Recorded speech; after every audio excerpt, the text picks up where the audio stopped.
10 nimble fingers, one brilliant show. On a 3-foot stage, the goddess aglow. Our shadow play premieres at the Grand Theater tonight.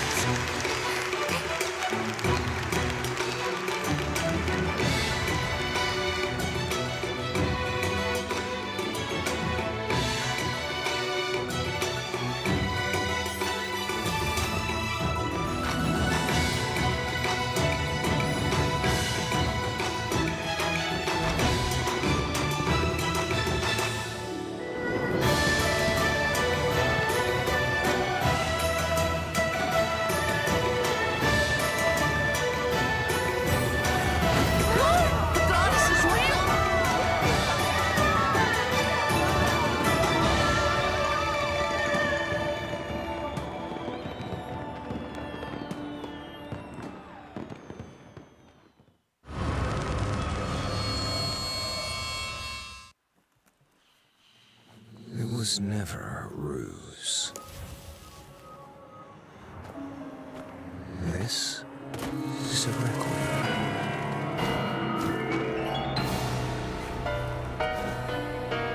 Requiem for peace in a chaotic dreamscape.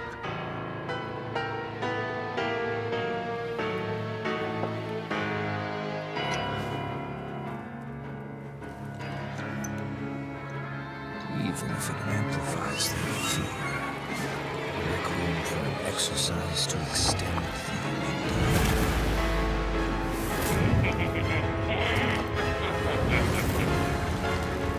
extracting every last drop of that crystal dew. Cast their memories into the abyss again and again as they stand on the border of truth and vanity, warning them. Don't look back.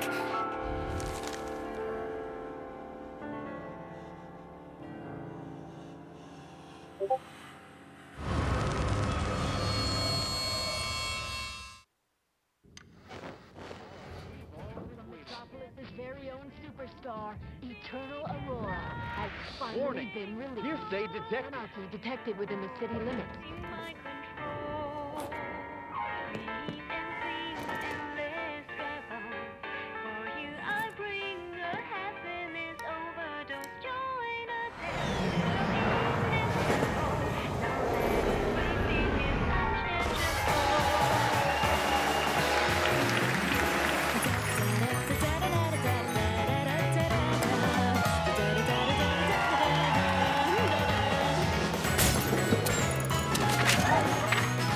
Good evening.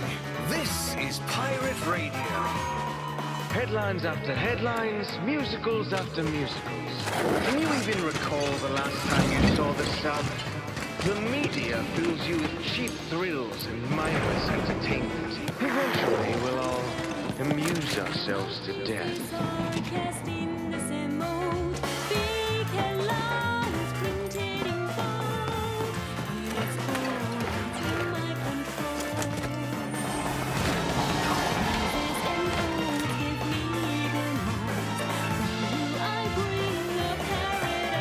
I was once like you, waking up on the red carpet of Metropolis.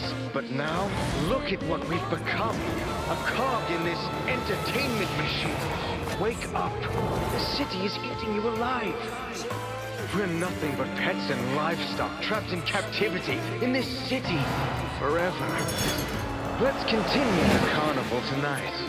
Maybe tomorrow, we'll see the sun again.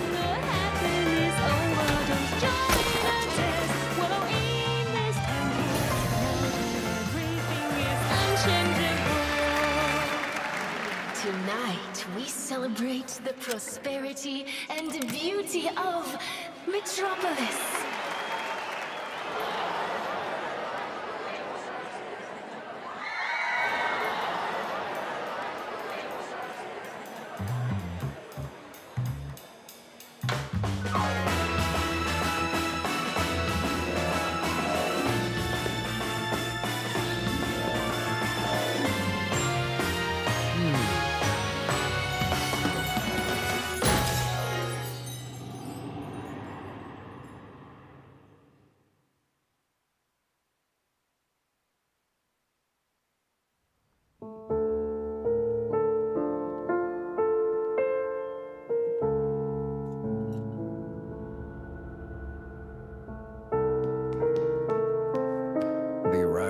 first letter was the prelude to a change in tone. An accentuated sign of fate's shifting course appeared on the night the second letter arrived.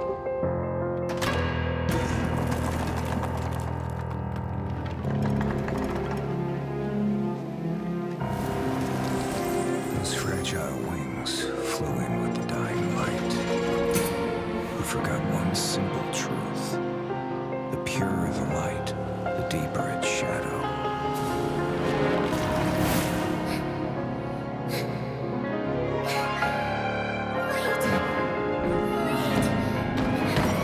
My nightingale, never chase after illusions of hope. Looking back with longing eyes, this is just his unfailing bait.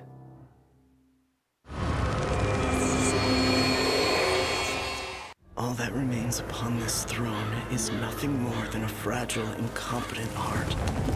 After the embers fade and die out, our homeland, ripped asunder by the flames of war. At the height of my desperation, I finally saw the light of a star above. She was the one who brought the light of dawn back into my life.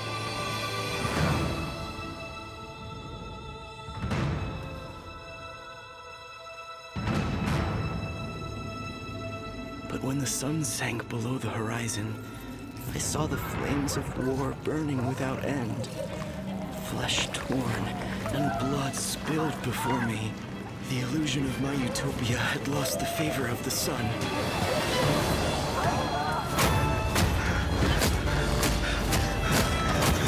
I have to get out of here. I have to...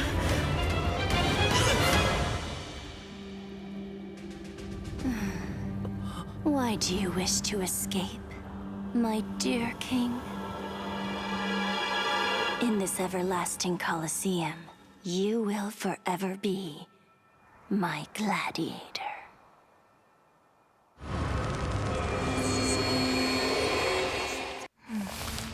Anna, night, girls' school. To discover the truth about what happened to Anna, I disguised myself as a maid at the school. After the incident, someone was still the center of attention. Someone was still beloved. Someone seemed to be hiding something. And the odd thing, someone was trying to look for answers in those ancient legends. The truth may not be what it seems. Everyone is under suspicion. Things were not as simple as I imagined.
荒谷和大漠，肩负着族人的使命，去往异乡。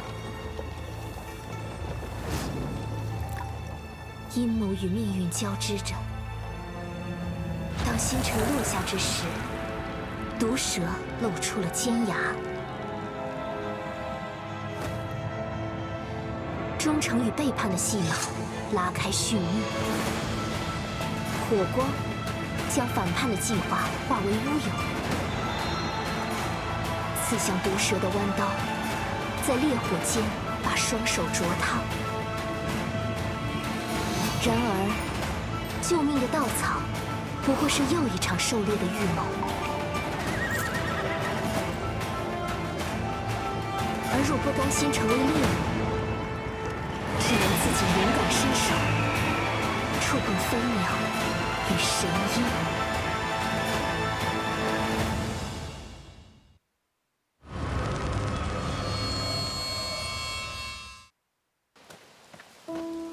Last night, I dreamt of returning to that place once again, trapped in a trance, the scent of the soil leaves, and the chimes of midnight were beckoning me. No matter how many times you found salvation within your own creation, you could not escape the nightmares of your memories.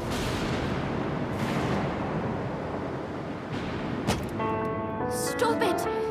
End all this now! I remember now. It's all coming back to me. When the nightingale sings, the mansion gates will open for me under the starry sky. Tonight, the truth will be revealed.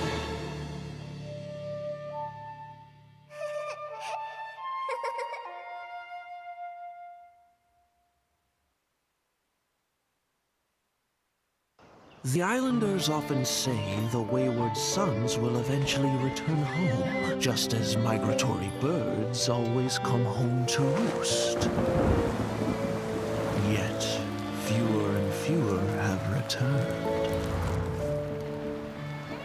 Fear has gripped the island, and strange rumors began to take hold.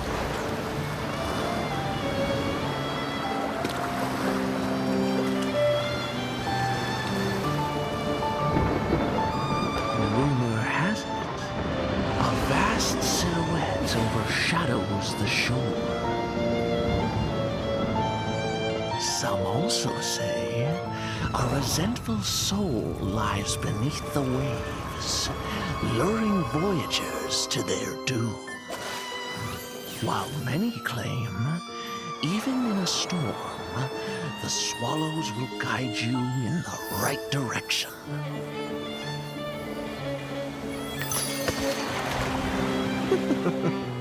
However,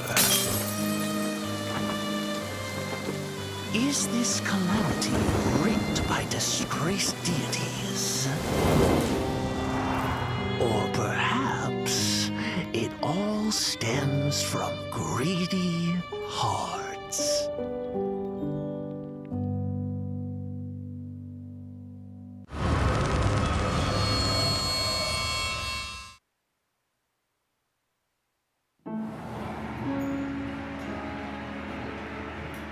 Stay a while. I have an interesting tale for you. Sergei, once the backbone of this circus, he brought numerous joy and laughter on stage.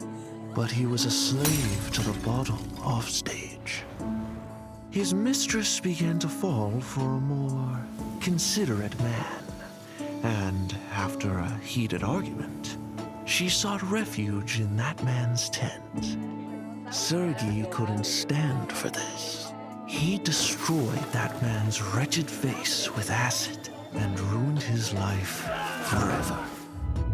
The truth was finally spilled in a fit of drunkenness. In turn, on that drunken night, Sergei also lost his face. I don't like this face. Oh, it sickens me. But this face has become a new symbol, belonging to Sergei and to me. I finally arrived at the manor mentioned in the commission letter. The fairly complete main building became my first foothold here.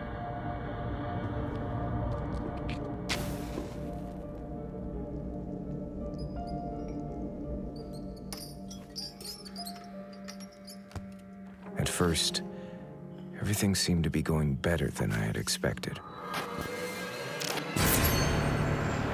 That incomplete diary mentioned a bizarre game.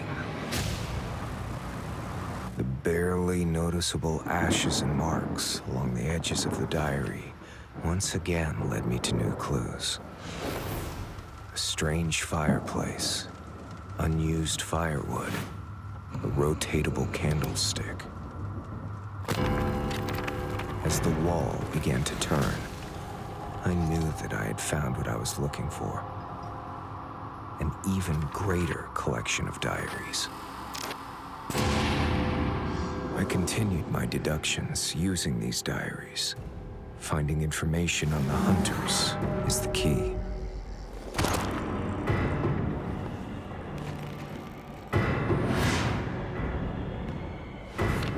Yet, it creates more questions than it solves.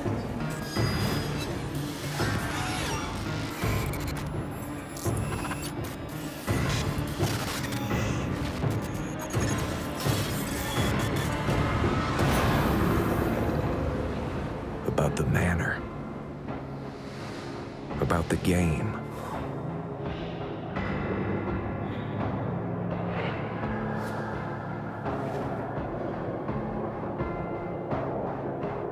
And about me.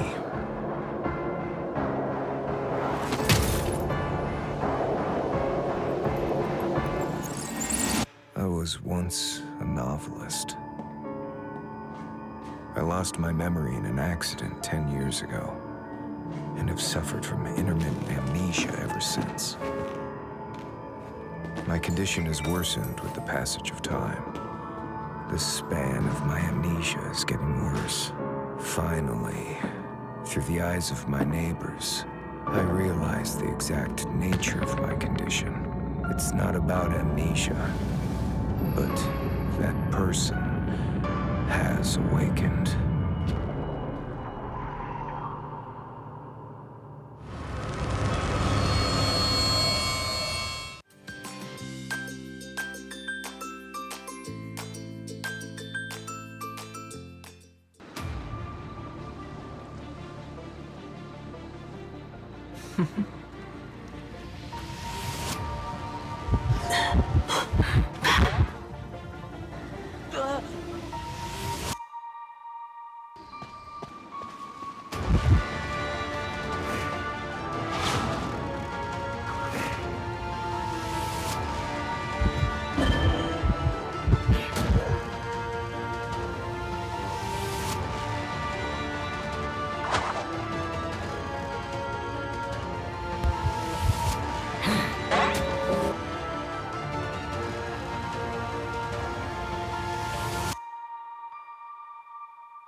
Ladies and gentlemen, welcome to day number 1 of the Call of the Abyss 5 qualifiers for Southeast Asia. Watch Spice and Nello Mello giving you the commentary action. Nell, how you feeling? It's day number 1. We have a stacked looking like bracket. So I want to get your thoughts initially on what we're about to witness today.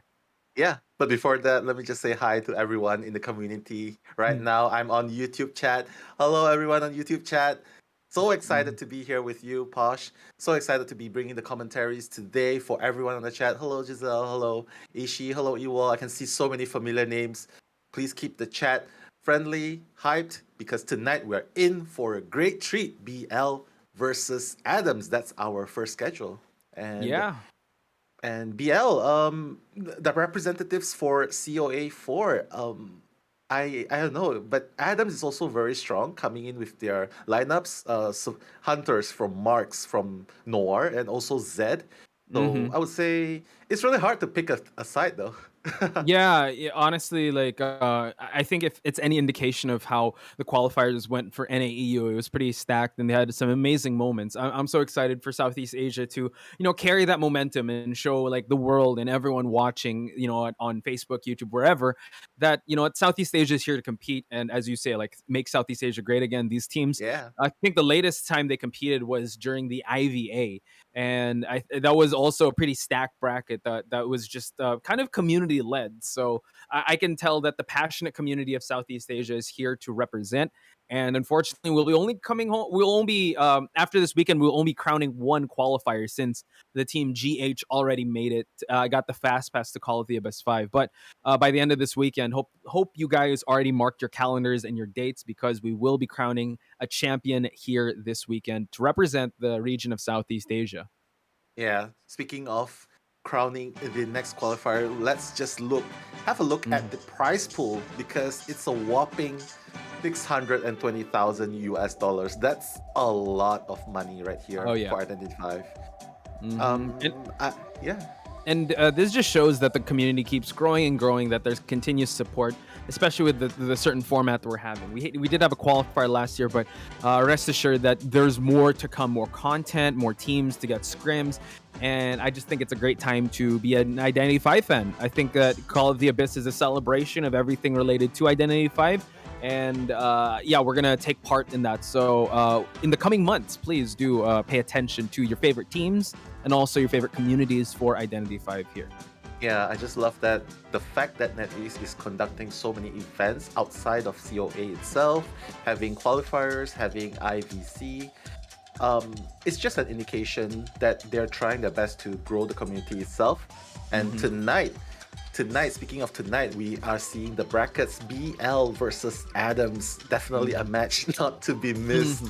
Two powerhouses right off the bat. It's a potential semi-final, if not a finals game, right?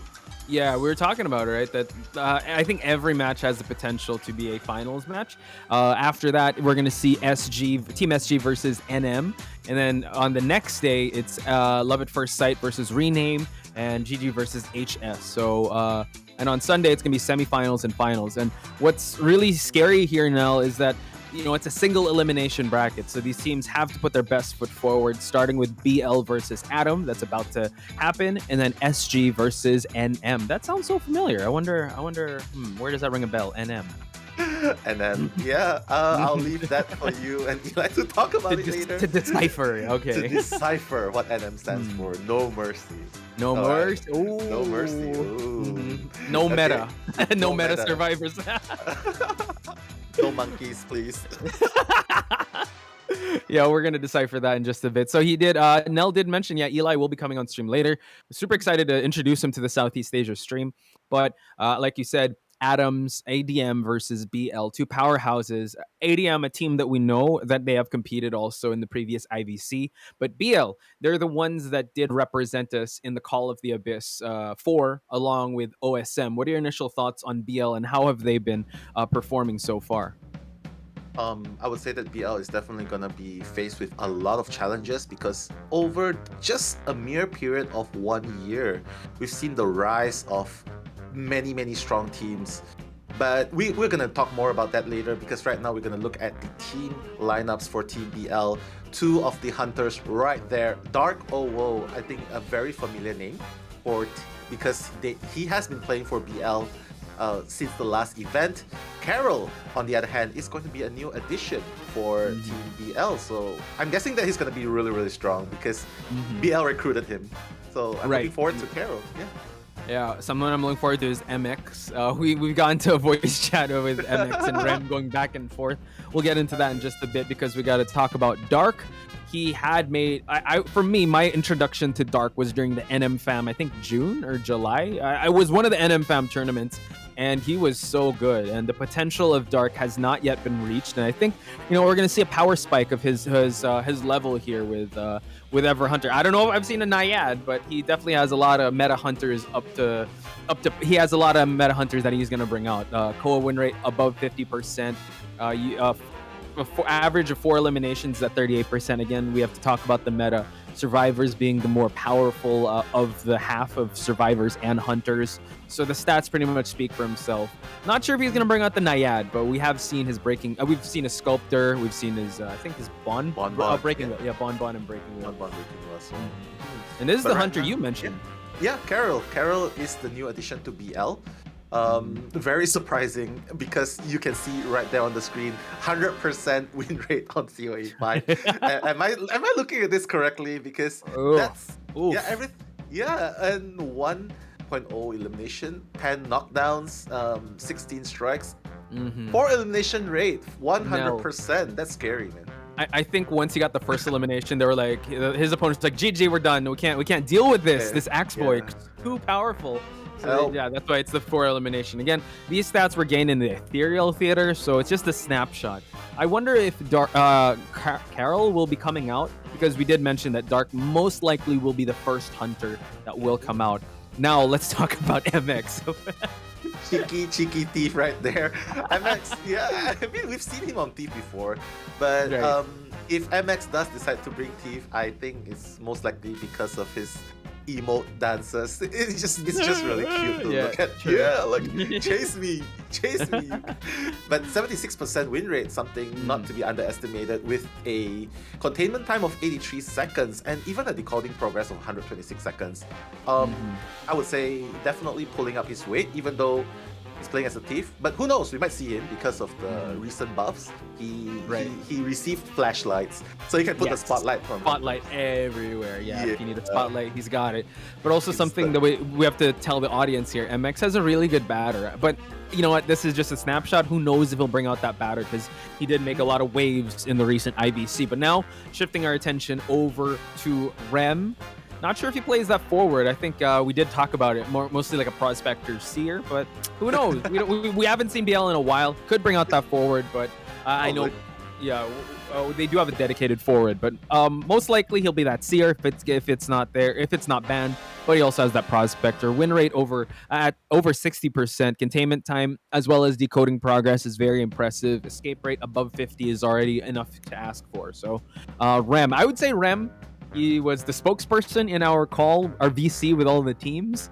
Yeah, The what a troll. spokesperson. Yeah, I know. I remember talking to him in the last year's IV. Oh, in the qualifiers. Yeah. He was very serious. I would say he's very no nonsense type of person. So I'm excited to see how he's gonna fare in the bright lights of the qualifiers. Yeah, I'm surprised you brought up no nonsense, because his no nonsense seems to be on the edge of trolling itself. Yeah, But well, I don't know. Yeah, I was chatting with him, so I'm not sure if is this a serious answer? I can't tell. Yeah. Maybe he's just trying to divert the attention. All eyes are on BL after all. And speaking of which, Mini Blue is also a new addition to BL. We've actually seen Mini Blue for the first time in the IVA tournaments last year, the end of last year. And he's going to be making his first appearance on COA, Southeast Asia Qualifiers, with the batter in the picture as seen, with 60% win rate, 79 seconds of containment time, and 110 seconds decoding. Even the rescue, that's one rescue there. So I would say that this team is very harassment heavy. Yes. They have the forward, they have the forward, they have the batter by Mini Blue, and even like what you mentioned, MX, and they even brought out Wowling. So Yes. So yeah, I would say they're very intense on the rescuer harassment type. Yeah. And this is what we were talking about in terms of the meta and how it's more support heavy instead of single kiters and just go for the rescue and kind of let the hunter dictate the pace. Yeah, I think this is one thing that we have to take note of BL. Their survivors are very well coordinated, and the hunter cannot relax at all, because usually, if not, they always try to bring at least one harasser or one person that can give that support to the survivors with that kite. So you're never kiting. You're never, like, when you're a hunter, you're never chasing just one survivor. You always have to think about what's the next support that's gonna come out. How am I gonna stuff this kite? How am I gonna stuff this rescue when I go up against the survivors of BL? Yeah, definitely one thing to watch out for, because even if the hunter of Adams, even the side of Adams, try to ban, they still have so many choices to go through. But enough of the rescuers, enough of the harassers. Now we're gonna go to Shadow, who will be showing us her mechanic. Sorry, his mechanic, Shadow's mechanic. I've seen Shadow on mechanic. He's just crazy. He did 3 Cypher Kites before on mechanic. He did 5 Cypher Kites on mechanic. As we all know, mechanic has a really weak vaulting when he's vaulting pallets or windows. So to be able to perform a 3 Cypher Kite or a 5 Cypher Kite, that's really amazing. And yeah, it shows, because 80 seconds containment time, and even managing to decode 130 seconds at the same time. So I would say very, very impressive.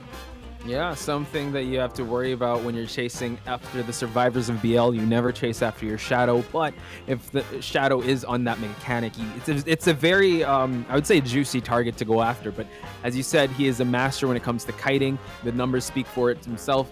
And just, I think I was able to see that, just the way he's able to even transition. And that's courtesy of, aside from him having excellent kiting skills, it's the support that they get. And speaking of support, this is the four that I wanted to highlight. Kwan Lee. He had so much highlighted moments in BL on this forward. And I wonder if we're going to get some highlight clips tonight of him using this forward.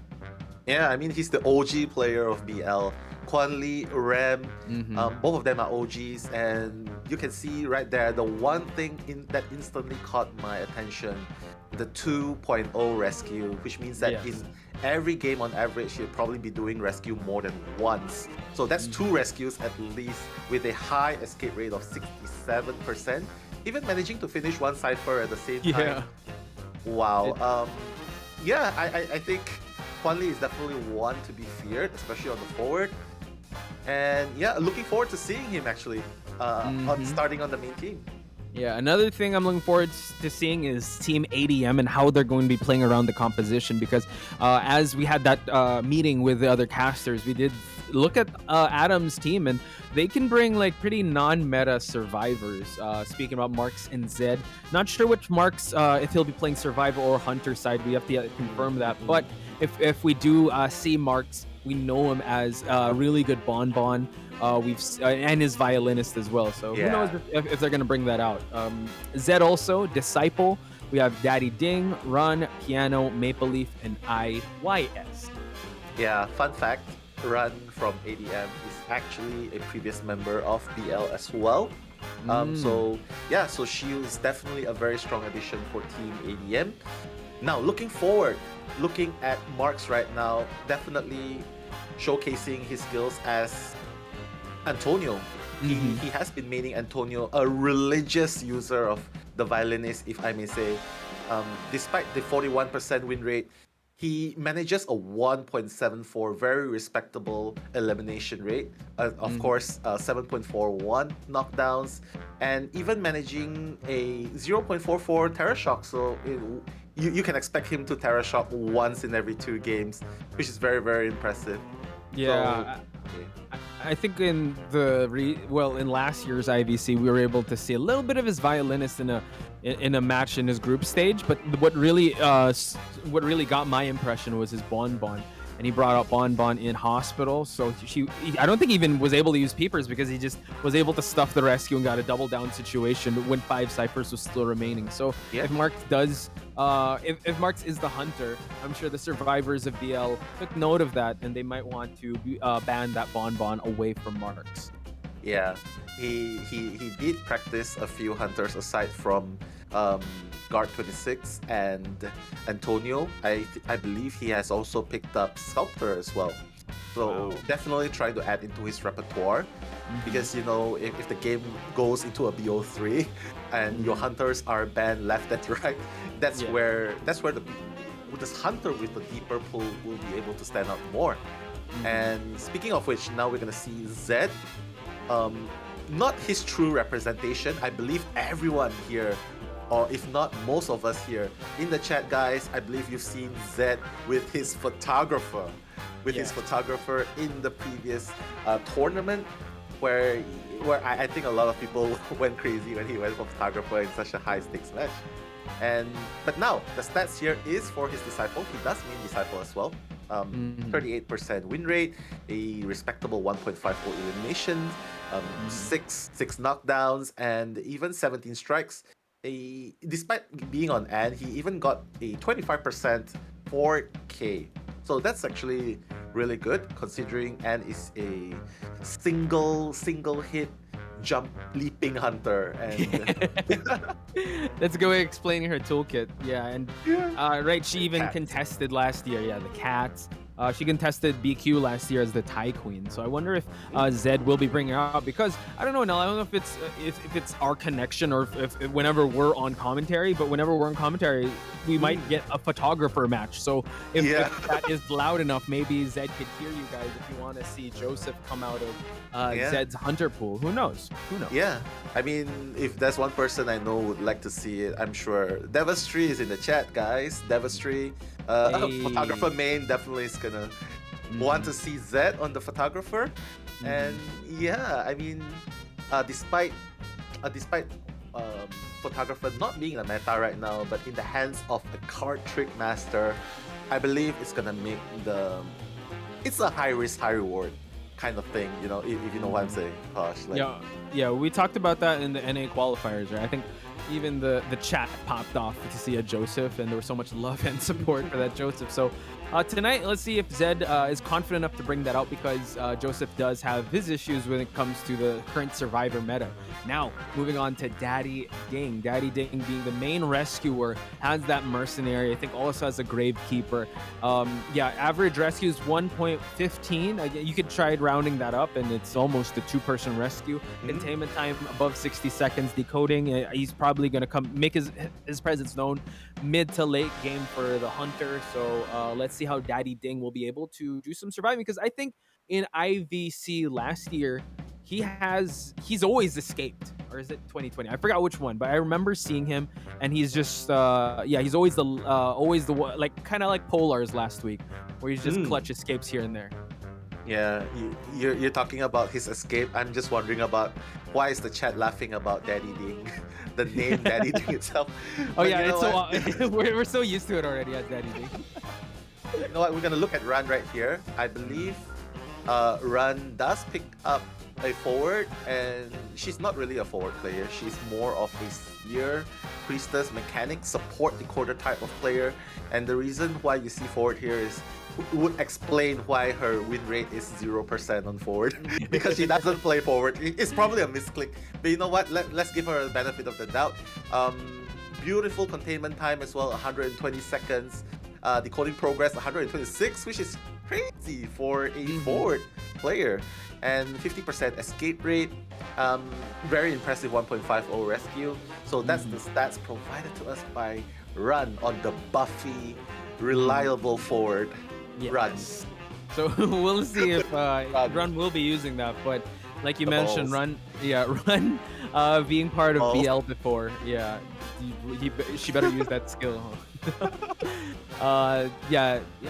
Also, Run having a Merc. I wonder if who She will does be play the Merc, Merc. Which Merc will be coming out? Will be Daddy Ding or Run? Because if ever, this could be the premiere of her forward. So, and probably can bring up the COA V win rate to above 0% if ever she's gonna use that forward. Which again, we're just giving you the benefit of the doubt, because Run's not really known for this forward. Yeah, for sure. But you know what? I'm definitely looking forward to seeing Run. She's been very strong. She's been very strong on the rescue. We've seen her in the previous IV. Sorry, was it IVA or IVC? But she has been playing Merc on that team. She's been doing really well, even kiting on the Merc. People sometimes it's a very common perception. I even heard people saying, people who play, if you can't kite, play rescuer, which I think is not true. As a matter of fact, I think people who are playing rescuer should be a very good kiter as well, because they understand the mechanics, the routes of the players, and you know what? It just shows when you play rescuers, it's a high risk, but when you manage that kind of clutch dash rescue, it's gonna be so satisfying. Especially with the changes on the Merc, right? You have to use those elbow pads really well. It has to be an efficient trade-off. You might want to bait a skill whenever you use that elbow pad, and you want to make sure that you don't use it just because you want to get away. You want to be able to get a little bit of reward. So, just breaking that down just a little bit for us, we will be going to the pick selection. It's going to be Moonlit River Park, and it is going to be BL who's going to be hunting first. Wow, looking forward to seeing who will be representing BL first, Dark or Carol, because as far as I know, both hunters are also very proficient. One definitely has more hunter pulls than the other. but Mm-hmm. both of them are still very proficient in meta hunters. This is where I think BL Hunter would have to make an impression first. They have to strike hard first, Right. so that Mm-hmm. their survivors will have breathing space. Breathe, breathe. Yeah, Yeah. because once your Actually. hunter Mm-hmm. does all the work, the Mm-hmm. survivors are gonna be like, oh, okay, we can Yeah. we don't feel the Relax. stress. Yeah, Yeah, I would flip the script a breathing. bit. Yes, it was BL that wants to hunt, be on the hunter side. So we have to also flip the script on ADM because we don't know who's going to be hunting unless uh we did talk about being a survivor, which I think is going to be pretty Potentially. interesting to see. But that leaves open Zed. So Zed being a photographer, disciple, also having a ripper. Mm. In a big map like this, it's usually you see a disciple probably like in best of five in this type of map situation. But if it's a Mm. huge map like this and no hunters being banned yet, Mm-mm. yeah, let's see if Best Zed has some hunter. of those. Yeah, best hunter. Let's see. Let's Let's go, see. best hunter. I Let's see mean, if it. Zed. Yeah, I mean, Zed did pick up on Sculptor as well, so we have a high chance of seeing that. But right Mhm. now, BL, I'm just really curious between the two, Dark or Carol, because Dark he can do Bonbon, he can do Sculptor, and Mhm. for Carol he has an additional Dream Witch and a Bloody Queen. So it can go either way. They can choose to go with whatever hunter they wish to put up first because they just have that kind of deep pool. And look, it's Carol. It's Mhm. gonna be going Mhm. first. Wow. Okay. So Mm. Carol, Carol's Axe Boy was featured, has a Dream Witch, has a Bloody Queen. Over here at Moonlit, yeah, Best Hunter has to start off. Now banning the Seer Nell, this seems like just seems like they don't want that line of sight, allowing the Priestess to come through. So it seems like maybe Bloody Queen or Dream Witch might be in the head of Carol right now. Yeah. Whoa. They're gonna pick up straight away on Mhm. patient and forward. Very, very interesting. Mhm. They are choosing to forego picking mechanic first Mhm. and even priestess first. Yeah, and now Yeah. priestess is gonna be banned. But I don't blame them because in this big map they have to prioritize mobility, and that's where it comes in. Merc is gonna be picked up as well. Mech Mhm. is gonna be picked up as well, and they have plenty of mobility in this team except for the Merc. And Yes. just as we talk about it, look at who is on the mechanic. Posh. Mhm. There Marks. we go. Marks on Marks. the mechanic. So it is Marks that is going to be surviving. So Zed will be the sole hunter of the game. So Carol, bring out the breaking wheel. We've talked about how scary this hunter is on this map. And considering that there's no portals for them to kind of close out the distance, mobility would have to go to the hunter side. So they're going to have to be very careful. And the kites are going to have to last really long. So I'm getting kind of nervous, especially if Carol gets an early down. It's going to be hard for one person to traverse in and like coast to coast when it comes to this big map. Yeah, it's gonna be very tricky trying to find a mechanic though. Unless if Carol is very fortunate to get it right on the first run, because it can go either way. It's either he will find the mercenary first, or it's either he's gonna find mechanic first, or he's gonna find someone else totally unrelated. The best pick would definitely be the mechanic first, because Yes. again the bot is just so annoying. And the one thing scary about this lineup though is that three of them they have that kite potential. So if Carol doesn't find the mechanic first and ends up like, let's say, a very unlucky streak finding probably the patient first or the forward first or the mercenary Yeah. first, it's gonna be so hard trying to Mhm. the decoding is gonna go on. The bot is gonna be allowed to roam to one cipher and decode. So I would say key point for Carol: find the mechanic first. Even if he gets one other survivor like patient, I think it's still fine. Because decoding is not gonna be as scary because there's only one mechanic in the lineup. Right.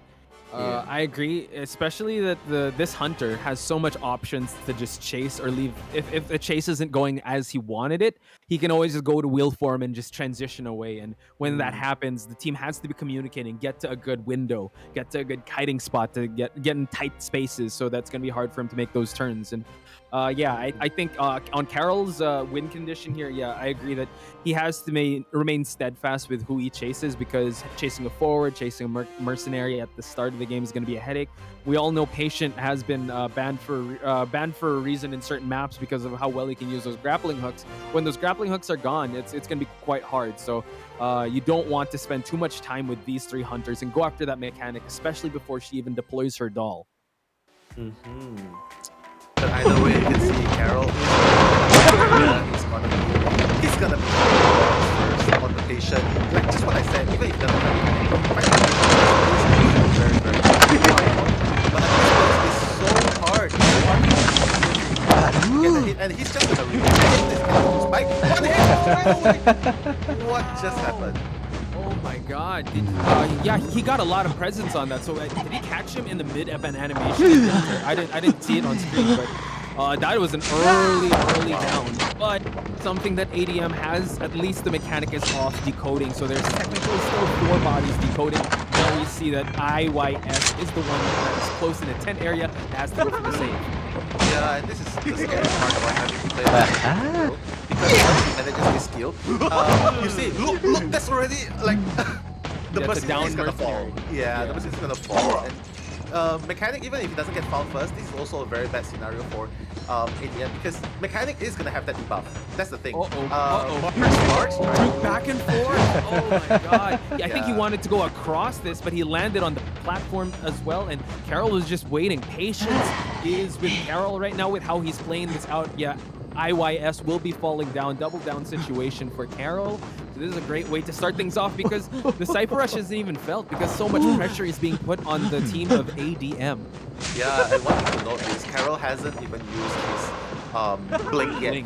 Carroll is just comfortable leaving this area because look, Machinery is down, forward's trying to go for the rescue. Forward, I would say forward shouldn't risk rescuing, but because he has the patient has another hook left, so forward is probably not gonna give up on Marks yet, and Marks utilizing the last hook, probably gonna try and buy some time, but a full presence will gonna be so hard.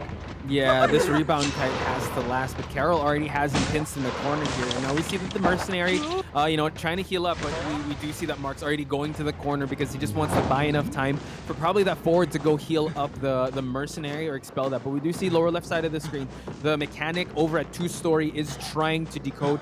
Forward just trying to get away in the tent area. So I believe the mercenary already healed up. I don't know if he utilized his expel heal, but that's one survivor down for Team BL.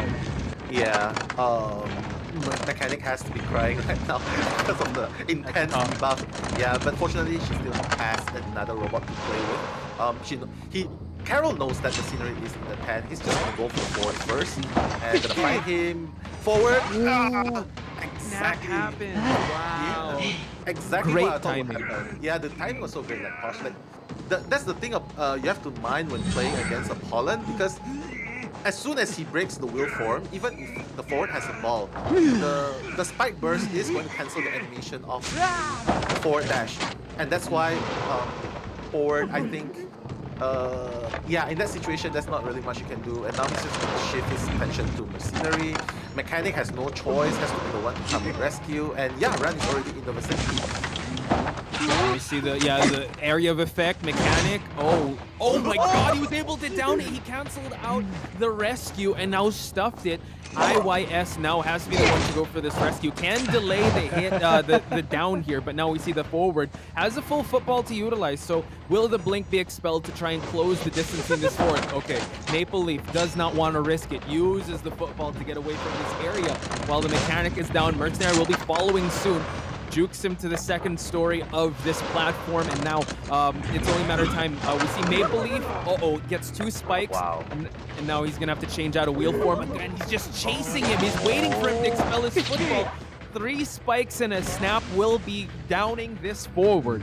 Yeah, I mean, really nice patience by Carroll there, just waiting for his tunnel step to come online, and the moment nothing much Maple Leaf can do except just expand his balls and just finish it up, because he's gonna be, no one will be able to rescue him at this point. Mechanic's gonna try and heal up the Machinery and just gonna run into the tent, but things are not. It's looking really, really great for Carol. If you notice, his drifting is way on point. This kid has a license to drive for sure. Gosh. Yeah, he's Look at playing that it like drift. we're looking at Tokyo Drift here. Look how fast he is. Oh, you know God, this- the control he found, the mercenary.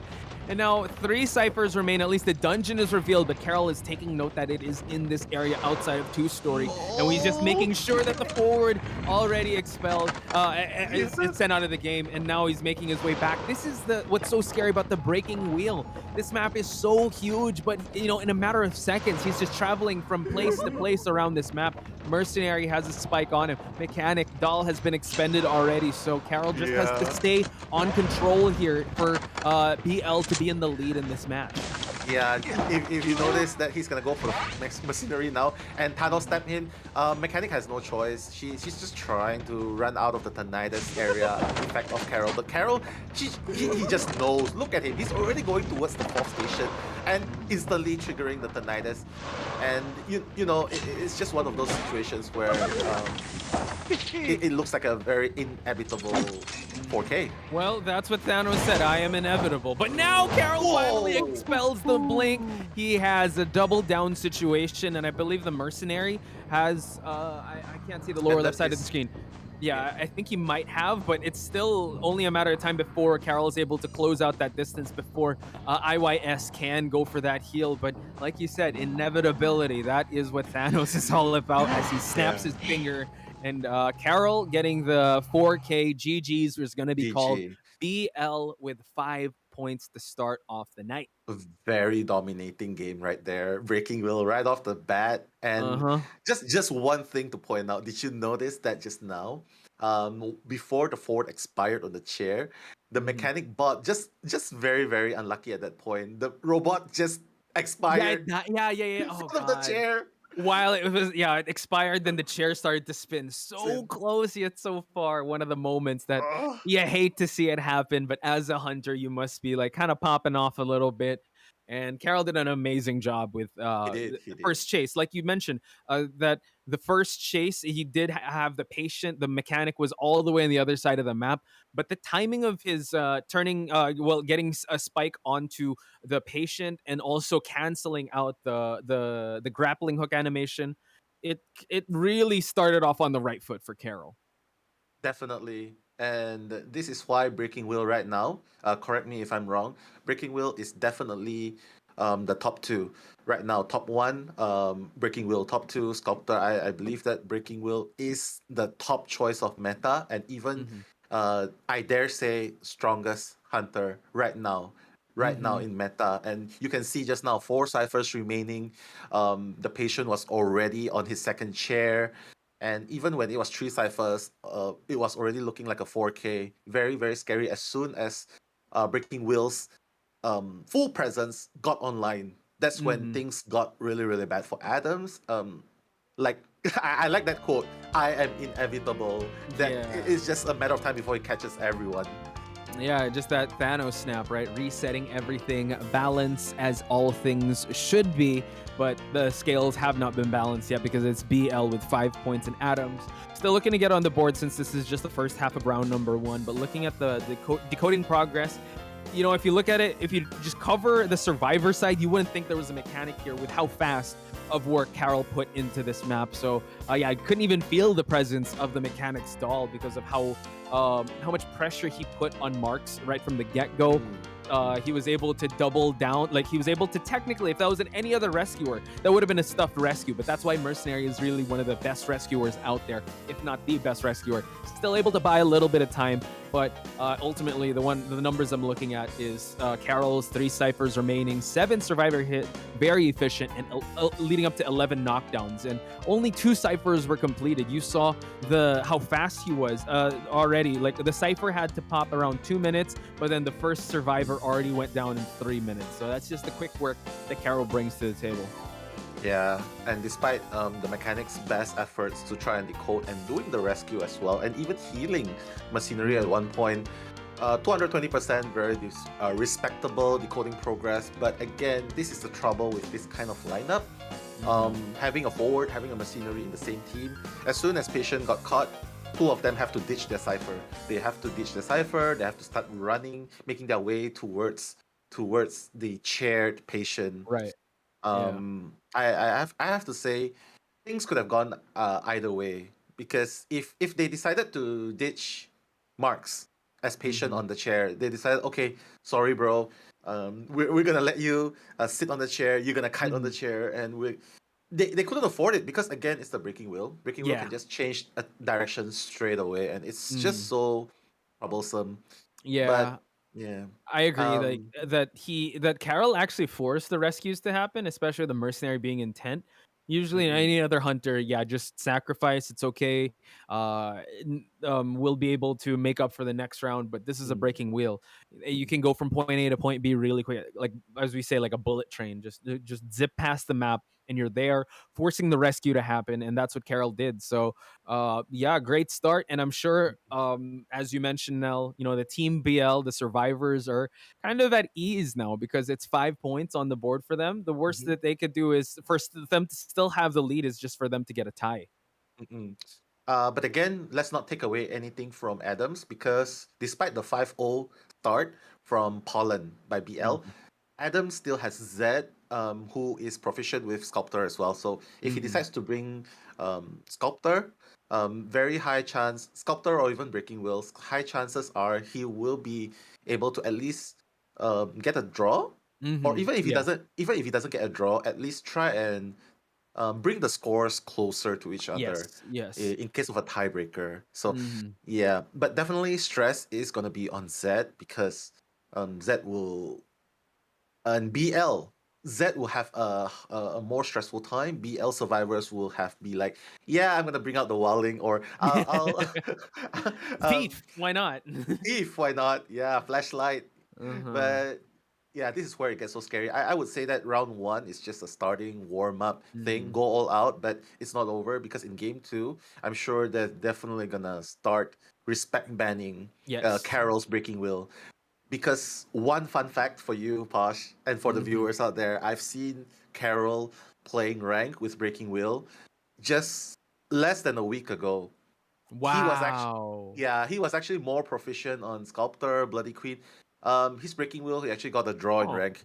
A few times I watched him play, and Mhm. and from that day until today, seeing that progress in just 1 week, Mhm. um, being able to control that car like a F1 Yeah. initial D drift, You saw how the 1 week, 90-degree angle, like all in 1 week. My gosh. yeah, Someone give him a uh, 5-star rating if he's a 5 star, Uber, if Uber. he's an Uber driver with how fast he gets from destination to destination.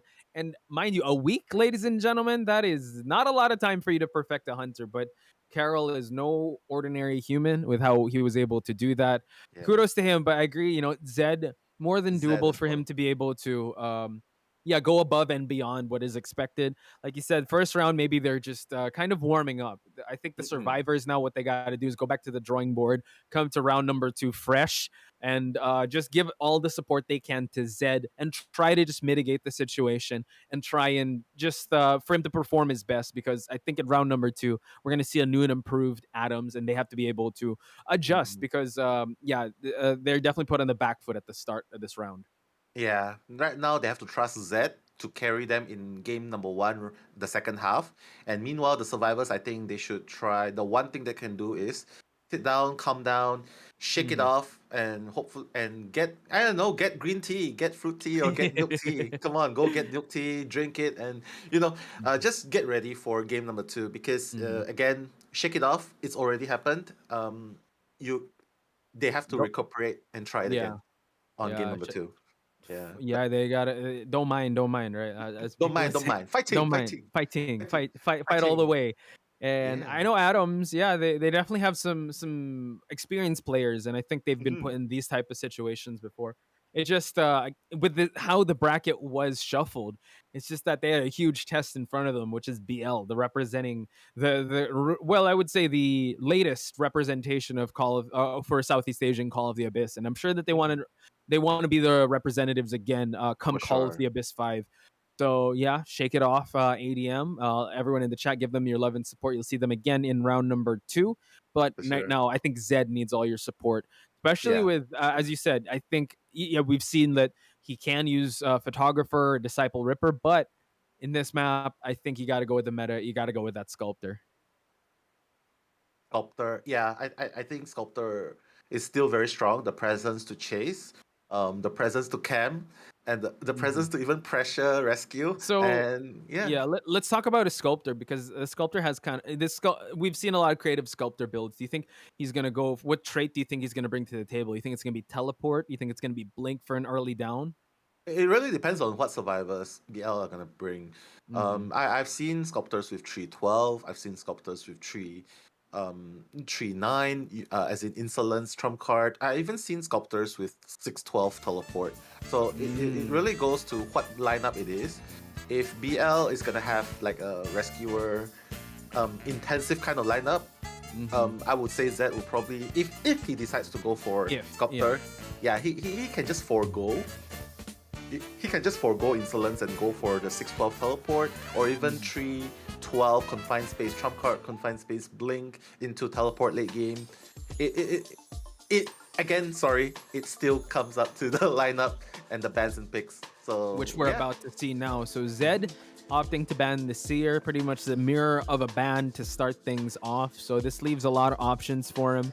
We're just assuming that he might use Sculptor based on like the X's and O's of how the meta is now. But you know what, Zed could bring out other hunters if he so chooses, especially having Seer banned. You know what, the Sculptor is not afraid of Seers, especially with the chip damages of the statues. So we're just gonna have to see how BL is gonna respond to this banned Seer, MX and Rem. Okay, MX with well, we're not sure. We're gonna have to wait for them because that forward might be Quan Lee's. Yeah, forward Quan Lee's.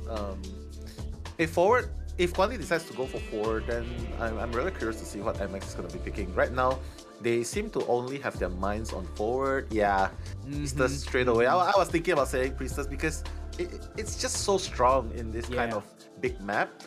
And I'm glad they actually picked Priestess because they know that even if they Zed bans another decoder or a rescuer, at least they have a deep pool. They can play Gravekeeper, they can play Batter, they can play Patient, and Patient's gonna be banned. Yeah. Okay. The rise of the Patient popularity. Yeah, we saw a representation of someone using Patient, and now the Patient probably Zed seeing, all right, yeah, maybe we gotta ban this Patient based on how I want to be able to hunt these survivors. Mercenary has to get picked up for sure. Like you mentioned, you know what, the deep pool they have, if Mercenary was banned, they can go for that Gravekeeper. They can go for the Psychologist. Now the kicker here, are they gonna go for another support character? Because the mechanic is still wide open, but I don't know who MX is using. Is MX gonna, if they're gonna shuffle things around, will MX go with his signature Batter? Signature Batter. I think it's still too early to bring it out, so, which is why you can see that they're bringing out the Mercenary. I think last pick, very situational. We've seen how Toy Merchant works in this kind of big map, and I don't know. They can pick a mechanic. I think Mechanic, but, very yeah, international lineup. very, Especially very with the international. Priestess. Oh, Postman. Okay, another substitute for the mechanic we have been seeing in Southeast Asia is this Postman. Because, yeah, you can have two slow decoders, but leave it to the Postman to make these decoders, much faster at decoding. Yeah, for Non-decoders. sure. Whoa. And yeah, mirror match is gonna be Pollen versus Pollen. We'll have to see how it turns out. But you know what? Zed versus Carol, we'll have to see who is the better Uber driver, or do we have to give 5-star both rating? first? Oh, man. Yeah, the Yelp review is going to be very raving with these two hunters. Yeah, I wonder what the difference is going to be, especially in terms of how cool-headed and how the drifts are going to be in terms of Zed's breaking wheel. Because Mercenary and Forward, yes, the same lineup, but having a Priestess here could be the game changer that BL might be looking for to break that streak of dominant breaking wheel matches. Yeah, I have to say how do you put this? Whoa, a Hell Ember?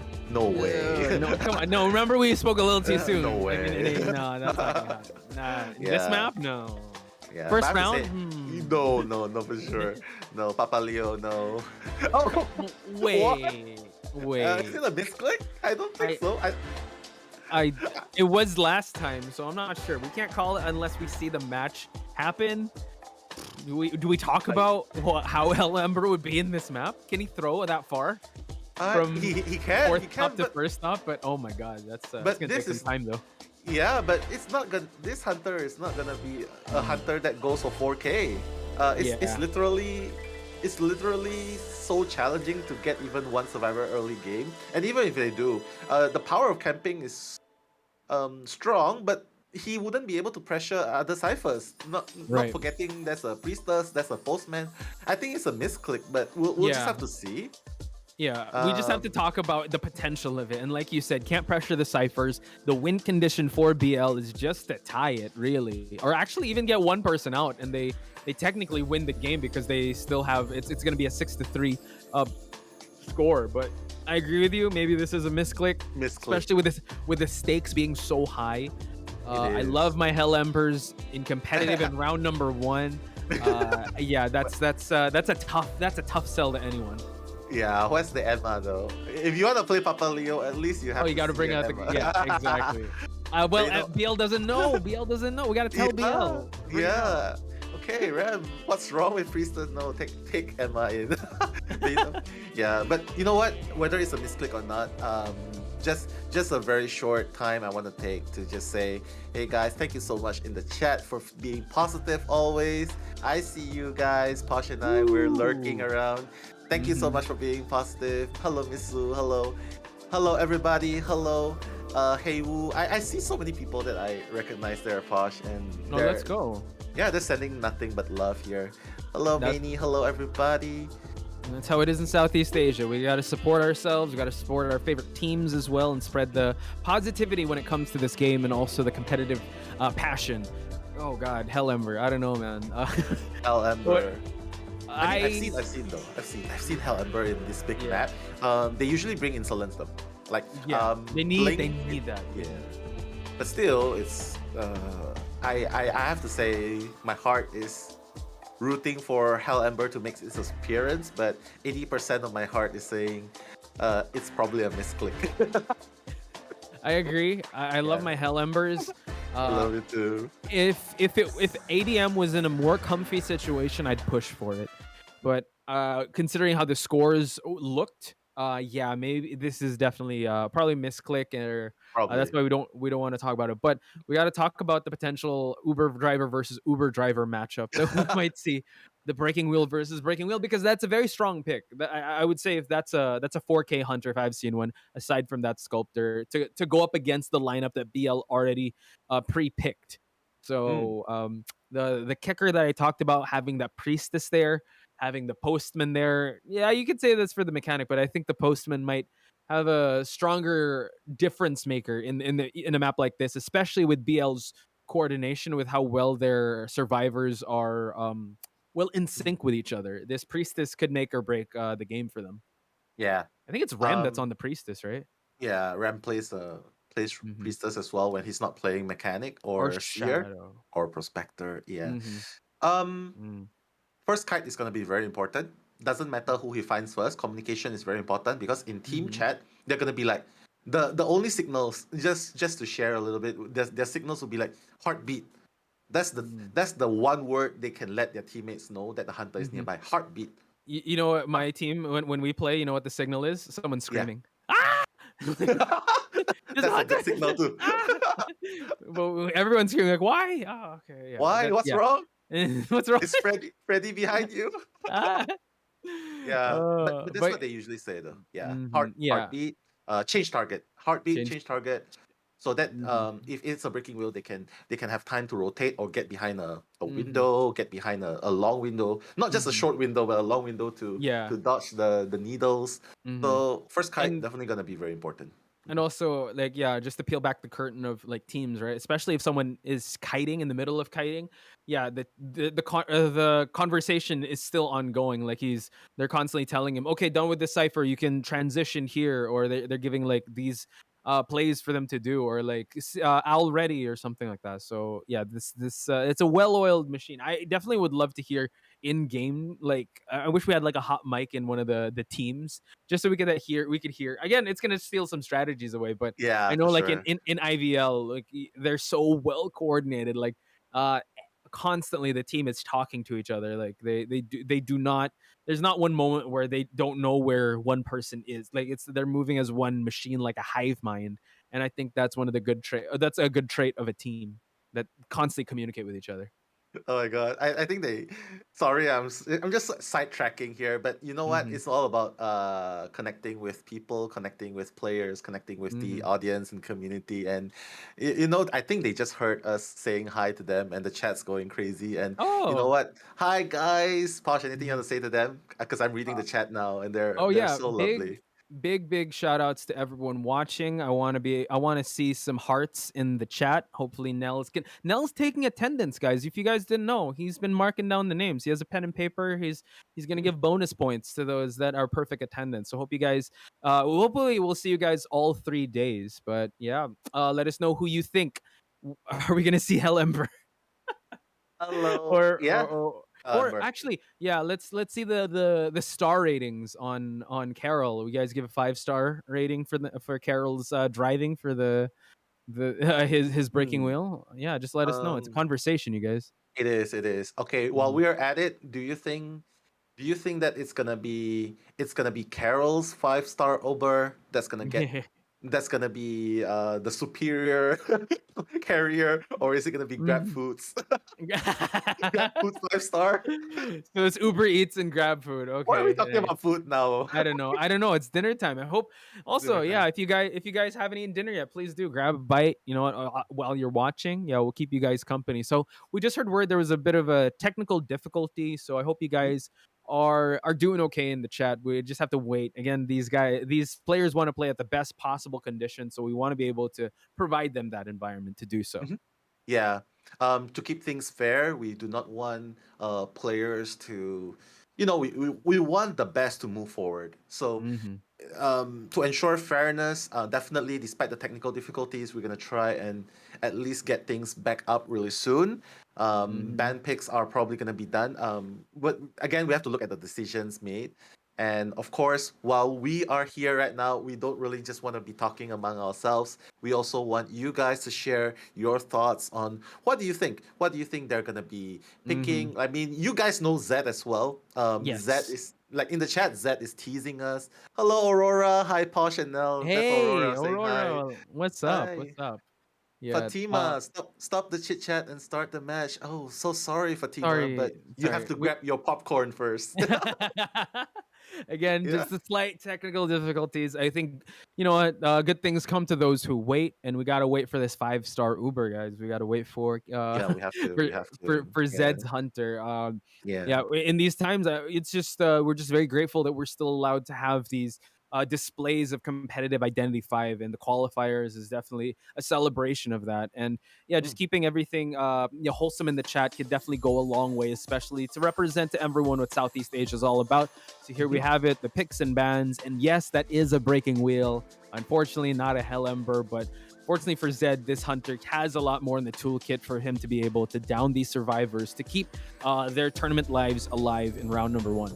Yeah, I'm pretty sure the pick was gonna be pollen, and you can see that Zed is really highlighting it. Sometimes the misclick happens, guys. But the most important thing is the locks are in. The lineups have been locked in. The hunter has been locked in. It's gonna be grab food. Sorry, it's gonna be Zed's pollen versus BL's survivor. MX is gonna be on the forward. Wow, and Kwanli is gonna be on the postman. So Interesting. yeah, a swap of roles. Wow. Okay. Yeah, we'll wait Yeah. for the in game, but yeah, usually, right? It's MX with the, I would say the trump card. What would I say? The wild card survivors, while Quan Lee's on that dedicated forward. But there we go. See MX on the postman, and it's Quan Lee on that forward. Rem still keeping it real with the priestess, but Mini Blue on the mercenary.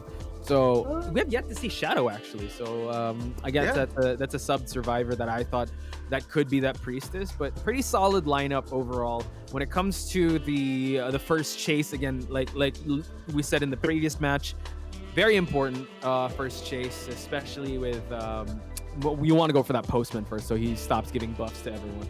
Yeah, for sure. Postman is definitely one of the very important carriers that needs to be stopped. Otherwise, he's just gonna keep pushing people to decode faster, to kite longer. Kite. Yeah, and even the rescue and the dungeons. So yeah, definitely the most optimum target, if not the priestess. Definitely does not want to see the forward first. Quan Li is going to be playing the forward. That's a swap. MX is going to be on the postman. But you know what? The chat's going crazy, Posh, because of your love. You asked them to spam the love, and it's bombing with love. And let's go. Yeah, you know what? We love you guys too. Oh my god, they're saying they love us. Oh my god. Oh wow, we love you back, guys. Come on, come on. It also show some love to the team because me and Nell are just professional fans of this game, where we just call the action. Best seats in the house, especially seeing the intense action and also seeing the love and support you guys have in the chat. It's just a blessing to be in this seat. It is. So yeah, send some love to the team. Yeah, and send some love for the team. Hashtag Zed, if you think that Zed is going to carry his team to get a 5-0 to tie it up in game number 1.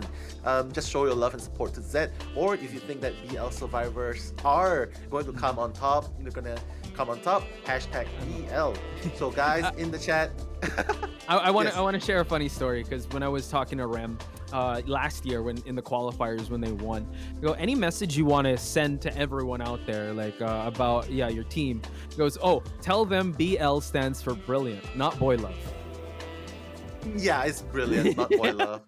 Everyone is pushing that agenda, but yeah, it is stand for brilliant. Oh wow, he's also got the Hermes shoes going on, and it's the forward. Yeah, the forward being the first chase. Quan Li though, Zed, is he gonna continue pursuing Quan Li?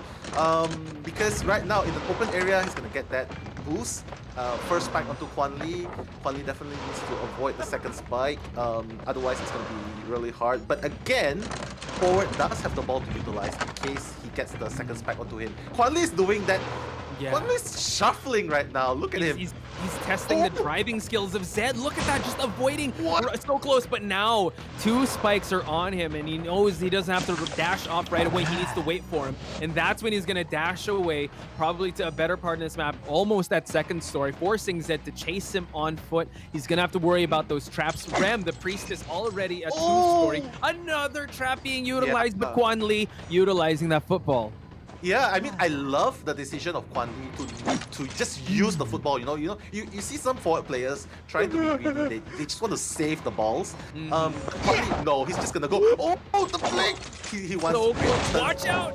Oh my god. Zed. Yeah, Zed, great utilization of that blink. You saw that Quan Li was trying to tiptoe to try and mind game him. Either he's going to use that portal or not, but now Zed has a foothold in this match. Nice, I would say, choice of chair here. The mercenary, okay, making his way here. So much portals, and it's the mercenary that will be going for the rescue. That Cypher is close to popping. It is. It's 96%, and right now Mini Blue is just gonna go. Okay, he's just jump out the window. Yeah, I think he's just gonna buy time here. It doesn't matter because this Cypher is almost prime. Right now, yeah. I think the dodge though, the steal, mercenary the saved, steal. right? So there's no tide on him. So we have so interesting choice here. I guess they wanted the mercenary to be on first chase, but now Quan Li still has some football, not much utilized. Can go for another spike trap, gets caught, and now Zed drops the forward yet again. Okay, that's very interesting. Yeah. Without tide, okay, I think at this point they have to let Quan Li go. Or Mini Blue could just go for the rescue again because he still has 3 pads. I think they can go for this rescue. 2 Cyphers remaining, 1 Cypher already has half. Full presence though, Mini Blue has to be really careful. Yeah, 1 hit and he's gonna fall. Nice avoidance of that hit. Can he go for the rescue, the trap? Oh, he's gonna have to make this kite last long. Now we see the forward. Mercenary trying to body block, just staying in this area, forcing him to go into this wheel form. Quan Li, no tide turner to utilize. He could try to go for that roller coaster. I don't think he should go for the roller coaster because of the spike burst and the Thanos. Hang on. Oh, he's able to go for it. Can he snap him out of it in time? No. He can't. Oh, wow. Oh my Able to get to the goodness. second stop. Did they press the button? They He's gonna go did. for another ride. This is buying so much time, and now there's one Cypher remaining. This is quite tough. Mercenary could just wait for that Cypher pop to happen, and we see that the forward is still alive here. 2 spikes, so a snap will definitely bring him down, while we see Zed just camping out this 3rd stop. Look at Conley, he's just standing there. Okay, here's the thing. You noticed that just now the only reason why he could. Oh, Wait, what a wait, pop! what's going on? What a pop! What? Just once the snap happened, Quan Lee didn't even go down, forcing Zed to still chase this forward while we see the Priestess opening up the exit gate. Both of them are split pushing these exit gates. Yeah, I mean, oh my goodness, even the Priestess is already opening the last gate, and he's gonna open it anytime soon, but he's not gonna risk it. He's just gonna go and put a portal up in case he gets chased, and that's what Rem is gonna try and do. But Bling is up though, is online. Ram's gonna be the sacrificial lamb, I think, because right now Quan Lee is already running towards the first station. Yeah. They're already waiting for him there. He's like, yeah, hey guys, I'm not gonna die after all. Quan Lee's so happy, he's not gonna die I'm after all. sure. I'm so sure. He is one happy camper with how well that was played out, and it is Ram that is shared. They do have to, just make sure that they're safe and be outside that exit gate, because Zed, making his way there. No detention, but still a 3-person escape is a victory on BL's side. 3 points. Wow. 3 points, Just wow. the coordination. Let's try to break that down. I mean, there was a confusing portion there where the mercenary didn't bring Tide, but you saw how well he was able to avoid and still make that rescue happen. And great. I think the one to highlight is really Zed and Mini Blue. Was it Mini Blue? Yeah, Mini Blue as the mercenary. Yeah, I don't think it was Mini Blue's idea to not bring Tide Turner. I think it is the coach, the Captain Ram himself, the troll god. I think he's the one trolling and said, Mini Blue, you know what? Don't bring Tide. We are gonna introduce Mercenary 3-9 into the game. 3-9 mercenary. Wow. But it worked for them because It of worked. the Cypher Rush. The Cypher Rush was again, like what you said, you pointed out that Victor wasn't being chased. He's the one providing the tranquility letter, and Mini Blue managing that 2 rescues against Pollen, rescuing Quan Lee just like that. Even though that's the double down situation, but the reason why you noticed that at one point at station number 1, the tram was there. You said he's gonna go for the tram. Quan Lee's gonna try and go for the tram. The reason why I said that he might not go for the tram is because if Zed went up the tram, breaks the will form, the spike's gonna hit. But because because there's an animation. elevation. There's an elevation up there. So when he breaks the will form on the ground, it didn't hit him at all because he was technically 1 platform above. And the snap didn't happen. The levels, and that's where, that went wrong. That's where it went wrong, I would say. Yeah, because if he downed that forward then and there, he would have at least had a double down of the mercenary and the forward. And if he shared the forward early on, he could have at least went for that tie. But again, in a matter of milliseconds, ladies and gentlemen, that is how fast and how high stakes this game is. So here we have it, 8-1, BL in the lead. Rem being the sacrificial lamb, pushed over 200% of those ciphers, had to get caught because they were split pushing the 2 exit gates. And Quan Lee, man, 141.2 seconds containing this hunter from the start. Like, I think the only time that we lost vision of Quan Lee is when Zed was like, all right, I'm going to chase this priestess instead.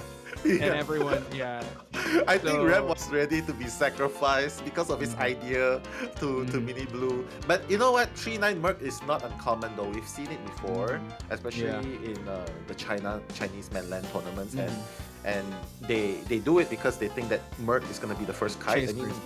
I mean, it is a presence. That's just a magnet for Bolin. I would say that just gives all the more reason for you not to chase the mercenary first. We always say that, but some people are like, what if I chase the mercenary first? At least I stuff the rescue. But that's the mind games you play. But nothing to take away from Zed. I think he played pretty well with how he did. He was trying to just I would say he was trying to play defensively with how he was trying to just secure that forward. I think they were just very aggressive with how well they played that. Quan Lee just decoding in an open part of that map, really testing the driving skills. I'd still give him 5 stars. I don't know. Yeah, 5 stars for He sure. took this, he took the scenic route, uh, unlike what's that, Carol's, like he's just there Yeah. in and out, like, but we saw like rotating around, really testing the waters. So great job on Zed's part. Like we For said, sure. round number 2 could be the make or break for them. Can they push for a round number 3, because their backs are really against the wall now. It is. It is. My back's against my chair too. Yeah, we got a I just got so posture. excited I got up. Posture, yeah. Yeah, I just got up from my seat because of that. And you know what? Zed by no means is Zed is also a very experienced driver. Sorry, a very experienced pollen player. Pollen Um, player. yeah, he drives well, but the only difference that sets him apart from Carol is the kiting spot. Carol has to deal with a single elevation chase, whereas for a Z, he had to deal with the 2-floor house where there's Yeah. like he has to go up the stairs. He doesn't know if the survivors jump down, go or still hanging up And there. break out a wheel for, yeah. Yeah, I get it. but you saw that the mercenary stole the rescue, 49%, right? And he So stole good. the rescue on Quan Lee. I think that's where um, things got a little downhill south for Zed. But again, and then the second one at the first station going up the tram where Quan Lee manages to escape all the way to the third station.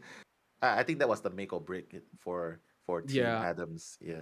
I agree. Those 2 pivotal moments were very. I would. Yeah, they're very turning. Those are turning points with how solid this match went on the side of BL. Because if those situations turned out differently and turned in the favor of the hunter, you just have that one moment where the hunter capitalizes on, and then he just steals all the momentum from the team. That's what's so amazing to see these coordinated survivors. It just takes that one moment. If that rescue was stuffed at first stop, if the rescue was stuffed at 2-story, yeah, we could have Yeah. seen a whole other Yeah. situation here. Or even a 51% rescue. That would have been a Yeah, different story. true. Yeah.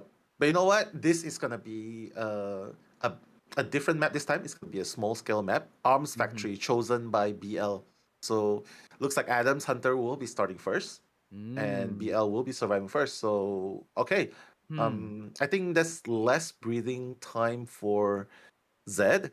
I mean, Yeah. he just dealt with the first half, so I'm interested to see if they are actually gonna swap in Marco, but or Zed is gonna persist on going into this round because it is potentially the the decisive match.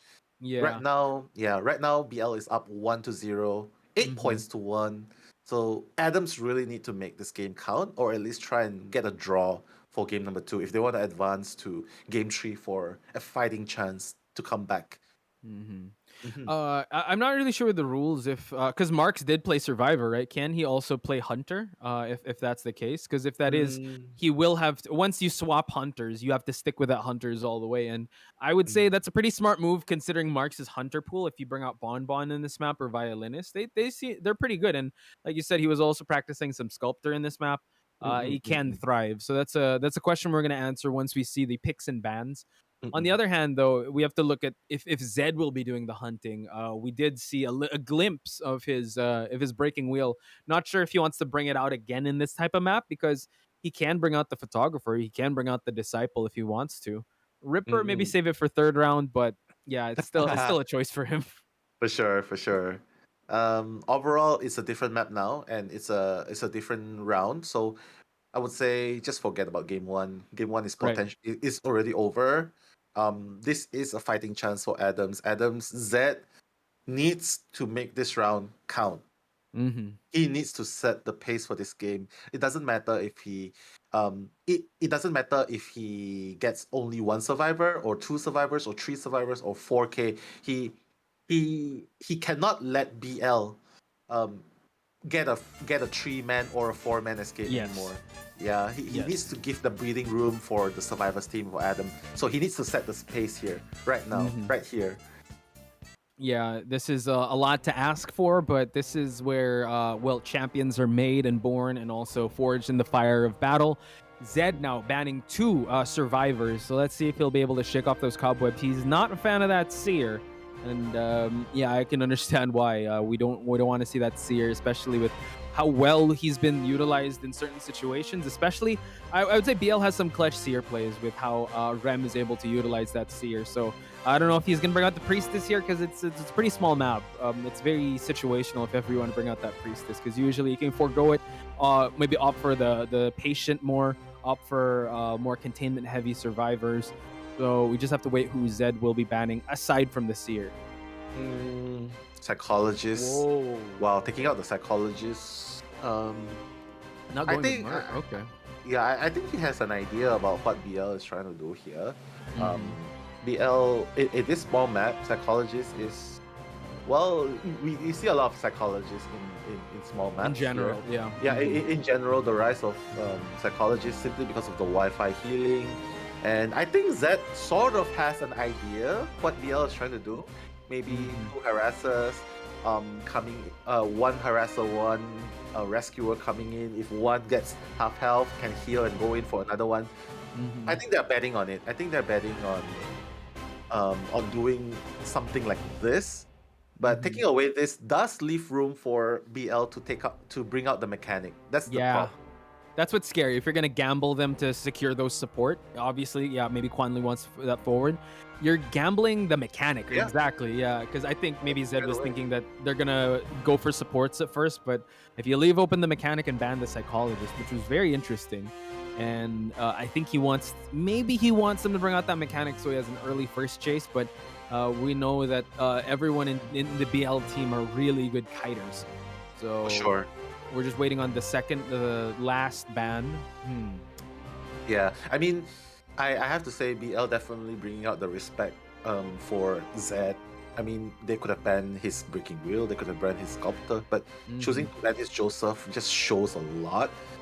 Just shows a lot of how much respect they have. They don't want to deal with that card trick mind game, mind Yeah. draining game. And right now, Zed is gonna ban the last of the duo Cupid couple, the patient psychologist Interesting. couple.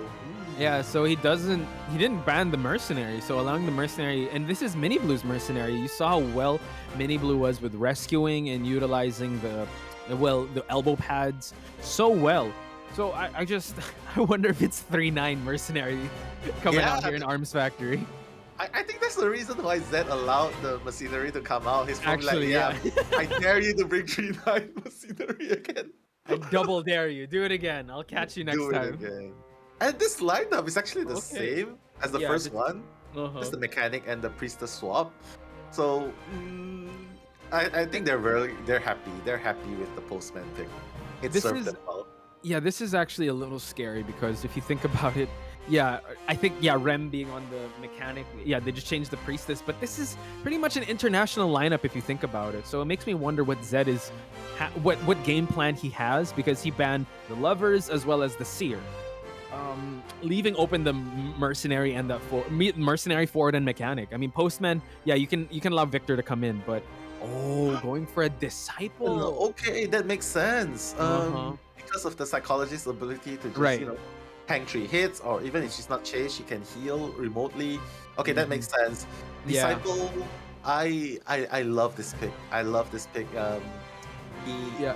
Anne is really strong. I really hope to see more of Anne. Even though people say that she's not part of the meta, but I still love Anne, the cats jumping Yeah. around. I would say Anne very reliable, and it's very telling now why she also banned the Patient and the Seer. Seer can tank that one hit. Patient, all he needs to do is use the grappling hook to get away from the cats and also the stuns that she puts down.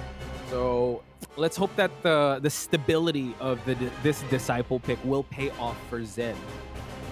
One thing to notice though, Arms Factory does have a lot of pallets as long as the survivors are well hidden in kiting areas. I would say that the moment the cat comes in, just put down the pallet first, and it's gonna have a very tough first chase. Jump, That's the yeah. thing. Yeah, that's the thing about, and it's just so hard. I mean, but then again, it still relies from person to person. It really depends on how well Zed utilizes the cat he releases. Because even if you miss the jump onto the survivor, you can still use the cat to gain distance. You can jump to the direction of the cat. It gains distance, and the survivor will be like, because some survivors they'll probably be like, oh, okay, he missed the cat. But little did they know, ooh, jump. Oh my god, since when did he got to my? Yeah, So it's right close. behind me. Yeah, true. Yeah. With Anne, you definitely want to break that line of sight just to avoid that jump, or Yeah. just avoid the cats as well. So I agree with you, like dropping those pallets right off the Yeah, bat. pallets. Don't try to go for the stuns. Just play it safe. Buy as much time as possible to get for this mechanic to go online, for these job orders from Postman to be able to be sent out. So yeah, really looking forward to this. And while we Yeah. wait, actually, Nell, I want to give some shout outs to some people that hit Sure, me up. go Like, ahead. big shout outs to Soy Milk. If you guys not following her on Instagram, she's a great Oh, content Soy. creator. And also Inconsistency. He mentioned me in the stories. Like, he has amazing artwork, so please do follow him as well.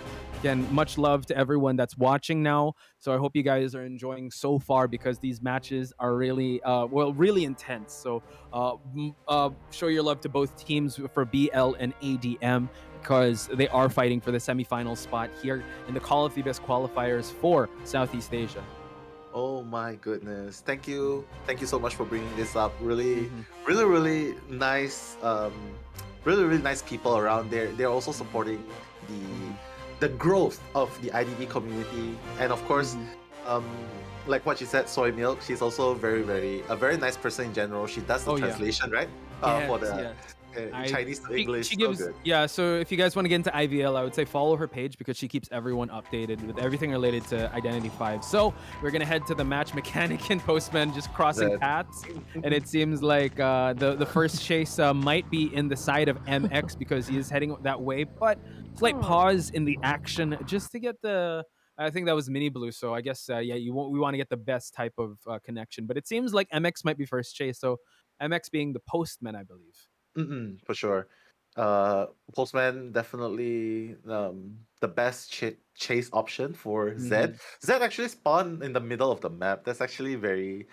I wouldn't say that's the best spawn, because there's potentially 4 different directions of Yeah, where there's any survivors choices. could You be. could get confused. Yeah. Instead of like those spawns where you just run in one direction and you're gonna be able to find at least one survivor, here you got your choices. Do you want to go the shack area, the sandbags? You want to go? You definitely want to stay away from factory. Okay. Yeah. I have to say, like, there are people right here also going crazy for cats. Yep. I'm a dog Oh. person, but I like cats too. Okay. Oh, I thought like cats from NAEU, but shout outs to him also. Yeah. Cat. Yeah. Anne Cat is definitely a lady. cat person. Yeah, she's definitely a cat lady. hmm And And yeah, I would have to say, and just don't camp pallets. Don't try to stun, like what Posh said. Don't try and stun. Don't try and camp pallets. Just don't save pallets too. The first chase is very important, so just put down the pallets, please, and then just make sure you create a long wall. Force N to break pallets, and then it's gonna be Move. better. Yeah, because N is an anti-looper hunter. You cannot loop N. Yeah, You N is an can't. anti-looper, anti-pallet camper. The, Yeah. the cat is just so good at these kind of Yeah. corners. Yeah, we've seen a lot of highlights, especially I think last year in COA, where we had some Japan teams, some China teams. When it reached the third round, they brought out the Disciple, and they respected Anne so much that they didn't even try. They avoided even just dropping pallets right in front of her, because they want to create as much distance as possible for her to miss her cats and her jumps too. And I think it was it. I remember it was IVC. I think we in Red Church, where when I think it was no, it was Koa PP Ja on Anne, or Swam on Anne. Like, he was able to make the cat jump to the coordinator. The coordinator fired her gun, but she was able to swerve just a little bit Oh to my stay at the God! corridor. Yeah, to stay at the corridor of the broken side of the church, and he missed it. The cat stunned, and like he went for the kill of the coordinator. So, man, these Anne plays, like, I really think, I agree with you. She's very underrated. She's I don't know very if she's in the underrated meta, for but sure. she's super underrated. Yeah. Um, I would also like to bring out a certain personal experience. Go. Over the past season, just like 2 weeks ago, I actually started a challenge, 100 games Disciple, how to get 100% win rate on Wow. Disciple, Okay. Mm-hmm. and it worked. Like from tier 1, I got to tier 4.5, like almost tier 5 Manticore, and it's really really very reliable. I think I didn't get the 100% unfortunately, and I lost one game because they banned Disciple. Dang. So dang. Dang. and, dang. They, And they were probably watching your streams and being like, "We're not gonna give Nell this." probably. Yeah. So I would say to all the English number one chats in, in the Identity 5 game, guys, if you want to start Hunter, go for it. Disciples. Yeah, I would say very- that I started with Wu Chang first, but Anne was way more consistent than Wu Chang. So now we see that dropping the pallet quite close. This is what we're talking about. Gets the hit on Rem, and this is actually pretty good. We thought MX was going to be the first survivor that's going to be chased. He has to be very careful because Quan Li is in the area and now making his presence felt. Rem away from his doll though, so that's the best possible situation. And teleport. Oh! Baited him. Oh! Okay, basically right now, Rem will be able to kite a little bit longer because Quan Li will be coming in. I saw that from a mile away. That because as soon as he knows that he doesn't have excitement, he's just gonna go in after he bolts the window. And right now, Zed basically does not have any more skills left. He does not have teleport left, and people, DL just knows that he has one more. Look, Rem is already dropping the pallets. He does not care. He just drops it straight away. Playing the mind games. Catches him bolting this way, gets the stun, and now we see that Rem is down here at triple pallet. Pretty important part of the map, but all the ciphers are actually moving along quite nicely. So excellent back and forth here. Yes, the teleport was expended, but I think Zed kind of got his footing here. What he's scared of now is the doll of that mechanic. It is. The doll is decoding right now, and look at the cipher progress. 4 ciphers are being done. 1 has already been done. 1 is at 90%, and there's already the earmark, the tinnitus being triggered. He doesn't know which direction, but Mini Blue is gonna do that. Wow. Able to get the hit. Oh my god, and also the cat was able to just stop the mechanic from leaving. But you know what? He's just gonna keep interrupting him from decoding. But Mini Blue, excellent rescue. It's just that Zed able to utilize the toolkit of Anne, just stopping the mechanic before she could leave the triple pallet area. And now Rem will be falling down again for the second share. But wow, Mini Blue, I have to say, has caught my attention in terms of rescuing. And mind you, Nell, Mini Blue brought Tide. Because Rem is on mechanic this time, so he's like, rescue me. But one thing to take note of though, Rem just decides to die in the middle, and nice. It's gonna hit double the mechanic. hit. No, it's not gonna be. Yeah, but Rem, look at Rem. He's just gonna decide to die in the somewhere in the middle. Throughout the games, he's died, and the ciphers are actually being decoded at a very insane rate now. 2 ciphers remaining, almost prime at both. And this is where Quan Li is gonna be ready to stun. It doesn't matter if he gets caught by the cat. He's just gonna stun no matter what. True. Here we go. Is he gonna go for it? The cat's coming back, but I don't think so. Like we see Rem. Trying to cut off the corner here at the water tank site, but he's gonna try to go for it. He's gonna go for a long stun. Wow, this is gonna buy some time for him to probably heal. Yeah, force heal. He still has him. Oh my god, he's fighting him again just before he got detention, but now the detention hit was on the forward. Oh my god. Wow. That was intense. And split-second decision-making because it was primed and he went for the stun. But now, jump missed a little there. Unfortunate there, but Rem still making some distance here, waiting for the skill cooldown to happen, but Rem realizing to drop some of these pallets. Teleport is ready on the side of Zed, and now waiting for the cat cooldown. It's already there, and we see that Rem has to eat this cat and eat the detention hit. Forward is still down. Mercenary and the postman opening up these gates. Now we see Quan Li is up. Quan Li is up. He's Teleport's ready though. It's gonna happen. No, I think it's gonna be a 3-man escape right there. Forward's already out. Yeah. Even if he teleports, MX though. MX is there. He's just being cheeky. He just opened the gate. And GG. Yeah. I would say it was the first half was a big scramble too, especially with the he thought that he cornered Rem using the teleport, but like you said, dropping the pallets really worked out. You're forcing Ant to break those pallets, forcing him to go inside that factory. He already saw that there was a bit of that premonition of that stun happening, right? Because the forward was already in factory, and once he vaulted that window, once Anne vaulted that window, the forward was there for Rem to be able to transition to triple pallet. Great communication Mm-mm. on both sides. But you know what, Zed Mm-mm. on this disciple, I would say Scary, scary. yeah, it's pretty scary still. Like I think you Yeah. if you solo kite this disciple from Zed, yeah, you're going down right away. It's just the excellent coordination on the side of BL who was able to counter the disciple of Zed. For sure. I think he got a little bit nervous there. His Mm-hmm. disciple is very stable, but Mm-hmm. got a little nervous there after I think the teleport there was a very big brain move, trying to Mm-hmm. teleport because the cat was already on the mechanic. He thought that the mechanic was just gonna try and create distance there. The moment he teleports, he can just jump to the mechanic. But unfortunately, the mechanic, as soon as he saw the spot, the channeling, he just instantly vaulted in again and went out the window. Quan Li saved, and that's where Quan Li knows, oh, no excitement, easy stun right there. But Mm-hmm. yeah, I think it's still a very very solid game right there, both Mhm. teams. Yeah, and just a glimpse of how BL's survivors work together, and yeah, excellent performance. But can't take anything away from Zed. He performed admirably. It's just that, yeah, just the teamwork and coordination. Look, all these ciphers start popping left and right. Especially, let's recount that situation towards the end, Nell, with how the mechanic, like you said, Rem, always dying at the middle or the factory. Just an area where it's kind of open, but there's still a wall for Quan Li to stun you in, and he went for the stun. To try and wait for the pop to happen, but unfortunately the detention was there. Quan Li did fall, but the sights were still set on Rem to chair. Yeah, and this is where you see the limitations of Disciple. Disciple is very good at chasing, but the moment you decide to pursue, for me personally, I do not want to chase any survivors that are in the factory, even if you have confined space, because it's just so many windows you can jump out from. One pallet, two pallets, three pallets are surrounding. Definitely a spot that I do not want to go first. But in the case of Zed, he has no choice because he spotted mechanic. He's not gonna leave the mechanic, and that's where things got really really tricky.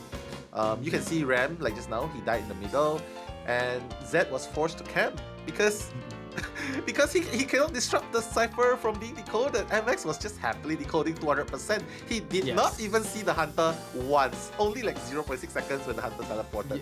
Yeah, I think he was waving at the hunter too. So again, being a little cheeky there. But you know what? MX also on that voice call was quite cheeky. But this is BL. This is what they bring to the table: a solid survivor performance. And now we have to shift our attention to Adam's survivors because they have to be the one to try and drive for a 4-man escape. Because if they go for a tie, we will still see a round number 3 though. So if they want to be able to solidify a win in round number 2, survivors of Adam all need to be out of the gate. Worst case for them, or like the minimum requirement, is for a 3-1. So yeah, pressure is still on their side, I would have to say.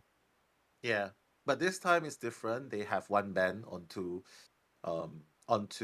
BL's hunter, Carol. And in Mhm. this map, what do you think would be ideal to ban? I mean, do you respect ban Carol's breaking wheel? Or do you Num- ban the Bloody Queen or the Dream Dream Witch. Witch? Yeah.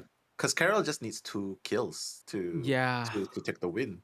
that's a big Mm. ask. I wish you could ask for another ban, but you can't because with a performance like Carol's, and even though we don't see much breaking wheels here in Arms Factory, do you really want to roll the dice again on how you want to test out the 90-degree turns of Carol on the on the pollen in this map? Not quite sure, but Dream Witch on this map, we've seen how well that they can do. I think it comes down to team dynamics and what they're more comfortable facing. I think they're huddling up against each other. Maybe it's going to come down to like a preference thing. If they want to perform at their best, they got to ban either the Dream Witch or the Bloody Queen. Maybe they'll allow the pollen to come through, but I wouldn't blame them if they ban it. How about you, Nell? Um, I don't know if this is true, but Poland, there's a lot of corners in Arms Factory, and there's a lot of places where you can just loop the hunter using the windows. So Mm-hmm. maybe they can gamble Mm-hmm. and not ban the breaking wheel and maybe ban the Bloody Queen instead, Mm-hmm. or even the sculptor, because Mm, Carol. sculptor, right? Yeah. Oh my god, that's the problem when you have so Yeah, many proficient because hunters. Because there's three, right? Dream Witch, Bloody Queen, Sculptor. If we're gonna take our gamble with those three, but those are still solid hunters here in Arms Factory. It is. I think it comes down to what they are most comfortable facing with their lineup. If they want Right. to go for they want to go for, I don't know, four rescuers. Copy pasting the BL The four homework. rescuers. Yeah, the homework. You know that That meme, might like, work. hey, can I copy your homework? Yeah, I'll change things up a little bit. Okay, and then it's just it's still It's the just the same. same. Yeah. Yeah, but oh well. It's Mhm. definitely down to Adam survivors, and things are not gonna be easy for them. Yeah. I have to be honest. They have to pull off a miracle kite, a miracle teamwork, miracle cooperation, and Hmm. they cannot afford a single mistake. Yeah. First kiting has to be really strong. Like for me, if I can't kite, I just hide. So I think Hmm. maybe they can adopt whatever strategy that they can Hmm. to know just get that containment time as long as possible for the ciphers to be done. Yeah. Honestly, I think hiding is also a valid strategy if ever you're not too confident, especially with a hunter like with Carol. Yeah, if you don't feel confident in the area you're in, you spawned in, just try and hide first. I think the strategy, remember the explorer strategy, like I think a year ago or Yeah, 2 years ago, where they yeah, hide and they did. the wildling would whistle, and it's like it's so hard for you to even find where this explorer is at. So yeah, I don't think they're gonna bring out an explorer though, but I would say like you want your strongest kiter to face Carol's hunter first. For sure. And Mhm. Dark isn't even being brought out yet. Not yet, right? So Not yet. scary. Why not? I mean, Dark Uh-huh. can definitely come out with his guard 26, but if they ban his 26, there's also Sculptor to worry about. Yeah, there's And a lot. yeah, but by no means okay, let's look at the story, the plot Mhm. line so far. Mhm. Um, game number 1, 8-1. Game number 2, 3-1 in favor of BL again. Mhm. The scenario is if they get a draw in this second half, which is 3-1. Mhm. So there's the 3 escape survivors. In game number 3, they still need to pull a score advantage over BL if they want Right. to Yeah. come back, right? Not just So win, but win in an emphatic fashion that yeah, the point like differential 10-0. could. Yeah, exactly. That's Yeah, a tall ask, but you know what? I think they have to take it one game at a time, one round at a for time. sure. Now For we sure. see that the bans are happening. It's gonna be the forward and the seer. Carol still has his pickings, but it's gonna be limited. Yeah, respect banning the Dream Witch, which leaves open the Bloody Queen and Sculptor in this map. Mm-hmm. Carol does not want to deal with forward, bans the seer. I think he's gearing up towards a Bloody Queen. Who knows? A Yeah, Bloody I would Queen. agree. Yeah. Or Sculptor even too. a Sculptor, yeah. Yeah. Okay, they're gonna go with a patient again. Posh.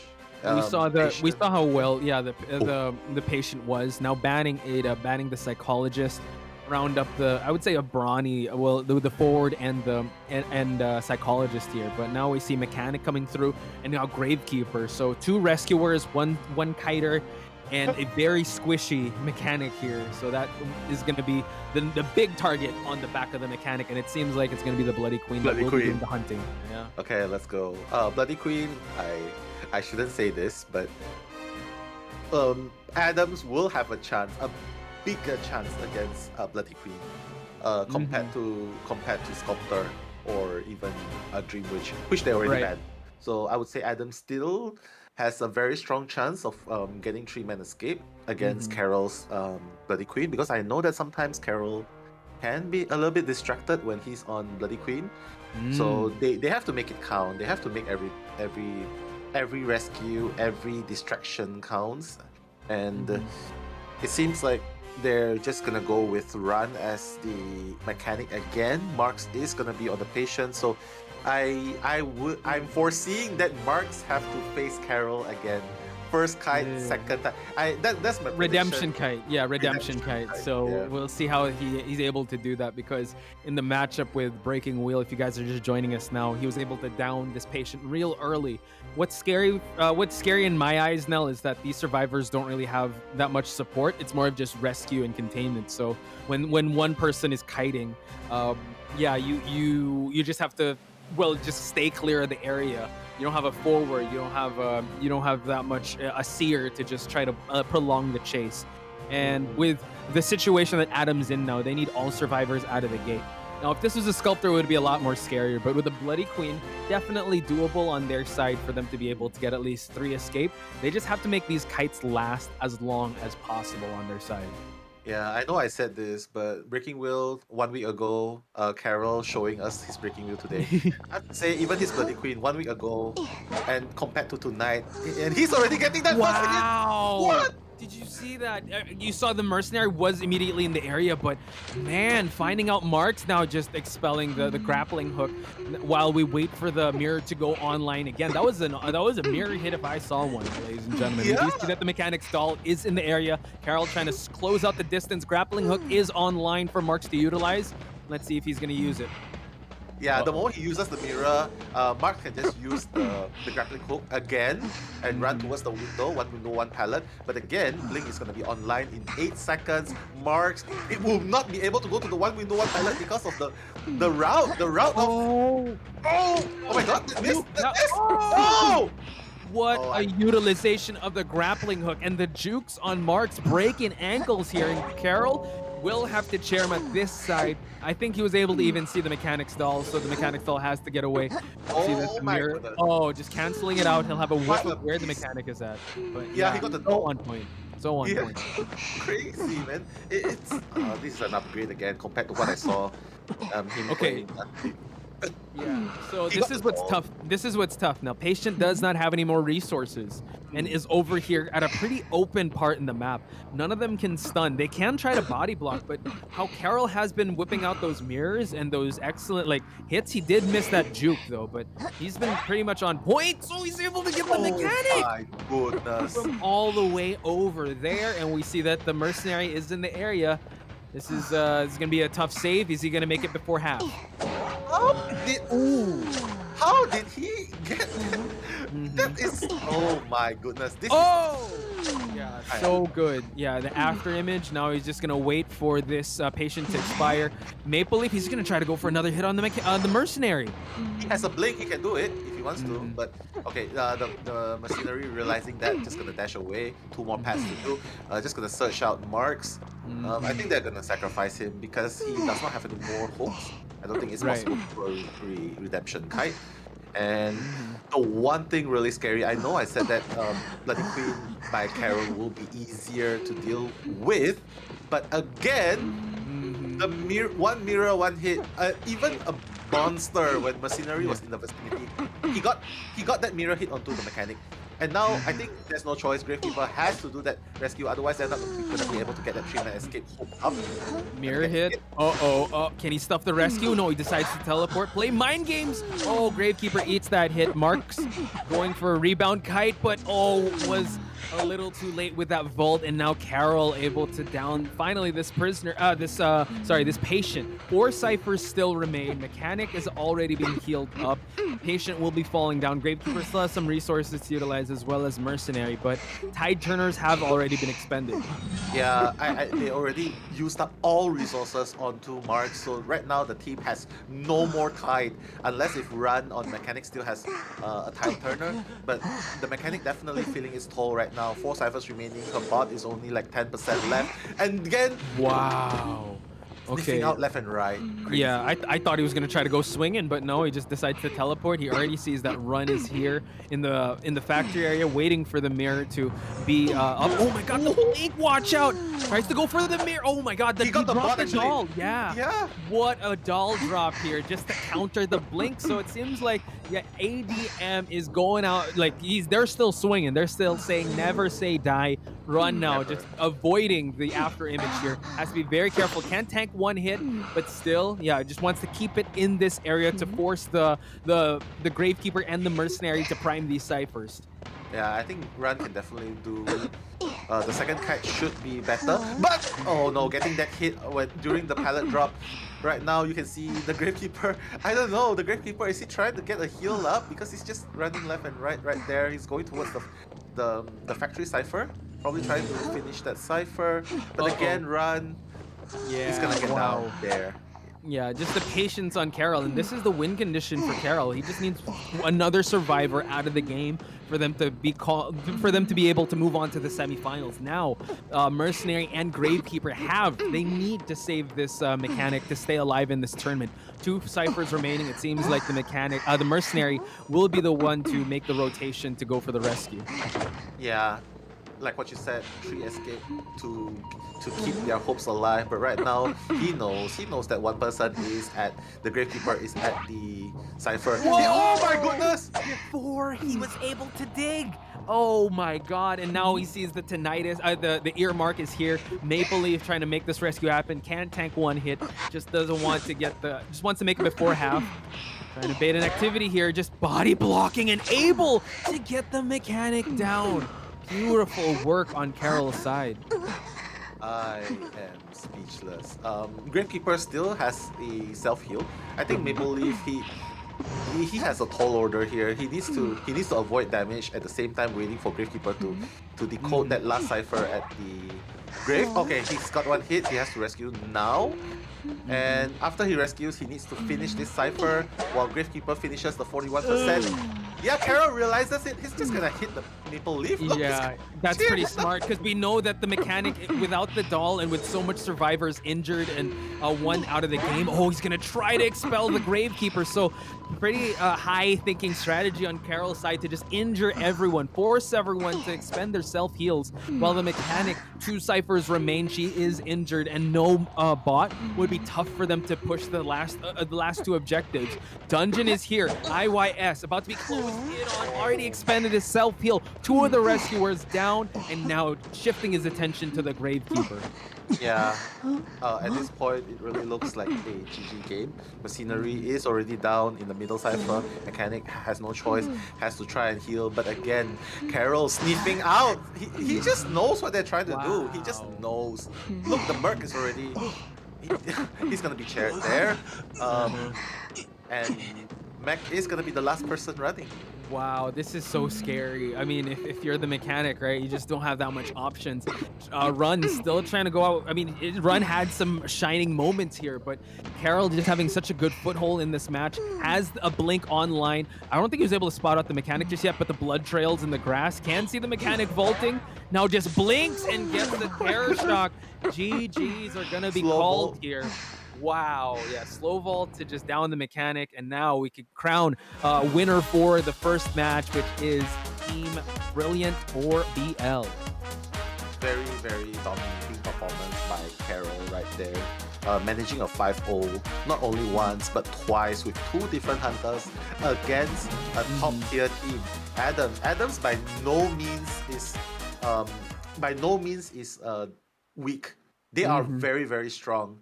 But Carol, just another level with the Uber rides. Sorry, with the Uber 5 stars, and now with the mirror queen. Adams put up a really, really good fight. I have to say they put up a really, really good fight, but just very, very unfortunate. They couldn't bring out the full power of the patient. Unable to transition towards the arms factory where the kite would have been better, I think. And again, also another thing to note, they have no harasser right there. So Yes. The hunter is not afraid of anything. Not afraid of stuns, not afraid of Owls. bong rescues, owls, yeah, and The one thing that that did prolong the chase was the amazing drop of Run's doll, right? That countered the blink. that was beautiful. That was so good. One of the highlights there, and that's the potential that Run can bring to the table. Bought a lot of time for them to pop another objective, so that's good. But the control he had on the start he was able to find the patient early on, downing the patient in a secluded part in the map, forcing the rescue to happen. No more tide turners for them to utilize mid to late game. That snowballed everything in his favor. Definitely. So guys, watch out. BL has a brand new hunter on their team, and the name is Carol. So definitely one player to watch out for. Adams this time, unfortunately, not going to be making it through the qualifiers, but definitely given their best, their heart, and I think that's what matters here. no one is a loser here. They go back with something. If not victory, they go back with experience. They go back with Yes. love and support from the community. So Mhm. guys, just put up some love in the chat, guys. Just Mhm. like spam your Korean oppa love signs. Just show some love to them. Mhm. And of course, congratulations, Team BL. But I have to say, they I um, sort of predicted that Mm. they are strong, but I didn't expect them to be this strong. This yeah, we were Uh, talking right offline. We are saying yeah, BL one of the favorites to win in this tournament, if not in this match. Not like this though. I thought it was gonna be like a 2-1. I thought it was gonna be a yeah, blood-shedding game, but me too, me too.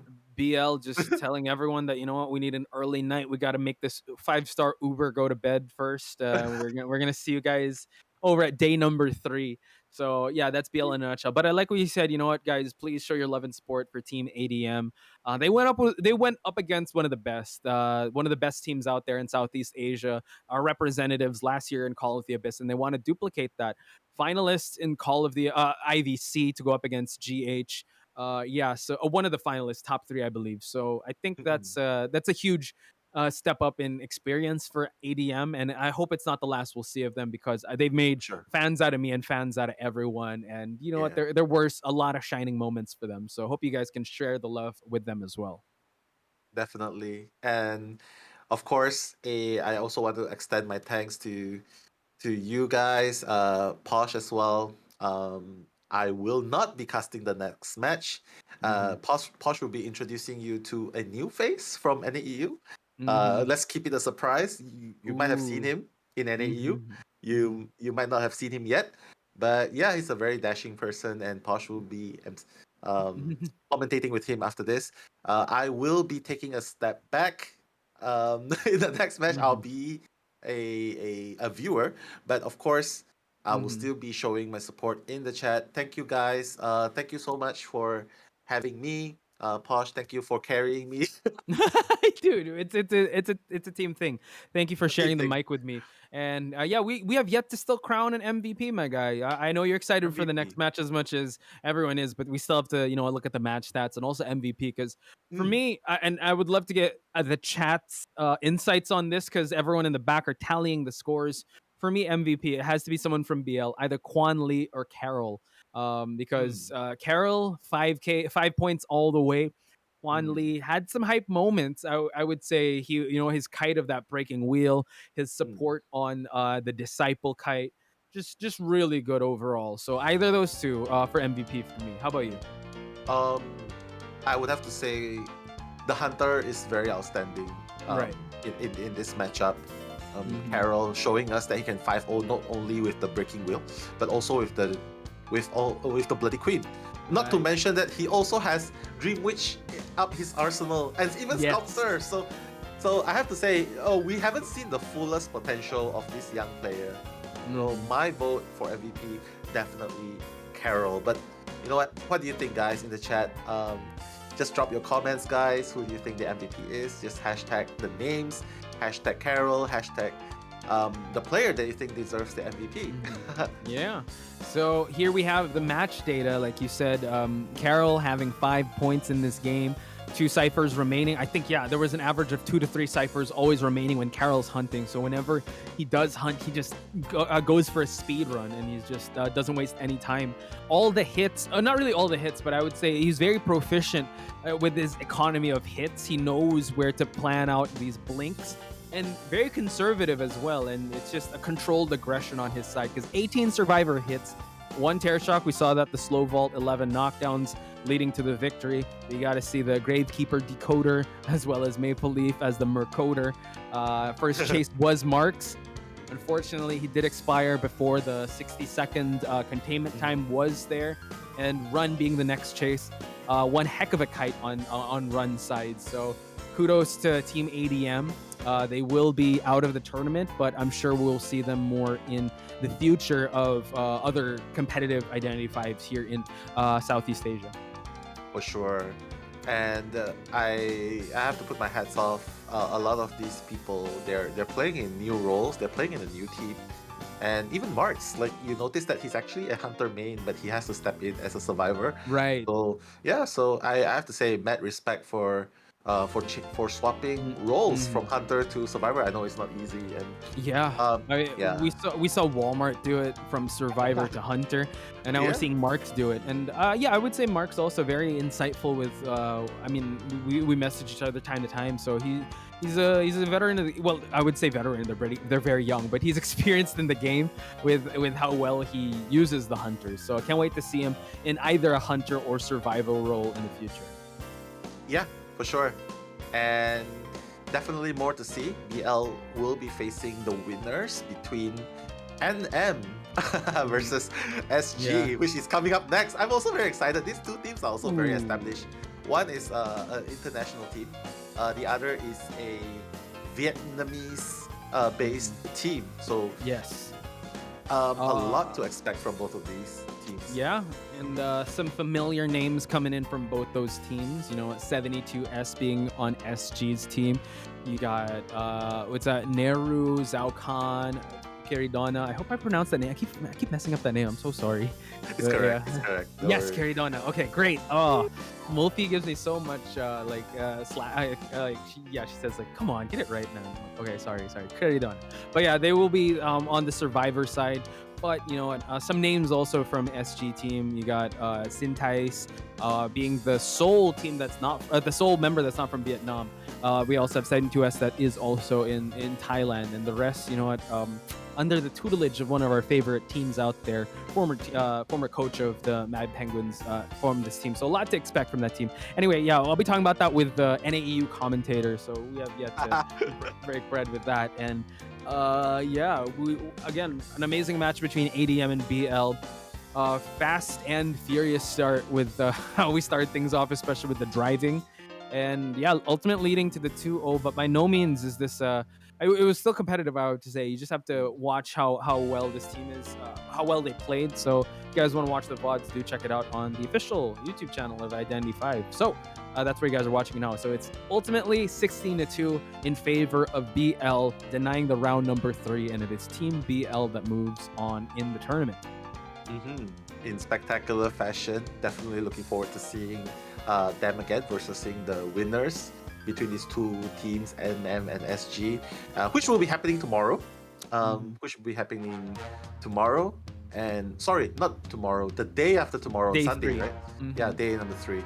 And there you have it. MVP, very, very well deserved. Yes. As you can see, finishing off the survivors at an average of 2.5 remaining ciphers. That's Bloody Queen alone, and 36 hit on survivors. Ah, What a that's a lot violent of guy! hits. What a violent guy! Yeah, just hitting everyone. It lands. Amazing performance by Carol. That's not the last we'll see of the stats. I'm pretty sure if he's still going to be on point. And we have yet to see Dark. So this is Carol that came up. This was the hunter we thought that was going to be the sub hunter. So yeah, it's quite interesting to see Carol come up to bat up against, I would say, formidable survivors in the side of ADM. So well deserved MVP on Carol's side. Definitely well deserved, and GG, well played. Definitely something you can learn from top tier hunters. I do not mean Bloody Queen. I do not mean Breaking Wheel, but after watching these people, I just keep getting hyped, and Oh yeah. for sure always. But let's So- look at the brackets now, though. Posh, can you bring Yeah. us through it? Yeah, like you said, BL moves on. They will be facing the winner of SG versus NM. This will be happening on day number 3, ladies and gentlemen, and also the finals. Because day number 2, it's going to be this lower bracket of LUV, or Love at First Sight versus Rename, and GG versus HS, or Hokkaido Shrimp. Getting very hungry just talking about it, but that will be Shrimp. tomorrow. So yeah, that about wraps up the initial first half of this day, because we have to give away to the next teams, which is SG versus NM, and I'm so excited to be calling that match. But Nell, any final words before we throw it to a break? Um, let's see how many names I can call in chat before in 30 seconds. Okay, you Go. time me. You time me. All right. Thank you so much, Paula. Thank you so much, Fikanor. Thank you so much, Antonia, Ruzal, Mix, Ishi, Fangirl, Chihaya, Cheris, Agar, Heiwu, Hanako, I am a Chaukan Sim, Pap Dimu, Rusal, Aquer, Pain Carol, FYO, Searzo, Z, Poshi, Chocopie, Mix, Wow. Rusal, Oh, Choco Pie. Nice. Hanako. Yeah, I see Oh, so many people. Maybe. last 10 seconds. You got any more? Fangirl, Ruby is tired, Dio Brando, Searzo. Oh, I spent that's Dio's in the chat. Kahel. Wow. Yeah, it Kahel's in the is. chat. And that's 30 Yo. seconds. Oh, thank you so much, guys. Hope that we Mm-hmm. have kept you entertained. Mm-hmm. Hope that we have provided you with smiles throughout the game. And yeah, I'm really, really happy and excited for this. And hope that you guys will not only support the teams, not only support the games, but you'll also support everyone involved. And Mm-hmm. those are my last words. Namaste. What does Yeah. namaste mean? I don't know. Peace, I don't know. peace. Okay, thank Peace. you, Okay, thank there you you. go. Peace. So on behalf of me and Nell, you'll actually catch Nell in the grand finals. So we will be peacing out for a 10-minute break, but when we return, we're going to see NM versus SG. So don't go anywhere. More Identity 5 when we return.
Hey bears, I am the Gaming Grizzly and I am more than excited for the Call of the Abyss 5 Southeast Asia Qualifiers this weekend.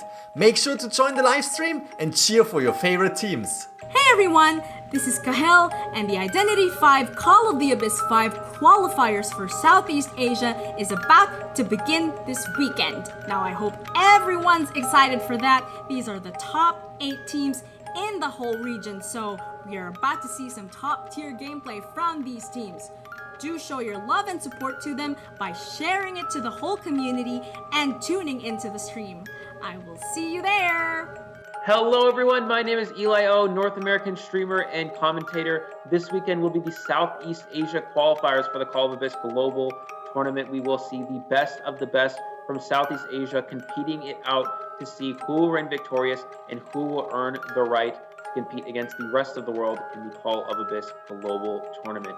This is going to be a very intense, very fun, and exciting tournament. I hope to see you all there. Let's have ourselves an amazing qualifiers. What's up, IDB fam? This is Nello Mello. We will be heading into the Southeast Asia qualifiers this weekend to determine which team will be joining Team GH to go into the Call of the Abyss 5 main stage. Don't forget to come and support your favorite team because they will be needing your support. And mark your calendars, I will be seeing you there.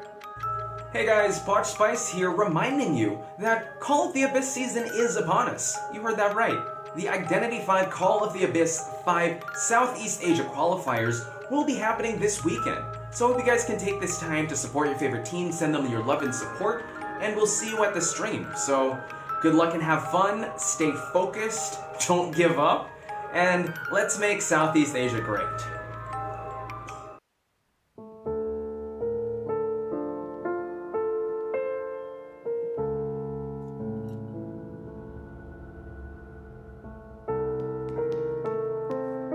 The arrival of the first letter.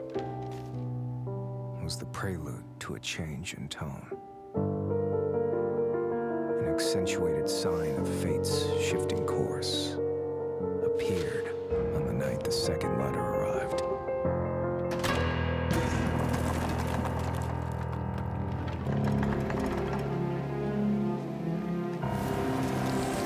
Those fragile wings flew in with the dying light. Who forgot one simple truth? The purer the light, the deeper its shadow.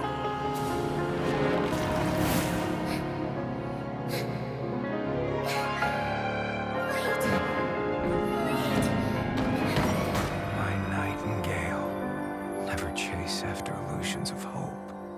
Looking back with longing eyes, this is just his unfailing bait.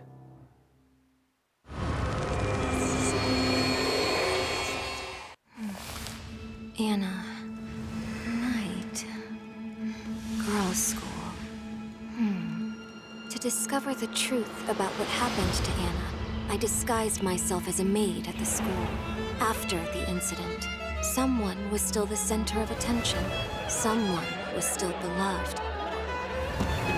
Someone seemed to be hiding something. And the odd thing, someone was trying to look for answers in those ancient legends. The truth may not be what it seems. Everyone is under suspicion. Things were not as simple as I imagined.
踏过荒谷和大漠，肩负着族人的使命，去往异乡。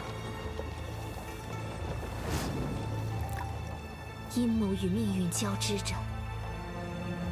当星辰落下之时，毒蛇露出了尖牙。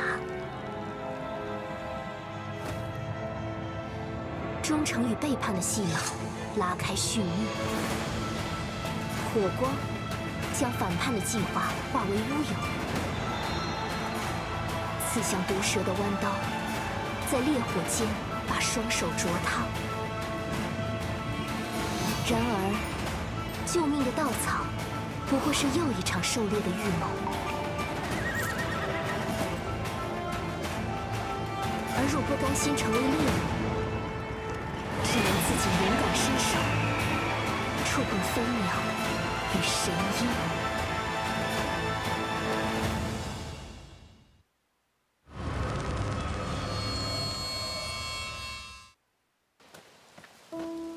Last night, I dreamt of returning to that place once again, trapped in a trance, the scent of the soil and leaves, and the chimes of midnight were beckoning me.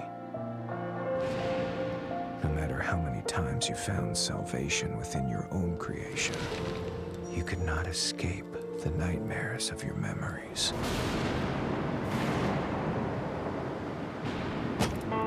Stop it! End all this now. I remember now. It's all coming back to me. When the nightingale sings, the mansion gates will open for me under the starry sky. Tonight, the truth will be revealed.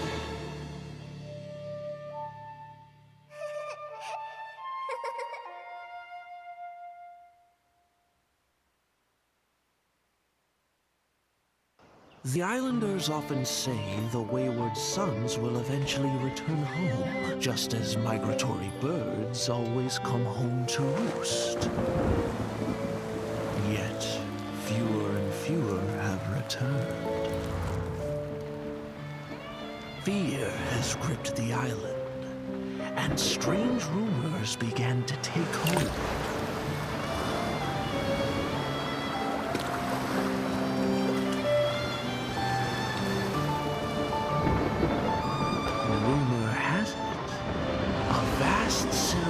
Overshadows the shore. Some also say a resentful soul lies beneath the waves, luring voyagers to their doom. While many claim, even in a storm, the swallows will guide you in the right direction.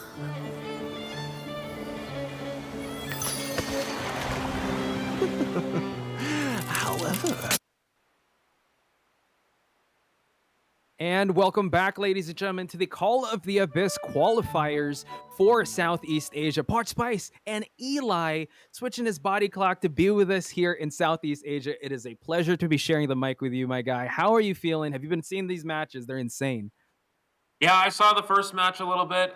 For the most part, I was trying to, keep myself awake up to this point, but we're here now, so everything's okay. Yeah, very exciting first match. We saw BL play incredibly well against ADM. It was very exciting match for sure. But BL moving on, and yeah, I'm very excited to see how these teams will advance to go throughout the rest of this tournament. Of course, the winner will be moving on to COA V SEA 5 Global Tournament to join GH from the Southeast Asia. And yeah, again, very excited to be to have the privilege to be here commentating for these Southeast Asia teams. Amen. Pleasure and privilege is all mine, especially people watching. And speaking of exciting there, if you guys have turned on your game, maybe you guys could check out the Season 20 Essence 1 skin. It is out and available. Winter Olympics, winter sports themes, I would have to say. So I think there's a video that we have to play for you guys for you to check it out. So let's cut right to it.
All right.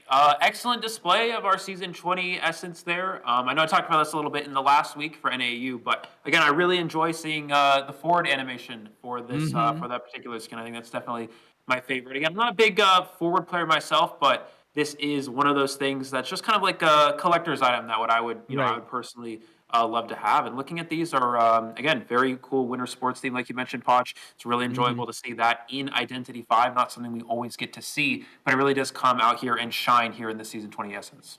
Yeah, just the creativity of these skins, and you just see the passion that the developers have for these skins, especially with the winter sport theme. So it's definitely I think a marriage of having the forward have the football, you have the gelato skin on the pollen, as well as the figure skater on the perfumer. So do check them out. You can check out the game; it's already available for you guys to purchase.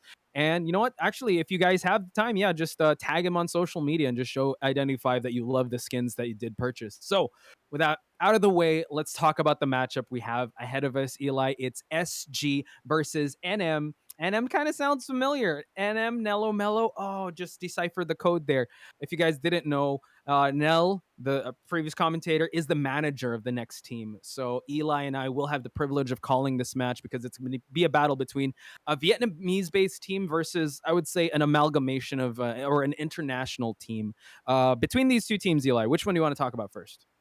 Let's SG first again. For me, Mm-hmm. this is going to be a little bit more of. I'm gonna have to refer to my notes a lot because I'm a little bit Oh, for newer to sure. some of these teams. But it looks like one of the hunters on SG actually 72S, which is a Hmm. hunter that definitely rings a bell. I've seen play a lot Yeah. in the past. Actually, one that I used to watch stream a lot, which I was definitely very excited Oh, to we got see. a fan So art contest. Just hang on for a sec before we get to talk about it. Big shout outs to Ecto 13690.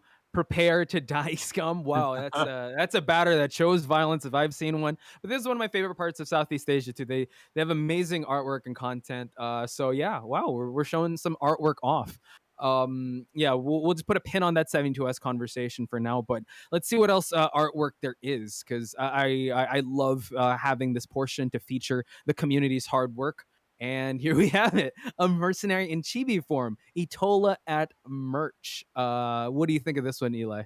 yeah, this is actually quite impressive. I personally, tell a lot of people when they do a lot of art. There's a lot of great artists, in a lot of the Identity 5 community, and when they show it to me, I'm usually like, "Wow, I wish I could draw that well." Because not very good at drawing, but can't quite compare to this level of skill. But this is very impressive, indeed. It really goes to show the talent of just pure art, which is something that Hmm. is a little bit different than actually, the talent of playing the game. So it's really nice to see that contrast in the Mhm. community as well, which I think is very exciting. Yeah, on Twitter, please tag us if you guys want some artwork. I know Eli is, yeah, you use Mercenary. Oh, any other characters that are any artworks that stand out to you aside from Mercenary? Because we did see one there, and it was blocked by an owl. So the beautiful detail on that one. Yeah, for me, I really love Gravekeeper. For those people who know me, Mm. I'm a big Gravekeeper person. I really enjoy, using Gravekeeper. Entomologist and Seer are all also ones I do enjoy. So if any of you guys have any Andrew Gravekeeper art, don't forget to draw that, post it Hmm. wherever it may be. Yeah. I love to see Yeah. it. It's Yeah. always enjoyable to see. You can add Eli at Instagram or wherever you guys follow him. Yeah, I'm sure that, yeah, you'd love to see and feature that. And that's one of the beautiful things about, Call of the Abyss. It just brings the community together, whether you're just a fan of the game in terms of art or casually following it, or you're following it competitively. I think in Identity 5, any community, any level of passion you have can be rewarded here. But you know what? This is the qualifiers. We have to talk about two of the juggernaut teams that are about to come into play here. We talked about SG, 72S being a really big, I would say, the standout name here because he's seen the big stage of COA, he's seen the big stage of IVC, and he's been one of the hunters to really look out for when it comes to competitive Identity 5. And he was in the previous team of, I believe it was the Mad Penguins. and the Mad Penguins coach is actually the one that's coaching this team, known as SG. And there's some team members here that are can come out to bat, like Sintais being the sole member, the survivor that is not from Vietnam. So interested to see how their survivor dynamics will play out, knowing that there could be a language barrier, or I would say like in terms of chemistry as well. Yeah, so with 72S, we see a little bit of different type of hunters than when I recall seeing him play last. I know he did play back in some of the Southeast Asia tournaments in the past, and he was a big violinist player. But that's back in the that's back to a while back, definitely. So 72S now looks like on Dreamwitch. Has a Breaking Wheel Sculptor and Bonbon. Four of the really kind of standard meta picks. Bonbon a little bit less common outside of China, used a lot in the China region because it's a very strong draw hunter. But in a lot of these other regions, we see a lot of these teams pushing for more than draws on the hunter side, typically going for wins under some circumstances. So, but yeah, always nice to see Bonbon here from 72S. Looking to some of the other players as well, we do have... Personally, I love the name Daddy.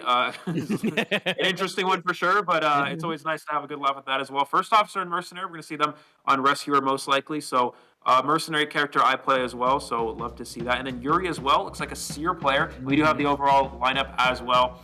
You see 72S on that Dreamwitch. Boulogne on the Bloody Queen, which again is another character that has been really popular in rank and also in the tournament setting. We have one of the players listed as a Mind's Eye. I don't necessarily know if that's going to be the case. We'll have to see. I don't think we'll see that in this sort of setting, but it's definitely, could come out as a possibility. And we do have a few Perfumer players on the side of SG as well.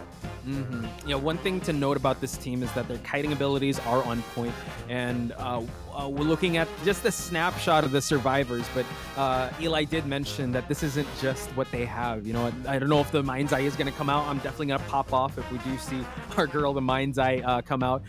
Daddy, I know we've seen Daddy before as a first officer, a mercenary.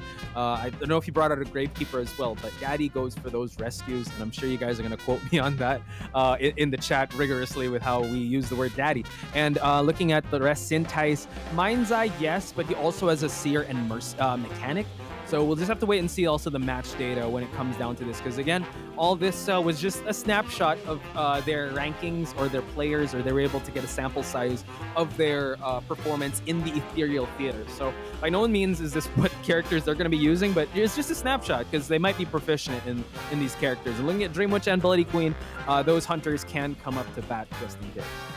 Yeah, absolutely. I'm definitely excited to see which hunter we're going to see first from SG. I'd imagine it would be 72S. It does have a lot of options to work with as well. Boulogne known for that Bloody Queen, but 72S with a plethora of those round one hunting options. We do have the overall 72S statistics here with a COA win rate of 43%, which is pretty standard for a lot of hunters in COA, again, showing the power of the survivor-sided aspect of this game. We have a 4-person elimination rate of only 32, which means maybe going for more of a draws in this sort of setting. We'll have to see eliminations of 1.65. So, slowly reaching that draw range. If you can get around 2, that's always ideal. So again, we'll have to see what 72S is able to do against a strong team like NM. Yeah, 72S really popped off in, I believe it was COA 3, and it was the Dreamwitch, Bloody Queen meta. Really known for this Dreamwitch. Also in IVC, if you guys were following his career, really known for those Terror Shocks. So again, this was just a snapshot, but he's really good at mind gaming the opponents, especially on chair with the Dreamwitch. But the meta has definitely changed. We have seen him on his streams utilize the Breaking Wheel already. We know he has a Sculptor, but Dreamwitch, I think if once the picks and bans happen and they're allowed to ban a character, they definitely have to put some respect on the name of his Dreamwitch. Yeah, absolutely. Again, also has some other options to work with, as we talked about, Breaking Wheel, Sculptor, and Bonbon. So definitely all of those are possibilities to come out here. We'll have to see, of course, the map selection as well. Some of these hunters benefit more from certain maps, while others can struggle. Looking into the second hunter here, we do have Boulogne on that 100% win rate. I think this most likely is a smaller sample size of matches, but still definitely impressive. Nonetheless, we do have an eliminations of 2, which means that most likely, getting some draws in there as well with this particular hunter. That goes to show that they're doing their job. If you're able to secure draws with Bloody Queen, that's exactly what that character is meant to do, especially in a tournament setting. So we'll have to see where that's going to come into play. No Terror Shocks, of course, as a Bloody Queen player very slow swing, which means there's not a lot of opportunities to register those terror shocks. So that's pretty standard to see from this type of hunter. But again, overall impressive numbers from the statistics that we do have here for Boulogne. Yeah, me and Nell tried breaking this down with 2 eliminations and a 4 survivor elimination. I just think that they decided to call GGs. They're like, all right, just surrender with Boulogne on that Bloody Queen. So I'm excited if he'll be using that. But now let's change things over to Yuri with this perfumer. We have yet to see a perfumer make her way here. Again, this is only day number 1, but if Yuri can do it, he does have this perfumer as well as a postman and a seer. COA win rate above 60%, which is great. Containment time tells me that he also pays attention to decoding above at first, or maybe contains towards the later half. Does not go for rescue since it's below 0.5, but escape rate at 42%. Yuri seems like the slippery survivor based on these stats, and on also with his survivors, aside from the perfumer, postman, and seer can be a slippery target for any hunter. We do have the mercenary player here. I'm not quite sure how to pronounce that, so I'm not going to make too much of an attempt here. But we do have an 80% COA win rate, which is extremely impressive. I think this is the highest one we've seen, especially not only in Southeast Asia, but also in NAU. I don't think we've seen any survivor hit 80% here, so very impressive from this player with a containment time of 72, which is fairly standard for a rescue player. If they do get chased, you want to waste at least 70 seconds of the hunter's time, maybe more. Escape rate of 59%, one of the higher ones we've seen so far today. And 59% again goes to show the power of that rescuer. The rescuers are going to be the characters escaping more often than not, simply because they're not getting chased, and they're going to be the ones exiting that exit gate as well. We do have Sintais here with a 66% win rate as well. Very impressive, 48% escape rate. We do have in the mind's eye, but probably going to see some other characters from them as well. The containment time of 56, which means they're most likely going to be playing around with some of those decoders as well. Yeah, Sintais is the player we talked to during the interview portion, and very humbled guy, very excited about the game, and also to show their hard work off, even though like some of these players have other obligations.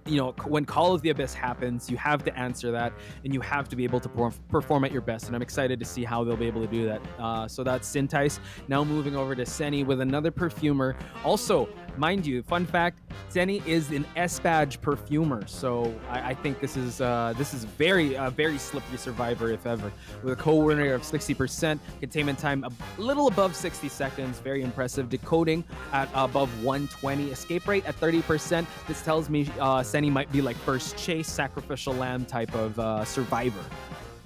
Yeah, definitely probably the first chase with a 30% escape rate, but it means they're probably playing a lot of those characters that are the ones that are typically going to get found early on. We do also have Daddy as well, 76% COA win rate, very, very impressive to see with an escape rate of 48, which means that's slightly lower than you would typically see for a rescue player, which means they may actually bring out some other characters as well. 63% overall containment time, again, does indicate towards less rescuers, so it's definitely a possibility to see those come out.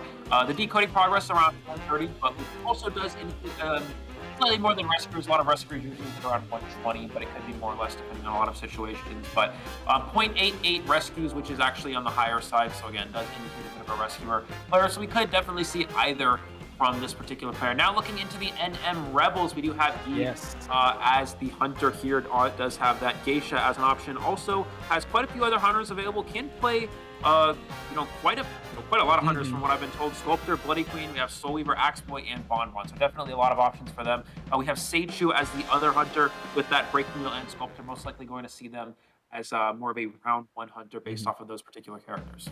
Yeah, not to mention the survivors here. Some familiar names that you see here from Team IVS, but just an amalgamation of talent that Nell was able to put together. He is the manager of that team. So let's introduce you to them. As Eli did say, Yi with this Geisha and a lot of, I would say, second to third round hunters. So we might see him in the later rounds if ever push comes to shove. And this is the power that we saw in the NAEU tournament, to have these not really backup hunters, but more of the non-meta pick hunters play proficiently towards the third to fourth game.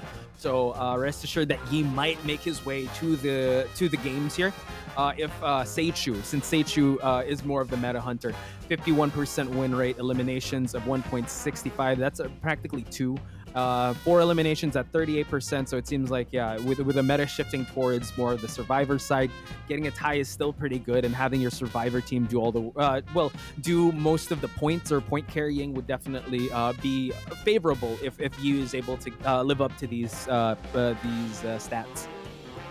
Absolutely. Again, 51%, not anything to be ashamed of, considering how survivor-sided things are. We see the survivors with a lot higher win rates typically. We also have Sage Shu, most likely the main hunter here with a 48% COA win rate. Again, not bad. Anywhere around 50% is usually the kind of standard a lot of these hunters want to be able to reach. We also have a 4 elimination rate of 37, which also is fairly standard as well, with eliminations of 1.63, which, again, we've seen a lot of this kind of shift over from NAU. Over in NAU, we would see a lot more of slightly hunter-sided meta, but here in Southeast Asia, this is typically the standard for the majority of the world right now. A lot of very survivor-sided sort of situations have arisen. We do see the hunter win rate slightly less than 50% for a lot of them, but again, around 48% is considered very strong, and I'm very excited to see what Sage Shu has to offer here. Yeah, this seems like the first hunter to come out to bat, and 48% by no means is something to be ashamed of. It's actually pretty good. So yeah, just trust that Sage Shu might come out first, depending, as we said on the map. We did see how well Breaking Wheel was on Moonlit River Park. So now moving things along with Neru, the Postman.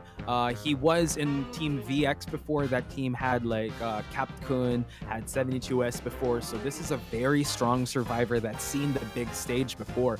We're featuring his Postman here with a 71% win rate. Containment time, so impressive, 91.50%, and that's something to look forward to. Decoding, he pops at least one cipher and one rescue as well. 54%. Eli, these stats are really impressive. Very well rounded.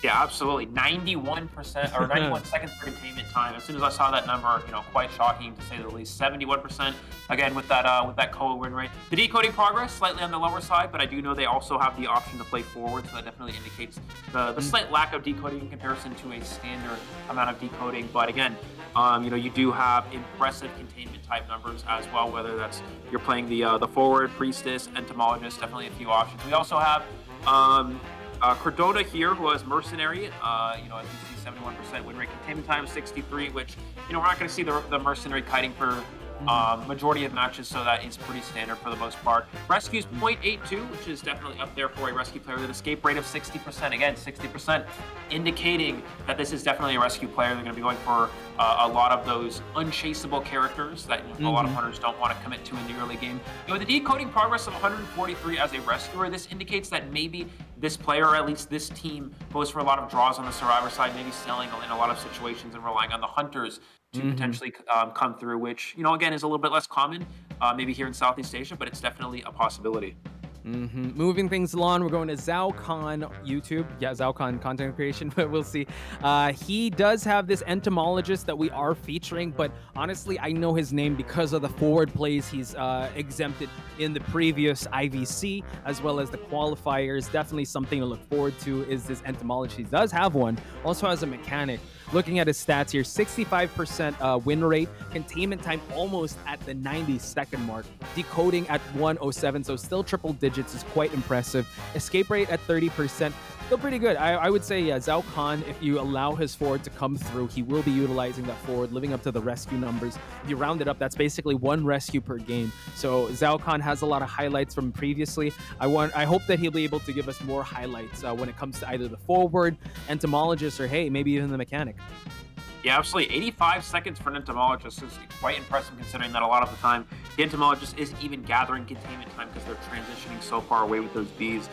So we do also have RP Wolfie as well. Wolfie, looks like a mercenary player as well, so definitely an option as a rescuer that could potentially come in at some point during these matches. A COA rate of 65. We see all of these NM players with very high, survivor win rates, which is something that I'm very excited to see. Definitely a survivor-sided team, you can tell from these statistics here. The 70 seconds of containment time and a high escape rate as well. Finally, we do have JSXD, also known as Joseph GG, I believe, who also has a few kiting characters, patient and psychologist, can also play the forward as well.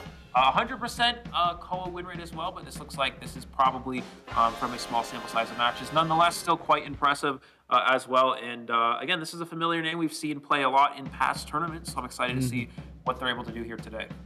Yeah, very well rounded. Numbers are really impressive, especially if you're going to go up against someone like 72S. I think that's going to be a great matchup. But not to mention also when it comes to the flip side of the survivors on SG's side, as well as the hunter on NM side. So definitely a lot to look forward to, especially when they live up to these numbers. Again, yeah, the sample size isn't quite there, but Joseph GG, it seems like he will be the forward, the psych, the patient, the mercenary, like you mentioned. So I have to say, and I know we spoke to Nell previously. He did say like they're pretty well rounded, and I think that's what you have to look forward to when it comes to Survivor gameplays, where how they're able to support each other and not just solo kite it for them to get the win. Yeah, absolutely. So we do see, again, looking at a lot of these character picks here, very well rounded. We do have, again, a lot of entomologist players, which I, always love to see. Entomologist, such a strong support character. We do have a, mechanic. We also have a lot of rescuers, a lot of forward and mercenaries. So you may see a slightly more rescuer-sided team comps here. But again, this team appears to be known for a survivor-sided sort of strategy with incredibly high win rates, incredibly high survivor statistics as well. So I think that we're going to see a lot of these teams, or a lot of this team at least going against SG. It's going to be interesting because again, 72S is a very strong hunter, but with these survivor statistics, I think they're going to put up a really good sort of show against them.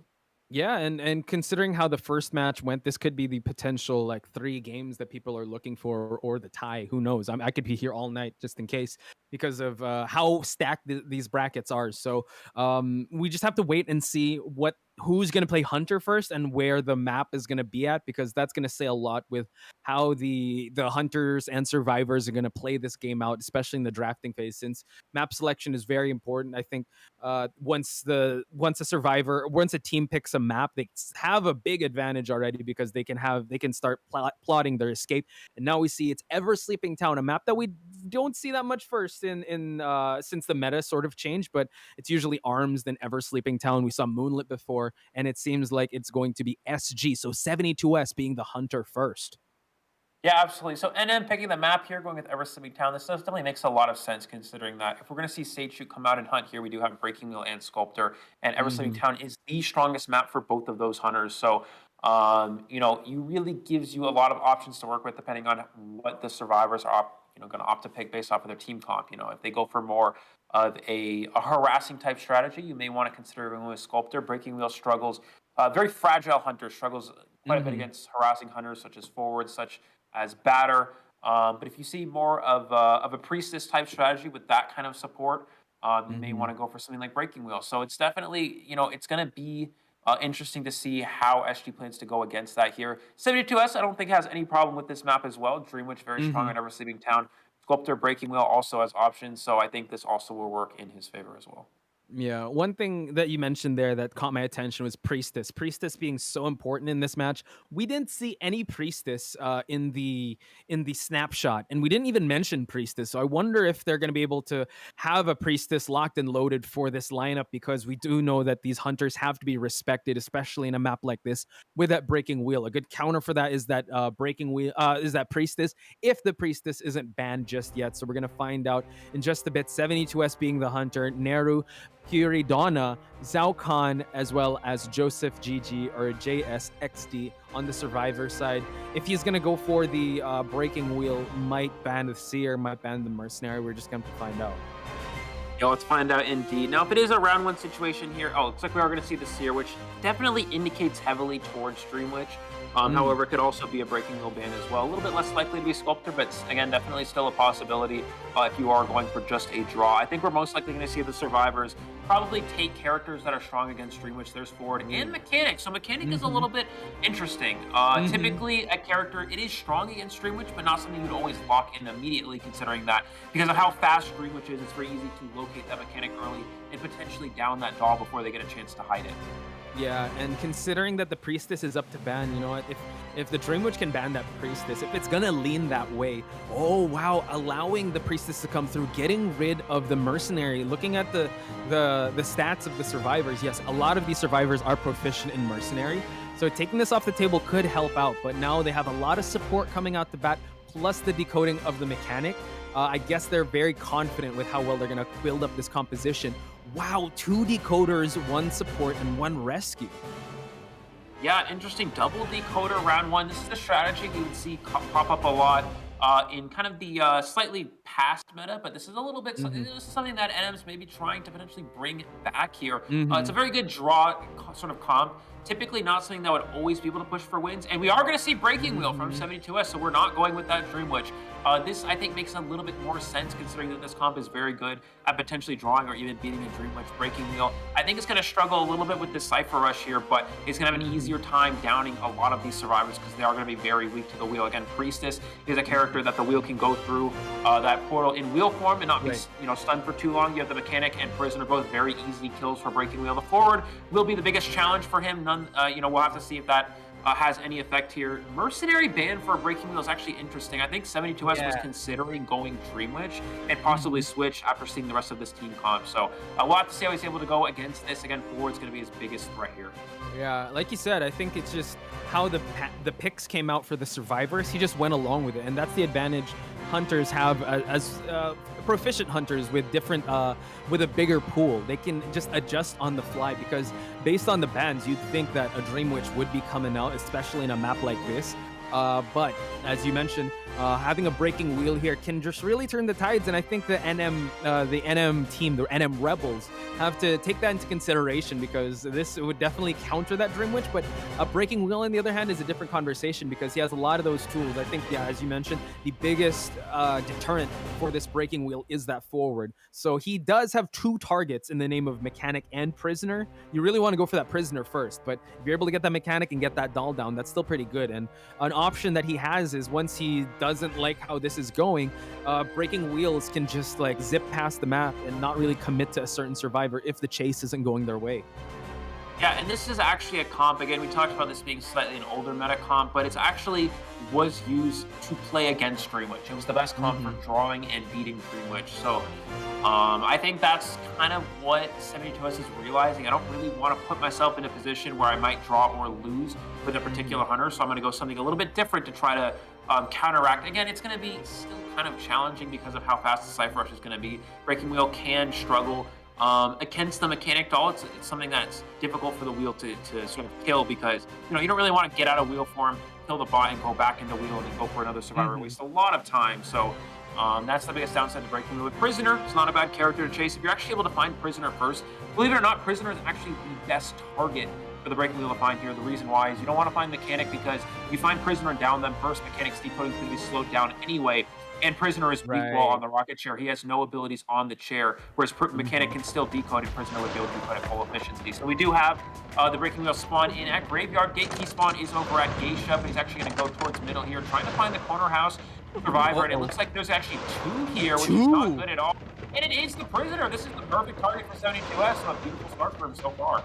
Yeah, and just note that those the two decoders that were here at the corner house, but still, yeah, just deciding to just go for Kiridana here. And now we see that two spikes already here, just chasing him out, does have a zap to utilize. And now Zalcon able to try to go for the hit, but now eats that hit. Kiridana is actually one hit away from going down, so a little overextension could pay off in 72S's favor since he's already got his first ability up and he's gaining that presence. Mind you, he still has a blink up, and now we see that he has the Mechanic spot. He will try to down this one and not to worry about the extra body on the map.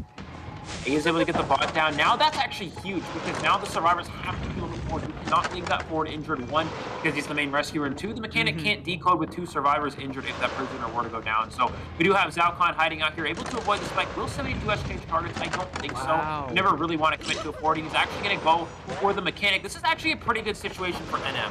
Because 72S is chasing the Mechanic doesn't have a lot of bots to work with anyway, so the Mechanic decoding is rather useless once it starts to go down. We see a lot of stuff from Zalcon, and he goes for it, but misses and takes another hit. A very risky stun there, not paying off, unfortunately. And we see a lot of survivors not decoding, a lot of running around here, which means 72S has a lot of leeway, a lot of time to work with to try to tunnel down one of these survivors. Yeah, Priestess's portals have been working out, but now we see that Joseph GG will be chased towards the graveyard, but 72S very proactive with expelling the resources and also catching these survivors off guard. And it seems like Zhao Khan will be the main target here, just making the routes, running the routes. And this area is actually pretty tough for the hunter, especially if he's able to vault the window. And now we see that 72S still being very focused on this board, granting the decoders to just freely decode while the portal is being placed already. And we see that the forward able to get away and forcing the breaking wheel to exit the wheel form. Yeah, you saw why 72S changed targets here. You don't want to commit to the mechanic. Again, if you down this forward, mechanics decoding is naturally slowed down. We're going to see the snap here most likely finish off that forward. He's going to drop down here, maybe changing targets early. Wow, this is a very, very aggressive strategy from 72S. And he is actually going to target the prisoner. I think the strategy here is potentially leave the forward on the ground, force them to expend their self-heal so you can select them later in the game, and now go for this prisoner. And then because of this, you're eliminating the main decoder, and forward naturally has a slow decoding speed, so it's not like he's going to be decoding very fast anyways. 72S has to go for 2 spikes, so you're not going for 4 presence because prisoner is able to cancel it with the shock. Tried to cancel it, but what's into the drop? And 72S is able to get that down. Still 5 Cypher machines remaining, and 2 survivors on the ground. This is very good for 72S. Holy smokes, what a counter to that zap. And now I like the big brains on 72S. You probably realize, yeah, 5 Cyphers still remain. I'm still in a pretty good spot. Left the forward to go for that self-heal, and now focusing on his original target, which was the prisoner. Goes for the snap of that mechanic, still has 1/4 health left. And we see that the blink tried to be utilized, gets the chair hit, but Neru wisely just backs off just a little bit since he was a distance away. At least they were able to expel the blink, and now Neru just waiting it out just a little bit. Again, 72S is a master of terror shock. You have to respect his timing with those hits, and now beats that hit, able to get the rescue on that prisoner, and now the rebound kite needs to last here for Kiridana. Yeah, we do see that pallet thrown down from the priestess, allowing the prisoner to potentially gain some distance here that forces this hunter back into breaking wheel form. See, there is a portal set up here. Can they make it before the snap goes off here? And no, just in time before it can register here. We do have the forward at full health waiting to potentially support, but it looks like not a lot of football left. We have just a perfume for him, and still 5 Cyphers left. You saw, again, supporting against a breaking wheel so strong, but when you do it kind of this excessively, it's going to be, you know, it means your Cypher Rush is a lot slower. Yeah, it's a war of attrition when it comes down to it. And the hunter, he can just replenish his resources. The survivors, they got to open chests, they got to heal. And the forward now has a perfume bottle, but it's going to be quite tough for him to utilize this at wheel form. And the clock is ticking on this prisoner, already past half. Has to go for the save if he wants to rescue, but it seems like it's quite the dangerous feat. 5 Cyphers still remaining. Mechanic is opening up some chests while we get the rescue on the prisoner's side. The portal is there, but that doesn't mean anything to the wheel form of this breaking wheel. We are going to see that snap there. Get the prisoner down. The portal, as you mentioned, Posh, not too effective here, and we do see wanted order on the forward. The problem here for the survivors is, again, 4 Cyphers now, but some of them have progress. We've been playing this match for such a long time, almost 5 minutes now. We just now popped our first Cypher, so that really goes to show the map pressure from 72S. And we're going to see him change targets here, looking for possibly the Mechanic or Priestess. Mechanic, probably not the best target, because again, Mechanic can't decode too fast, but Priestess is a beautiful one to find here, and that's exactly what he's going to try to commit to. Yeah, just gimp the resources of this Priestess, since the portals have been giving exit strategies for these survivors. Doesn't have to worry about the decoding speed. 3 Cyphers still remain. You have a forward here. I know accelerated decoding is a thing now, but Zhao Khan already in the area. Doesn't have resources to utilize. He just has rock hiding and the real estate of the middle part of this map. So it seems like he wants to injure all these survivors. Again, a bleed out strategy is very viable, but it's going to take some time, and you really can't let go of your sight on any of these survivors. The blink, oh wow, able to get the forward, but the forward able to create some distance here. Now all the survivors are injured. 72S back on the wheel form. Yeah, so what 72S is doing here is injuring each of these survivors, putting them in a position where they can't rescue, and does find the healing spot, which is very important for him here. Again, with everybody injured, Mechanic cannot decode at an efficient rate, and this is exactly what 72S is going for. So now you're going to you want to chase essentially anyone but the Mechanic, and it looks like he is going for that. Priestess is going to be able to get out, potentially go for a snap. Can she hit the portal off in time? No, he misses the snap, and Priestess can potentially live this. No blink, no traps. Oh, he does have traps, but doesn't have enough distance, and this forces him to change targets. So NM not out of this just yet because of that beautiful play from the Priestess. Yeah, so it's strategies like that. They have to find those openings, but you have to be very careful because this breaking wheel can dart back and forth. He just moved away, but now we see the global portal was utilized. He knows that it's over here at the corner house, just interrupting the healing. Mechanic drops down to the basement. He kills the long portal, chases the mechanic up the second floor, but like you said, didn't want to chase the mechanic. Wants to really go for this priestess or the forward just to down them right away because this mechanic won't have that much to kite with if these two survivors are out of the game. Yeah, and especially because I think he acknowledged the mechanic had a perfume as well. So if you chase the mechanic up there, they're going to perfume drop down and waste a lot of time. Nothing the priestess can do here to that full presence and the snap here. So the down 472S opting to go for the chair here. This is the correct play considering nobody's able to rescue. A lot of the time, you want to go for more of a slugging strategy, which can, again, make them waste their self-heal. But considering how fast Priestess heals and that no one can rescue nonetheless, if he goes back into the wheel form, though, this does give an option, but does have that full presence online momentarily, and he's going to be able to force this early save here from the forward. Ooh, yeah, forward had Tide Turner to utilize, allowing the Priestess to exit, but we see that the Priestess already has a portal online, and we see that Zhao Khan just trying to get the attention, but Neru just hanging around this area just since there is a window here and also an open space for him to test out his drifting skills. Neru is going to eat a spike, has to be very careful. The snap, one more hit would do it. He's trying to dart back and forth here, has a portal to utilize, but now escapes and tries to go for the window, but 72S, can he get the hit through the window? He does. Yeah, beautiful play from 72S there. Very close. You saw him actually go for that snap to try to cancel the Priestess portal. You may ask why go for the snap if it just gives them a speed boost and doesn't knock them down, but he was trying to predict the Priestess using a portal there. Priestess actually acknowledging that this Hunter might go for that play and didn't use it up too early. So very, beautiful drop from the Priestess, but unfortunately, when you're in that open area, there's not many places you can actually kite to. So he is able to get the down there. Forward is up, but I don't know if they really get this rescue. The time's going to be very close. Can he get the sail before he goes for that snap? And does get the rescue, and maybe trying to go for a blinker on the Priestess. He's able to get him down. Just the blink from 72S does get the down, and still an entire cycle left, even with one prime. Driver still with two remaining. Not much they can do here. This is looking like a 4-person elimination for SG. Yeah, so the question in my mind is that did the forward, I think the forward used up his self-heal unless somebody did save it. So yeah, saving the best for last here, the mechanic now.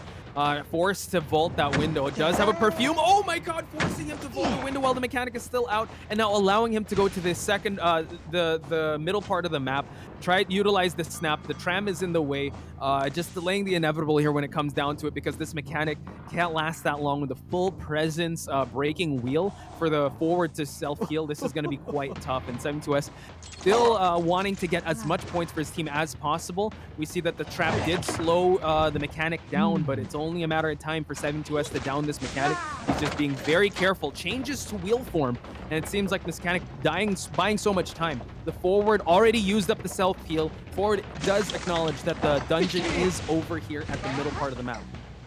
Yeah, if you're 72S, all you have to do is get out of that wheel form with the full presence. Exactly what we're going to see happen here. They're going to force them to chair, and the reason why is, again, as you mentioned, forward is sitting on that dungeon. You can't allow them to get out. So 72S is going to go look for that, making sure that there's no possible option for escape here. I think the mechanic may have their self-heal, forward or not. What's 72S going to do here? You have to chair one of them at some point. You could potentially wait for forward to bleed out and then pick up mechanic, but again, mechanic is probably going to try to maybe self-heal here, and they are going to get up and try to keep things going. This forces them back into wheel form. Forward actually almost bled out. I would say there is a possibility for mechanic to get dungeon here, but because he does have that full presence, there's really not a lot of options. All he has to do is get out of wheel form and go for yet another snap.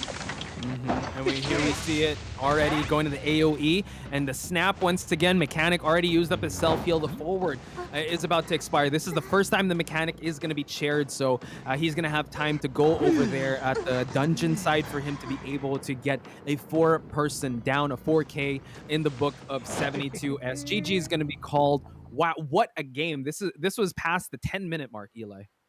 Yeah, absolutely. Again, it really goes to show the power of breaking wheel cipher control. Even in the early game, you saw 72S change targets quite a bit, and that's really what you have to do against this sort of team comp. Again, this is a very cipher rush heavy team comp, double decoder, so you really have to be able to constantly apply that pressure. Again, the survivors, a lot of support, which is good against Breaking Wheel, but there's also becomes a point where there's too much support, and that really Mhm. was the case for them there. A little bit of over support, and Mhm. the lack of Cypher Rush really showed. Again, the first Cypher being popped after about 5 minutes into the match, so that's kind of Mhm. the biggest downside for the survivors there. But 72S capitalizing on that, able to secure a four-person elimination. We really talked about how Ever-Sleeping Town, while it may be strong for the NM Hunters, it's also going to be very strong for 72S.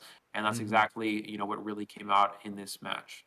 I think ultimately, yes, a lot of support coming in from the NM rebels, but yeah, 72S realizing that, playing a very proficient, a very proactive strategy, exhausting all the support, really overextending the survivors to the point where they kind of got choked out in terms of resources. So that was an excellent play on the side of 72S. NM is not out of it just yet.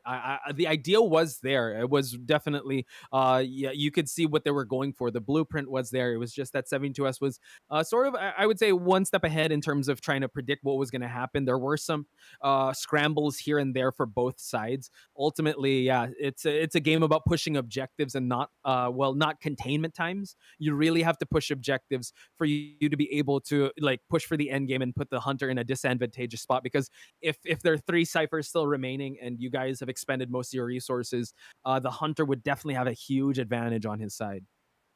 Yeah, so now if you're NM and Seichu here, what is really going to be your main strategy? You have two hunters to work with. You have Breaking Wheel and Sculptor. You could potentially bring out the Breaking Wheel and, maybe try to go for the same sort of strategy 72S went for.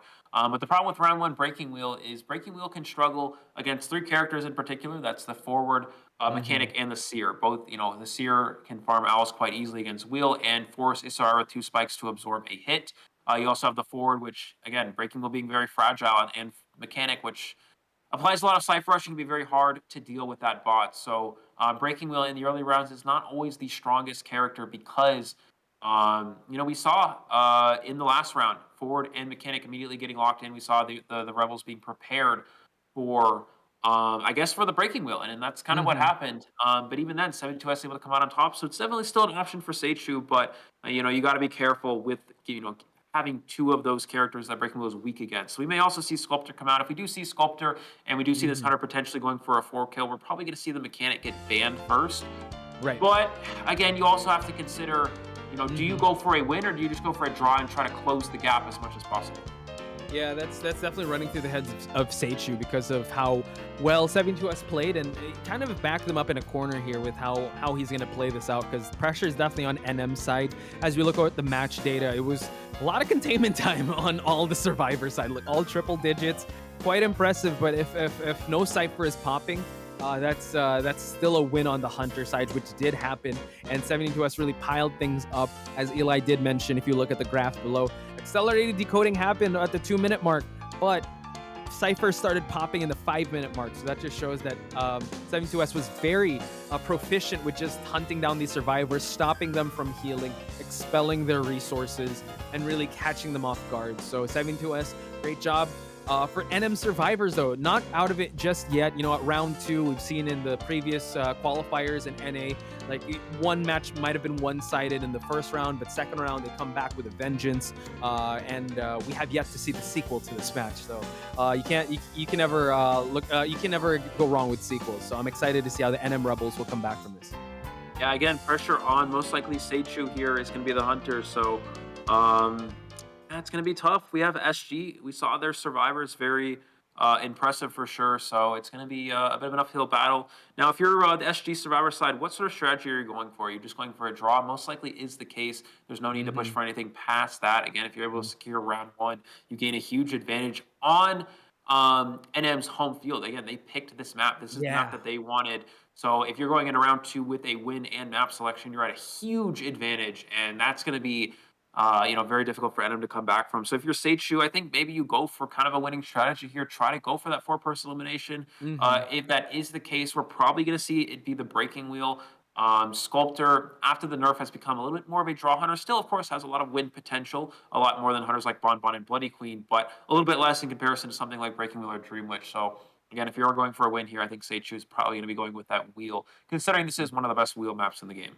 Yeah, I agree 100%. When it comes to Seichu's mindset, he has to go all or nothing because come round number 2, he's going to be kind of put out of his element. Well, it's going to be up in the air because the map selection would be on SG side and 72S with a furious pace at the start with that. Well, I would say like it was more of a calculated, slow, and well, consuming pace that he put against the NM survivors. So yeah, he has to go for that winning strategy for them to be able to kind of alleviate the pressure that 72S did start. And I think SG, they are in a good spot to just the bare minimum is just go for a tie. Actually, go even for a one survivor out. They still technically win the match, and they still again you want to be able to cement that victory. But even if they get one, they're still in a good position because they win round number 1. But that's the amount of pressure that they have. They don't have that much. They just need that one survivor out of the game. And like we said, meta now is on the survivor side when played right and when played with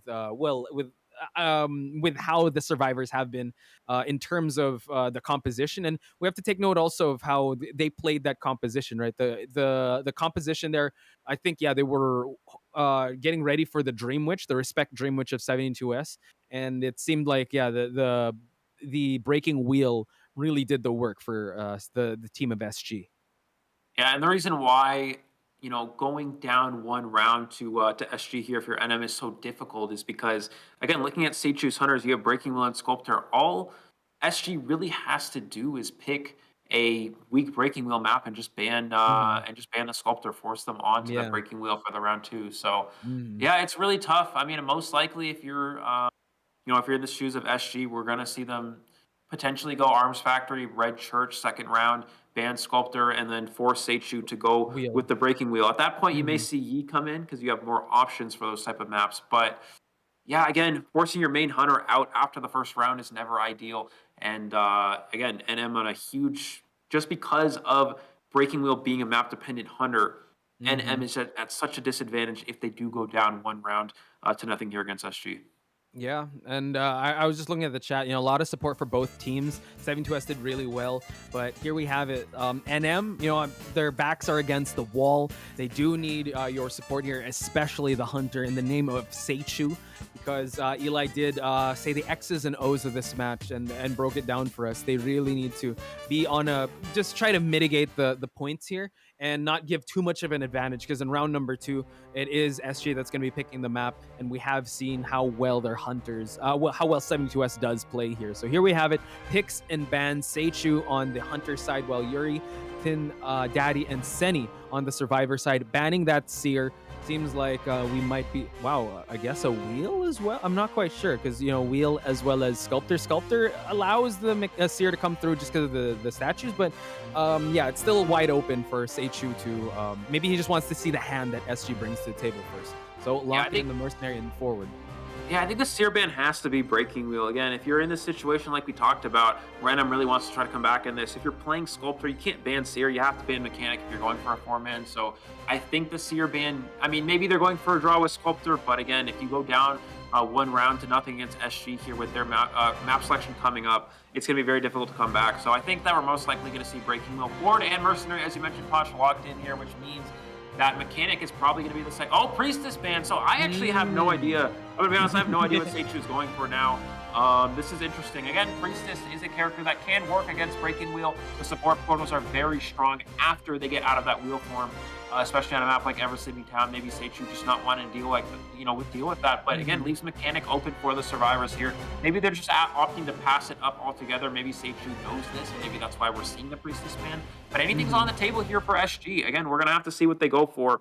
And just trying to secure a draw, I think Mechanic makes the most sense. And I know I talked about this a lot last week, but in this situation, we only need one survivor out or at least a draw. Mechanic is the best draw survivor in the game.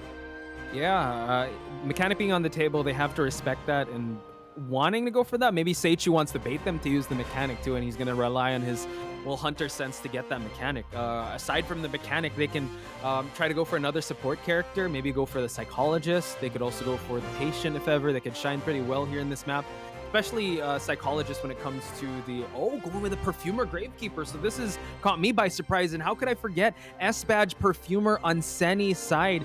Gravekeeper I think Daddy is on the Mercenary, but with the wheel here, Yeah, quite the interesting lineup that we're seeing. Not opting for the mechanic. We're going with a mirror hunter match. So will we see the same like constant changing of targets here? And note that they don't have the same support with that priestess. So it's going to be quite tough for them to traverse the map. Yeah, so this team comp is heavily favored towards anti-breaking wheel. I'm actually surprised Seichu doesn't go Sculptor here. Sculptor would actually be incredibly strong against this team comp. Perfumer very weak to Chip Hunters. Gravekeeper very weak to Sculptor because it feeds that presence. So Sculptor would have actually been an amazing pick for Seichu. So taking a really big risk with the breaking wheel considering that SG is heavily countering it. Yeah, again, this comp is a little bit more of a I want to go for a win comp for the survivors, which is interesting considering that, again, they only need a draw, but, maybe they're trying to gain as much of an advantage as possible. Maybe they feel not quite as strong in the later rounds, although considering looking at the situation, they should be favored in this current position. But again, anything we'll have to see how this is going to play out. We do have more characters that Breaking Wheel is weak against. Perfumer are actually not as bad as it seems, simply because as soon as what a lot of Breaking Wheels will do is after they perfume back and remove one of those spikes, they'll immediately get up out of wheel form and hit the Perfumer before they can get their perfume back online to get that first damage on them, and then potentially just go for a blink after that and not even go for the double spikes. They'll just go for 2 basic hits. But again, on this map, Perfumer is very strong because 2-story areas are so good. You can perfume drop down, force the hunter to wait until the perfume runs out before following them. Yeah, just telling the X's and O's of this and shining some light. Seichu's gonna have his hands full with this lineup. Gravekeeper, just counters that wheel form forward.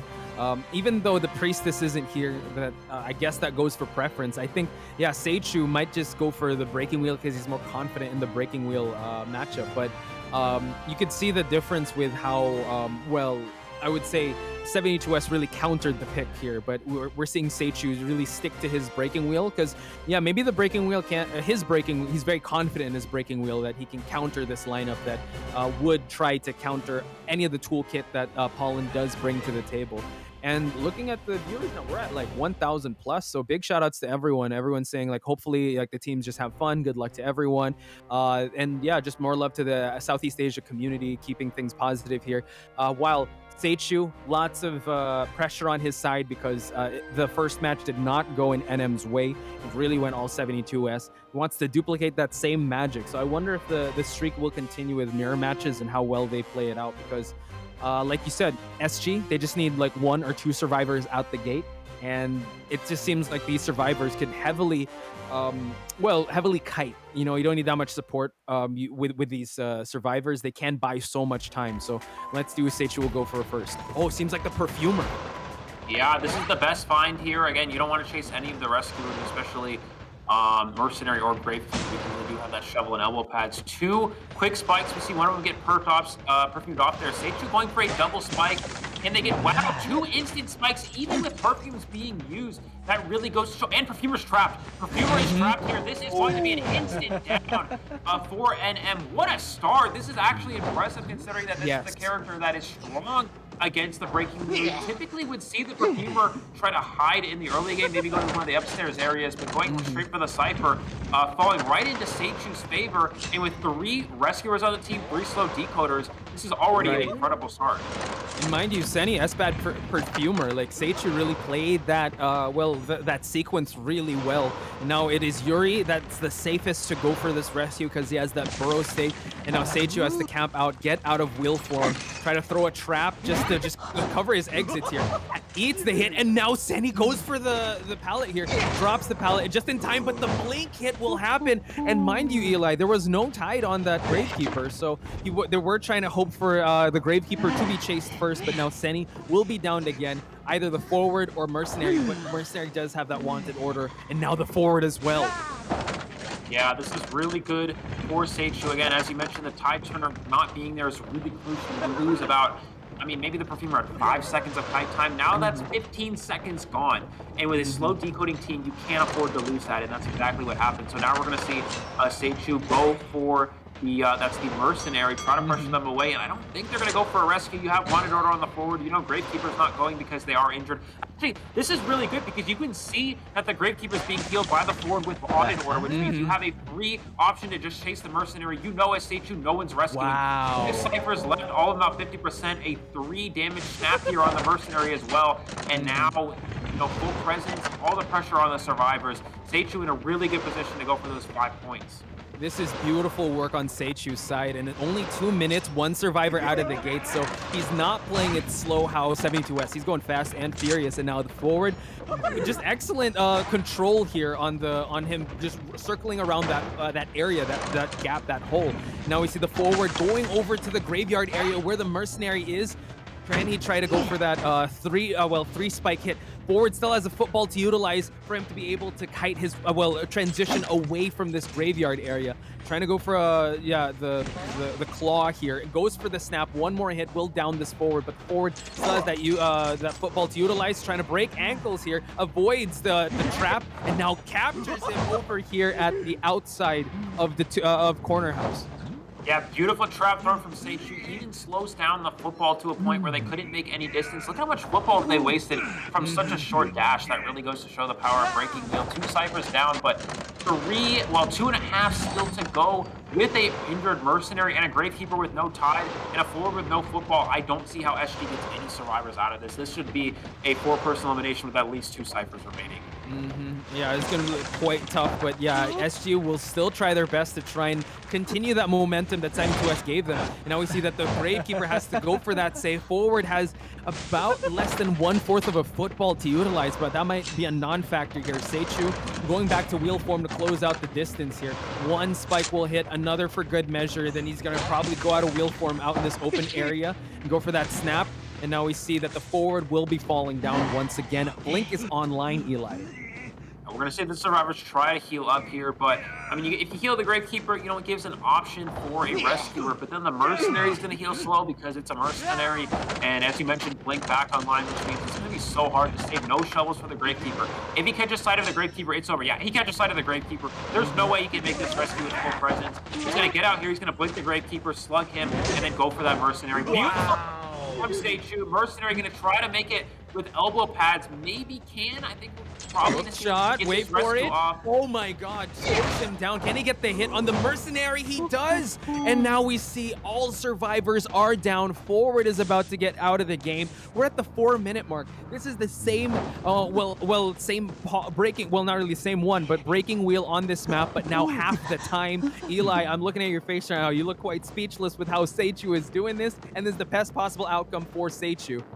Yeah, this is one of the best breaking wheel games I've seen in a long time. That was really impressive 4-person elimination here for Seichu. And now this is gonna tie things up at 5, assuming this mercenary doesn't struggle free. But wow, this is really impressive. The reason why I'm actually so surprised by this is this reminds me of a breaking wheel player that actually from NAU that actually retired, but had the same sort of gameplay, the same sort of incredible controls, incredible game sense, and this is just an excellent job from Seichu. Again, on a huge disadvantage here, down 5-0, and I mean SG didn't even come close. 3 cipher machines remaining. Like a 20-second kill on a character that counters breaking wheel. I mean, that's just a huge, incredible show here from this hunter. Yeah, chef's kisses go out to that breaking wheel. Again, 5-star rating. That's what me and Nell were saying with the excellent driving. And I would say also the blink utilization, the hooks he was able to use. Some of them were just in the area. It wasn't like an exact hook that he was able to, the trap placements, but still so efficient with how he was able to play this out and making it a non-factor with how this survivor comp was able to make it. And we said that the bare minimum for them to get was 1 survivor out, and Seichu just denying that. This hunter is definitely someone to we were worried about him at first, but now I'm not worried at all. This hunter, you need to respect pan this wheel. No wonder he picked this map. No wonder the NM rebels picked this map for him. Yeah, and I might have spoke a little bit too soon when talking about banning Sculptor and going for a weak breaking wheel map. With this sort of control and this sort of game sense, I don't really think you can give that hunter even in a round 2 situation, even when it may be a very weak map.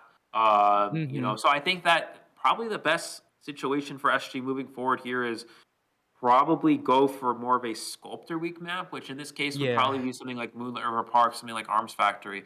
So we'll have to see. But yeah, again, just like that, we're tied up. What an incredible comeback. Looking at our match data here, the containment time, no one over 60 seconds except for that forward who did have to go for some, who did take the longest kite overall. But wow, very impressive. You see them, again, forcing the non-Tide Turner character to go for the rescue as well. Beautiful game sense from Seichu. We mentioned this throughout this match, and when you have wanted order on a character and you see them healing another character, you know that there's only one person left on the map can rescue. He picked up who that was. It was the mercenary, and he found him early. And as long as he knows that these other two characters are healing, no one can rescue, and you can freely chase that mercenary and not even have to camp the chair. And he was able to do that and get a 3 triple hit on the mercenary with that snap. Yeah, it just seems like the momentum didn't stop once he got the perfumer down. Gravekeeper went for the rescue, but it was the forward. Forward was the first one. No, it was the Gravekeeper because he didn't have Tide Turner. And just from the momentum shift, it just swung all his way. Like anything the Hunter could have asked for, he did. Like you mentioned, the wanted order being on the survivor that was healing, spotted out the mercenary, stuffed the rescue before the perfumer was out of the gate, and having 3 slow decoders. He had his time. He had a lot of time to just chase freely, but he didn't want to waste any time. He was in a hurry, and Seichu getting 5 on the board for NM is definitely something to highlight because we're definitely going to see a game number 3. Yeah, absolutely, for sure. This is going 3 rounds, and it's still going into this next round here. SG again slightly favored again just because of that map selection.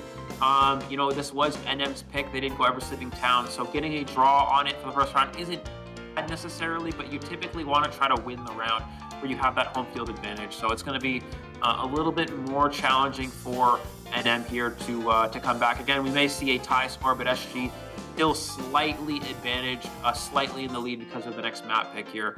But still, this is exactly what NM wanted to do. They wanted to get a 4-person elimination, and looking at how that was going to play out. Again, SG going for kind of a do or die composition, which is a comp that's good for beating Breaking Wheel, but also is more likely to lose to it than draw because you don't have any decoders. And again, that's why it was a little bit curious to see that from them. They have an anti-Breaking Wheel team comp, but it's a comp that's not necessarily built to draw, and that's really came back to hurt SG here. Yeah, if it works well, it really works well. But if like one cog in the machine fails, and that's a really important cog, which is the perfumer, then it just starts to domino effect its way towards the Breaking Wheel side. So I agree with you there. They really went all out with that composition, but it was Seichu to get the advantage here. So congrats to NM for Seichu for him to be able to carry this to game number 3. So there's a lot more to look forward to, Eli, and it seems like the Battle of the Hunters, but I feel like in round number 2, especially if we're going to take a page out of the NAEU tournament that we saw last weekend, the survivors, this is their chance to come online. I think they were just kind of warming up to the Hunters that they have on display. So I can't wait to see how they're going to be facing these formidable Hunters, or it could be the Battle of the Hunters. We're just going to have to find out. Yeah, absolutely. And it's a bit of a surprise when we saw these statistics early on. These survivors had such high COA win rates, whereas the Hunters were a little bit more on the lower side in comparison to the survivors, at least. And it was really representing what a survivor-sided meta, appears to be what it is right now. But now, after seeing this first round, it's not quite what we really thought it may play out to be. Again, we have 72S, which is a very strong Hunter. We expected a very good performance from him, which we did see. But this newer Hunter, Seichu, not one that I've personally seen before. Very, very impressive. I was extremely impressed. And Poch, I'm going to be honest, I did not expect to see that match go that quickly with that quick kills. I mean, that's just very surprising to see nonetheless. I mean, just to peel back the curtain here, like while we're casting, we see each other like on the cams here, and we were like, what is going on? This Hunter's going crazy. Like, holy smokes, able to, stuff the rescues, able to utilize his toolkit to his full advantage. So just, I can imagine everyone watching as well that Seichu has captured the minds and hearts of everyone watching. And that could be the ace in the sleeve of NM.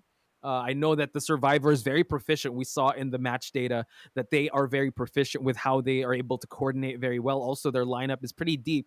So trust that they're going to be as competitive coming into round number 3. So we just have to wait on the map selection, and then we can start talking about potential picks and bans. But you did kind of dwell into that.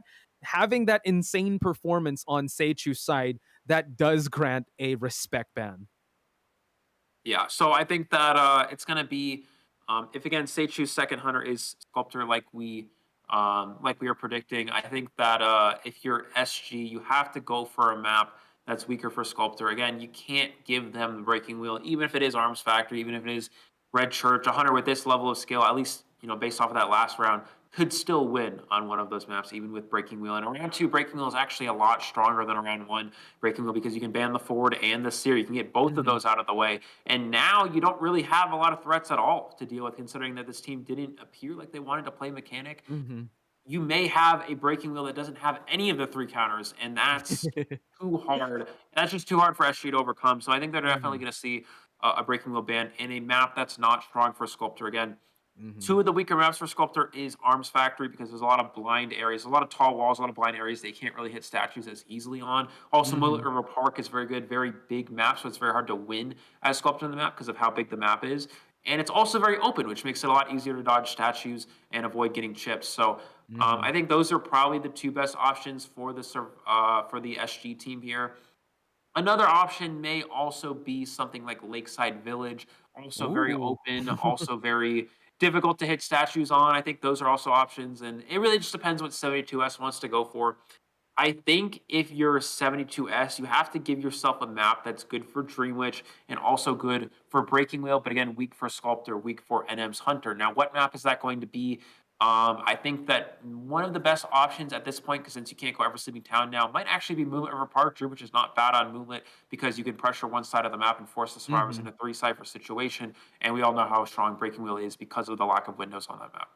Yeah, we've seen it in the previous match, and I think one thing I know this is your first intro to Southeast Asia, but based on what you're seeing now, yeah, Southeast Asia, yeah, they love their wheels and they're really proficient at driving. So yeah, Moonlit River Park is definitely good as well. We also have Lakeside Village, like you mentioned, but that also kind of gimps your chances. So it really depends on 72S and how he's coordinating with this team, because not only will you kind of give the limiters to the other team's hunter, but you also have to play with those limiters as the hunter player yourself. And looking at the chat, yeah, giving love and support to everyone. I just want to give a quick shout out to the people that are supporting. They just want to be able to show their love and support to both these teams. They're playing their hearts out, so keep things positive, especially for the hunters and survivors. Survivors, they really they want to showcase their skills, especially with these very threatening hunters. I think they have yet to come online, and if any indication, like in round number 2, that they're able to figure out what they did right and wrong in the previous round. Like we saw very support heavy strategy on the side of NM, and on the other hand we saw very composition heavy or composition solely focused on individual kiting. So I guess they got to go back to the drawing board and try to figure out how to counter these hunters. And also to mention that we actually see like night and day breaking wheels. One breaking wheel on 72S's side, he took his time. He was able to chip away at the survivors one by one and took his time leading up to an 11-minute match. But then Seichu's side, it didn't even reach 5 minutes and he was finished for the game. So it might be the battle of these juggernauts of hunters. Yeah, so looking at the maps we did, just discuss, I think that the maps that make the most sense, I think Lakeside probably makes, thinking about it now, Lakeside makes the least sense for SG because it's not exceptionally good for Dream Witch because of how large it is. It's very hard to pressure ciphers. It's not too good for Breaking Wheel because there's a lot of windows in a lot of parts of the map. The shack window, the mini boat windows, the big boat windows are so hard for a Breaking Wheel. So I don't think that's something 72S would want to have to deal with if, for example, the Dream Witch gets banned. So I think that the maps that make the most sense, probably Moonlit River Park. Arms Factory doesn't make a lot of sense because it's not good for Breaking Wheel. Chinatown also makes a little bit of sense. It's pretty strong for Dream Witch, and it's also very strong for Breaking Wheel, so that might play into 72S's favor. It's not too bad for Sculptor, but there are a lot of open transition areas as well that can be difficult for Sculptor because it makes it easier to dodge those statues. So I think probably looking at the 2 maps that SG could go for, probably makes the most sense for Moonlit or Chinatown again.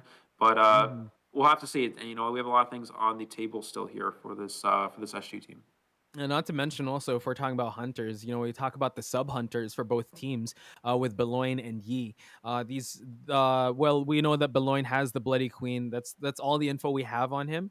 So yeah, I'm not sure if we will see him just yet or what other hunters he's capable of. But 72S already with the ace up his sleeve with that breaking wheel. Dream Witch is something that he can bring out to the table. But yeah, if you go with something like Arms, you're definitely going to be buffing that Seichu on the other hand. But Yi has a geisha, has a spider. If we're ever going to see that Chinatown map, Axe Boy, Bonbon. So very well-rounded hunter side.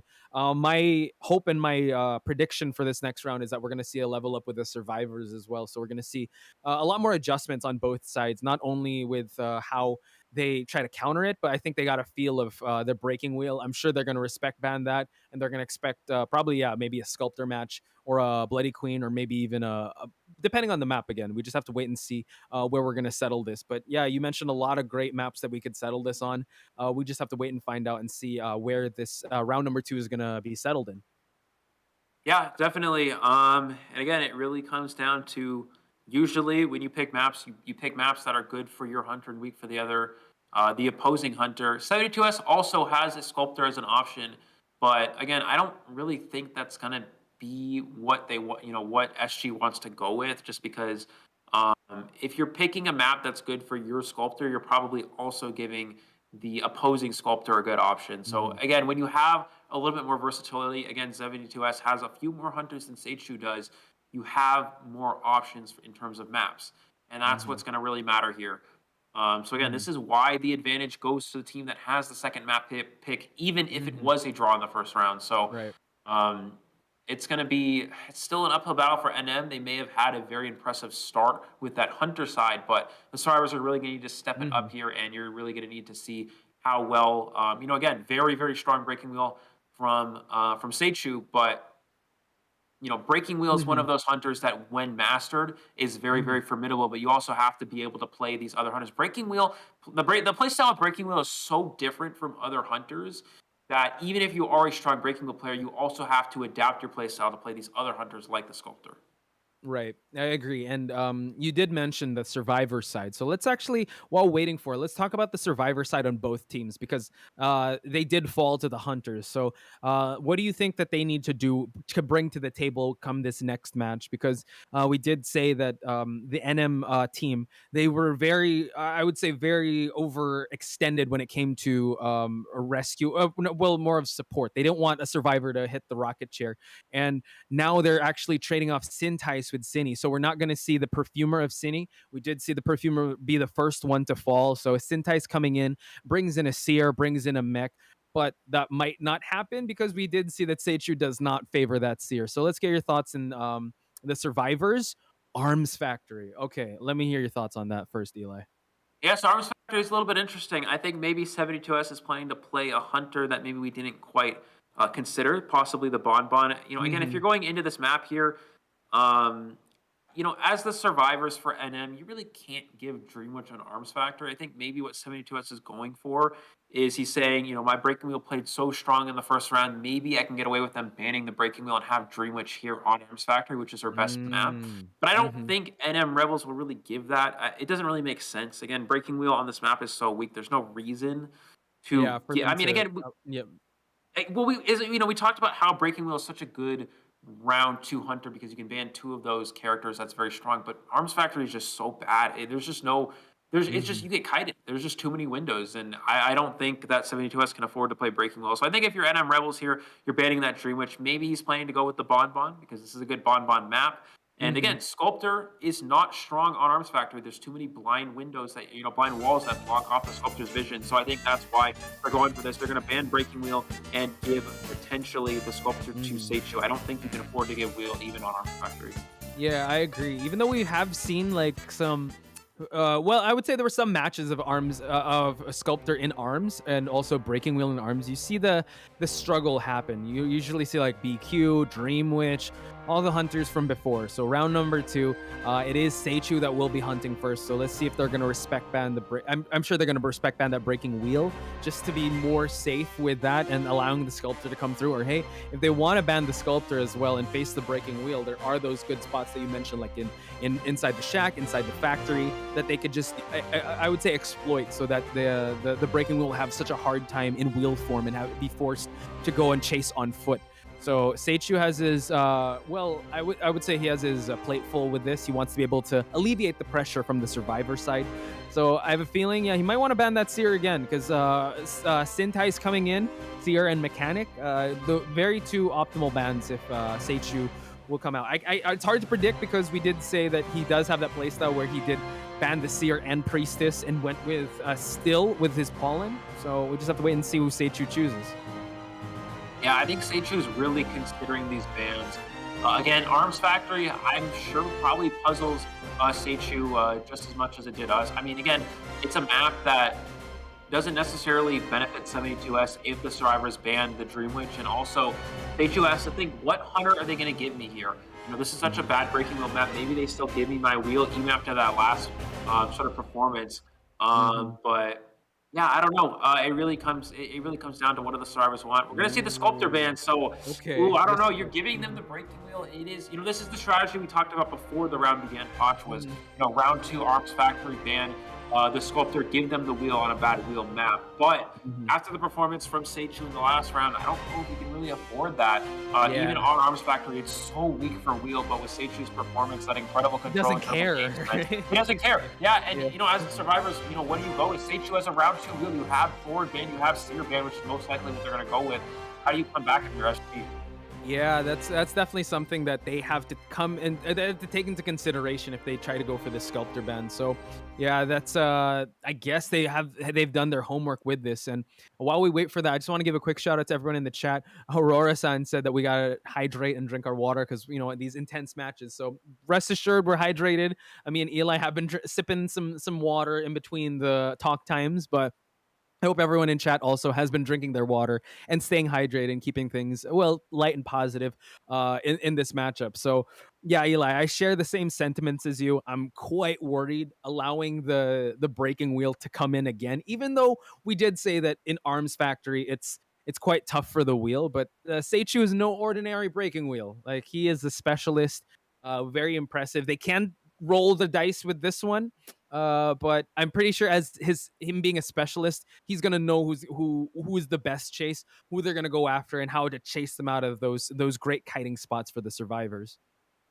Yeah, absolutely. And again, the hunter I was talking about that Seichu reminds me of the breaking wheel player. I would always ask them, what do you feel about Arms Factory breaking wheel, back when they played before they retired? And they always say, oh, it's fine. I can probably handle it. So I think maybe that's the same. I think maybe that's the same mindset for Seichu here is that, because I've seen, Seichu play, I've seen that other hunter that that really reminds me of them plays. They have a very similar play style. And if they don't have a problem with Arms Factory, maybe Seichu won't either. And I think again, SG really trying to counter the breaking wheel, but after you had such a difficult match the first round, it's just so hard for them to come back. Round 2 breaking wheel is so much more difficult than round 1 because that extra ban, removing that forward, which is most likely going to be the case, removing that counter option. It really puts SG in a difficult position. I think NM has the upper hand, even with it being SG's map pick. Yeah, I agree, and I'll just delve that I'll break that down just a bit. But I have a conspiracy theory for you. I think Seichu is your friend with how well you'll be able to trying to break down this breaking wheel. You know what's scary are character loyalists, and what's more scary is that a character loyalist that is a meta hunter. With Seichu and Arm, bring him in any map. He seems like he has the confidence in him still picking Pollen with that crazy counter pick. Just shows that that he doesn't really care. He's still going to use his hunter no matter what, as long as it's not banned. He's going to use it. So now, flipping things over on the side of the NM survivors. So the survivors have to be thinking now, since 72S is going to be on this map. He has a Bonbon. He has a Dream Witch. Sculptor as well, breaking wheel. His breaking wheel performance was good, but I don't know if he's going to be comfortable enough bringing it out since he is known for that Dream Witch. So it's very likely that they will ban that Dream Witch. Now, my question to you is, as the NM survivors, what survivor lineup should they prepare for? Should they prepare for a Bonbon or a Bloody Queen? Or Sculptor? Yeah, if you're NM, if you're the NM survivors, I think you're gonna be banning the Dream Witch. So it really depends on, again, I don't know too much about 72S current, sort of hunters that they play. I know, again, he has Sculptor, Bonbon, Breaking Wheel, and Dream Witch, but I think if you're going Arms Factory here, you're going to be expecting, it's not going to be Breaking Wheel. I mean, I don't think there's a chance 72S goes Breaking Wheel if you're banning the Dream Witch. So you're going to be preparing for one of those chip hunters. Sculptor, again, not very strong on Arms Factory. There's too many walls that it's very blind, very hard for Sculptor to sit statues on. Also, the areas between transitioning from different kiting areas is very open.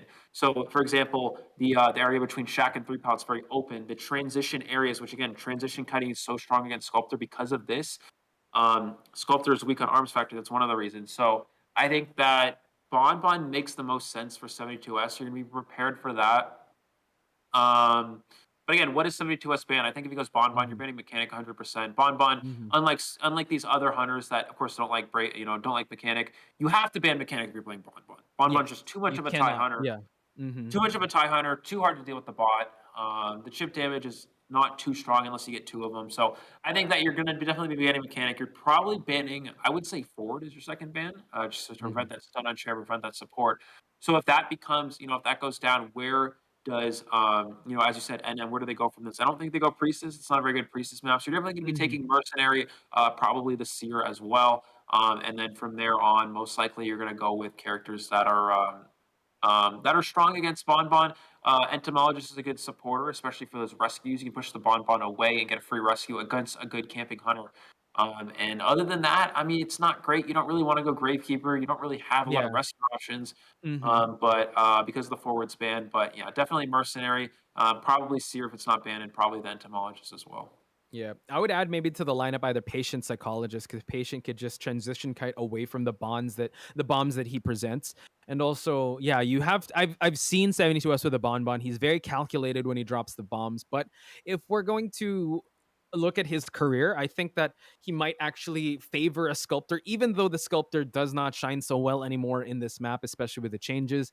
I think he was actually more proficient on the Sculptor than he was in Breaking Wheel last year. So even though they will ban the Dream Witch, he could go with the Sculptor.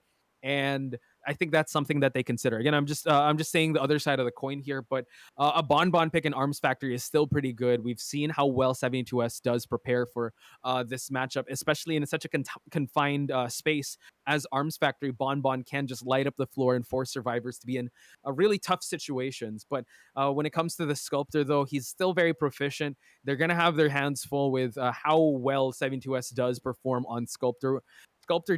His Sculptor did gain a lot of the terror shocks back in IVC last year. So yeah, they definitely have to prepare for that. Now, Seichu, on the other hand, he is going to pick that Breaking Wheel. So let's try to predict, or let's try to see how the picks and bans are going to go for the survivors on SG side if Breaking Wheel does come out. Because yeah, he's definitely not going to ban that Priestess anymore on this map. He might still ban the Seer, since he did ban him in the first round, and take away the Mercenary. And what do you think are going to be the survivors that are left I think you did mention it's going to be Forward or Mercenary. For me, it may be Seer Mercenary. But what do you think the lineup of SG is going to look like if Seichu does still stick with Breaking Wheel? Yeah, I think again, Seichu only playing the 200 Sculptor and Breaking Wheel, they're going to go for a same strategy of trying to counter it. I think their game plan, although has to be different, I don't think you go. I mean, the Perfumer Gravekeeper kiting strategy doesn't really work, just because again, the Perfumer, as you saw, still able to get 2 spikes very clearly because of how incredible those controls were. And even if you go for that strategy where you jump out of wheel form and go for the hit anyways, it still works. So we're gonna see the survivor ban here for Seichu. I think it's gonna be Seer and Forward. We'll have to see, maybe go Mechanic, but it's less likely, considering that the team of SG doesn't really like Mechanic. They have to go for a little bit of a different strategy. We may see something similar. Oh, it is actually Mechanic and Forward giving Seer. Wow. Okay, so this is a little bit interesting. But this is, still, it's just kind of a winning strategy. Taking away Mechanic means that you're not, content with the draw. You want to go for more than a draw and try to push for potentially a win, even with an Arms Factory Breaking Wheel. Yeah, okay. So yeah, just changing up the strategy a bit, but I like that Seichu did get out did ban that Forward, because yeah, we saw how Forward can counter that Breaking Wheel. Mechanic, I guess he just wants, even though it's a small and contained space, you don't want to deal with that Cypher Rush, leaving the Mercenary and Seer to be chosen. Pretty international lineup here. Seichu, on the other hand, has one more ban. Again, it's up in the air, since the international lineup has been either picked or banned. Probably gonna try to go back to the new meta of things. Probably gonna go with like the Patient or the Psychologist. I'm gonna say Prospector. So opting to ban the Patient. Yeah, we're going to see a patient ban. Maybe we see SG go Perfumer again. Perfumer actually is a little bit better on arms factor than Ever Sleeping, because you saw in the last round, Ever Sleeping Town, there weren't too many windows for the Perfumer to work with. Even though they are able to perfume those spikes, the Breaking Wheel can still immediately spike them almost right after because of how open it is. Prospector and Psychologist. This is interesting. Psychologist not strong by any means against Breaking Wheel. Easy one-shot character. Prospector not a bad kiter, but actually something to keep in mind is if you're playing Prospector and you get caught in a trap, the Breaking Wheel can actually hit you before the repel activates, as long as the Breaking Wheel times it properly. So Prospector not always the best character for going against Breaking Wheel either. So this is interesting. Maybe they're expecting Seichu to play something else, something we don't know about. We only talked about Sculptor. We only talked about the Breaking Wheel. So maybe, they could be expecting a different hunter from Seichu that, again, we don't have in our knowledge. Yeah, so it just seems like, again, another lineup that's very... Well, there are supports coming in and out, but now a Bonbon coming out. So this might be actually a mirror match of the Hunters, because we did talk up a Storm with Bonbon in terms of 72S using it, but it is Seichu that is locking in the Guard 26. And looking at the characters here, yeah, they, like you said, the Seer can be pesky with Bonbon. The Psychologist as well, tanking a lot of those hits. We do know that the Prospector can harass, and Mercenary is, you just want to ban him no matter what. So the forward and mechanic bans make a lot more sense here instead of that Seer. Seer not quite as strong against Bonbon because you can chip off that Owl. Still not actually a bad character for going against Bonbon simply because if you're able to instant Owl that attack recovery hit, it's still very strong. Also, the Seer Owl can be utilized on Rescue to help that Rescuer get the save against a good camping hunter. We see a little bit less support characters from SG. This was in the first round, also this one as well.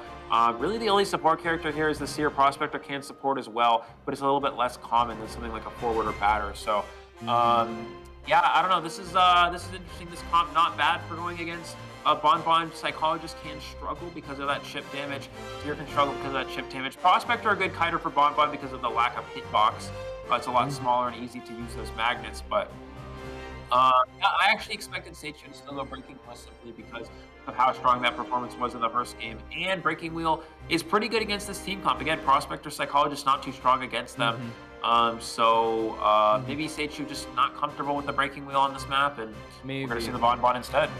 For me, I just think Seichu is just confident with his Hunter pool because, like you said, it was the lineup of the previous match definitely countered a lot of the toolkit of the Pollen, but he still soldiered on through, and now we see that the Bonbon coming his way into the arms factory is still going to utilize it. I think that's confidence in his skill, even though, yeah, this lineup does have its holes, but it does have a lot of merits as well in terms of how the Survivor team is going to play it. So yeah, Seichu's still gonna have his hands full. Everything is still up in the air, considering also that this is the map that SG chose. So they have something up their sleeve when it comes to this. And also they have to worry about 72S's Bonbon, if ever he will bring that out. Depending on how the picks and bans went, I think, looking at the picture in a whole, the mechanic, the patient, the forward can heavily counter that Bonbon. I don't know if he was accounting for that, or he was like hoping that they wouldn't ban his Sculptor to bring it out, or his Breaking Wheel. But this is actually a good flex too. If ever they get the respect of his Bonbon, that's something to consider coming into round number 3. Yeah, so another part of this is also dependent on spawns as well. Again, a smaller map really does come into effect here. We do see Psychologist flying first. This is not bad for the Bonbon. Immediately throwing down a couple of bombs, trying to dodge. He's an early hit. Wow, yeah, early hit from the Bonbon here. This is very good. So this is going to be a interesting route. Actually, Psychologist goes around the wall instead of utilizing the partial window speed boost. Going to try to use it here. To go a bit of a different way. And wow, beautiful bomb from Seichu. Another one down there. This is a very good start. Able to avoid this one here, but it's now going to give another beautiful Owl though. And that's exactly what we talked about, why the Owl is still strong against Bonbon. Yeah, so again, excellent containment time so far. Him moonwalking just to bait him, and now just running towards the Hunter. He's going to try to time these bomb hits with a regular hit, and now he downs the Psychologist early in the game. First minute already passed, and now the Psychologist is down. And this is what's tough, especially at Water Tank Cypher. The Owl has been expended, and there is no more, chip damage available. There's no more stress. So I forgot the name of the skill of the Psychologist, but it's completely gone. So it's going to be be the support is going to have to happen when the rebound kite will take place. But the question in everyone's minds is, will SG just risk the save? Because Seichu, you want to keep this hunter not at full presence. Yeah, we are going to see, I believe Mercenary is going to come in, pressure this rescue here. A double save may be an option here. You can go with the Prospector and the Mercenary. What that does is Prospector can potentially go for a Magnet Stun, Mercenary gets the rescue, and maybe Psychologist can make it to Factory. But even then, you still have Blink, so it doesn't really matter. You're trying to maybe force them to expend the Blink. 2 Cyphers down. It looks really strong for Seichu because of how quickly the down was, but it is a Bonbon. It's still a hunter that's going to have a hard time getting the next kill simply because he's not full presence just yet and has very little Cypher control in comparison to something like the Breaking Wheel, like we saw in the last match. And you see that the Mercenary making his presence felt, can elbow pad quickly away the Prospector in the area, and Sintice, the Seer, is probably the best possible target since he still has to farm that Owl, and it seems like Seichu wants to find that Seer. 1 survivor down. Let's see how much more that they can go, because these 3 Cyphers, well, two can go for the decoding, while Sintice, wow, just Seichu with Hunter Instincts going over, transitioning to the sandbags area, sees the blood trails already, but Seichu already seeing Sintice, gonna be throwing some bombs here for him to just kite him away from the ruins area. Yeah, he's stuck in a really bad area as well. Finding the Seer next is really good. Beautiful dodges from the Seer. Does hit that timer bomb. He's going to go for another bomb chain. Can he hit this bomb chain plus the follow-up hit? There's the triple bomb throw. He's the hit and the follow-up down. Instant down on the Seer. Still 3 Cypher machines remaining and full presence online for this hunter. Now, what do you do if you're the survivors? You can't afford to go for a double rescue anymore because the Cypher rush is so far behind. It has to be the Mercenary. And with full presence, Bonbon active here, it's going to be so hard to make this rescue. Yeah, it's tough, and you got to give it up to Seichu. Him cutting the corners and him chasing the Seer in an unfavorable spot in the open for him to time the bomb hit. And look at that, the Mercenary eating 1 bomb hit is going to be quite tough. 1 hit, and he will be falling down, but he still has that delayed damage. But if he can time it pretty well, he can down him with a blink. Oh my God, the rescue was stuffed. Seichu is on a mission, Eli. Yeah, incredible job again. This is very astonishing. He's going to take him away. He's not going to charm. He's going to take him away from the Seer. What this does is it means his self-heal time is slowed down, which means he can't self-heal during the time he's carrying him. And even if he does manage to self-heal, he's too far away from the chair to make the save. You don't want to leave the Mercenary on the chair in case they do get up and rescue. So now 3 Cyphers left. This Cypher's not even close. This is just a repeat of the last game. They haven't even finished that 3rd Cypher machine, and now you've already found your last target here, the Prospector. Let's see how long the Prospector can last. It's gonna have to last until the Mercenary bleeds out, and here that's not gonna matter. Mercenary is gonna get up here, try to rush down these Cyphers. Maybe Prospector can kite until Mercenary pops a few of these, but it's gonna, again, full presence Bonbon is so difficult because of how long that bomb range is and how quickly they recharge. Yeah, so let's see, because so far so good on the side of the Prospector here. Try to eat some hits here, but look at that. Wow, excellent utilization of that Magna. That's going to buy some time for him to transition to the pallet area, but we see that Seichu trying to time these bombs, able to get the bomb hit there, trying to bait or trying to play some mind games as the Prospector, but he walks right through that pallet. We see that Seichu is closing in. No magnets. The magnet was able to latch on, able to push, and now Seichu is, a lot of time is being bought. So now 2 Cyphers still remain. Seichu really wants to down this Prospector before he shifts his attention to the Mercenary. And now Seichu chasing him outside the factory area. We see that the bombs have been dropping here. And 1 more, and this Prospector will be falling down. Incredible kite from the Prospector. The Mercenary was able to pop a Cypher machine. He has another magnet. Gets the push off. Oh, but Prospector does stun himself, unfortunately. Not much you can do in that back area, but still, Mercenary can pop another. 2 Cyphers were popped during that kite. That's how good that Prospector was able to kite for. Now does Seichu chair here, or do you? Ooh, he's gonna have to chair. You can't take the risk. You cannot take the risk that the Mercenary pops the last Cypher machine. So you have to go for the chair here, and try to find this Mercenary. Still an elbow pad available. Can Mercenary hide out long enough? It really goes to, it looked like a 4-person elimination with 3 Cyphers left, but now it's an option for Dungeon simply because the Prospector was able to last so long for Mercenary to pop 2 Cyphers and put that pressure on Seichu, forcing the chair here. Yeah, and note that he does have an elbow pad. He can't eat a regular hit for him to be able to open, to wait for the dungeon to open.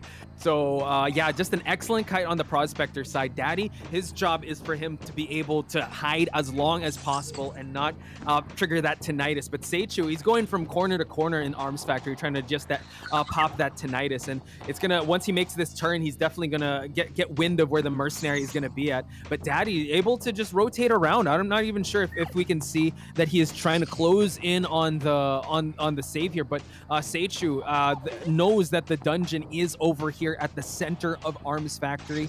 If he's going to try and go for the rescue, Daddy already closing in. Can he make it in time? This is maybe, I don't think you can't go for rescue here. You have to go for dungeon. So I think, we're going to see the mercenary come. This is just a repeat situation of what we saw actually last week with Polars here. Can Daddy pull off the same play? Another full presence ship hunter against a half health mercenary. What can they do? And the hunter has blink. This is actually almost exact repeat, but we're going to see the mercenary have one elbow pad as well. Again, same situation. This is just, it's going to come down to this. Mercenary is going to go to elbow pad and try to elbow pad right onto the dungeon. Can they go for it? Here we go. Here's oh the my God. And it does get it, and there's the one survivor escape. Wow, and because the prospector was able to kite so long, that's why the mercenary was able to get out. Wow. You know, again, beautiful job from the mercenary, but it's actually the prospector lasting that long, forcing the one cipher remaining, and putting the pressure on Seichu to have to go for that share on the prospector. Yeah, it was sort of a check situation, right? With one cipher remaining, and like you said, the prospector lasts for so long, able to kite around away from the ciphers that the mercenary was popping out. And photo finish there. Didn't even have to eat a regular hit, just utilize the elbow pad. It took quite some time. So again, Seichu, very impressive performance early to mid game. Actually, this is still a win on Seichu's side. It's just the mercenary with his toolkit. Prospector, you have to consider maybe you got to ban that prospector away from Thun.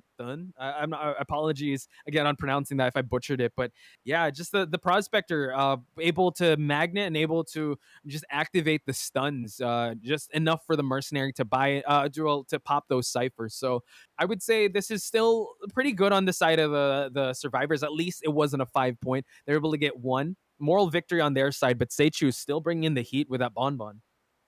Yeah, I mean, but either way, you know, whenever you're able to get more than a draw as bonbon, that's always the goal. Bonbon is such a draw hunter; it's so hard to even win with that hunter. Just the ability to be able to get 3 survivors down is already, as you mentioned, a win in Seichu's book. So, it's going to be, pressure's back on the SG survivor. So it's really going to be difficult. It is the map they selected. They tried to put this hunter on a bad map, and it didn't work out. So now what do? Do you go for or if you're 72S here, do you go for a win? Do you go for a draw to try to close the gap? Do you try to get 3 survivors down? I think you could afford to go for a 3 survivor elimination, try to push for that. Again, you see a lot of hunters just go for draws in this situation because they don't want the gap to get too large. But I think if you're 72S, because of that incredible performance in the first round, and because this is a map that you're comfortable playing on, considering that your team picked it, I think you do have the potential to go for more than a draw here. Yeah, I think 72S having a deeper hunter pool has to go with his comfort, and I think NM have to, make a really good ban in terms of the hunter because, with the deep pool that 72S has, they don't want to be put on the back foot. They want to be able to secure themselves around victory. And on MM's side, he needs to get 3 survivors or more for them to gain at least a victory since round number 1 ended in a tie. But here, the match data, Seichu making quick work out of the psychologist. His bomb drops were really good. Like, he was able to hit the psychologist even when there was no line of sight. And him downing the Yuri early on, I think the survivors really had to play with the hand that they were dealt with an early down of the psychologist. I think in the first minute or so, I think it was 1 minute, 6 seconds.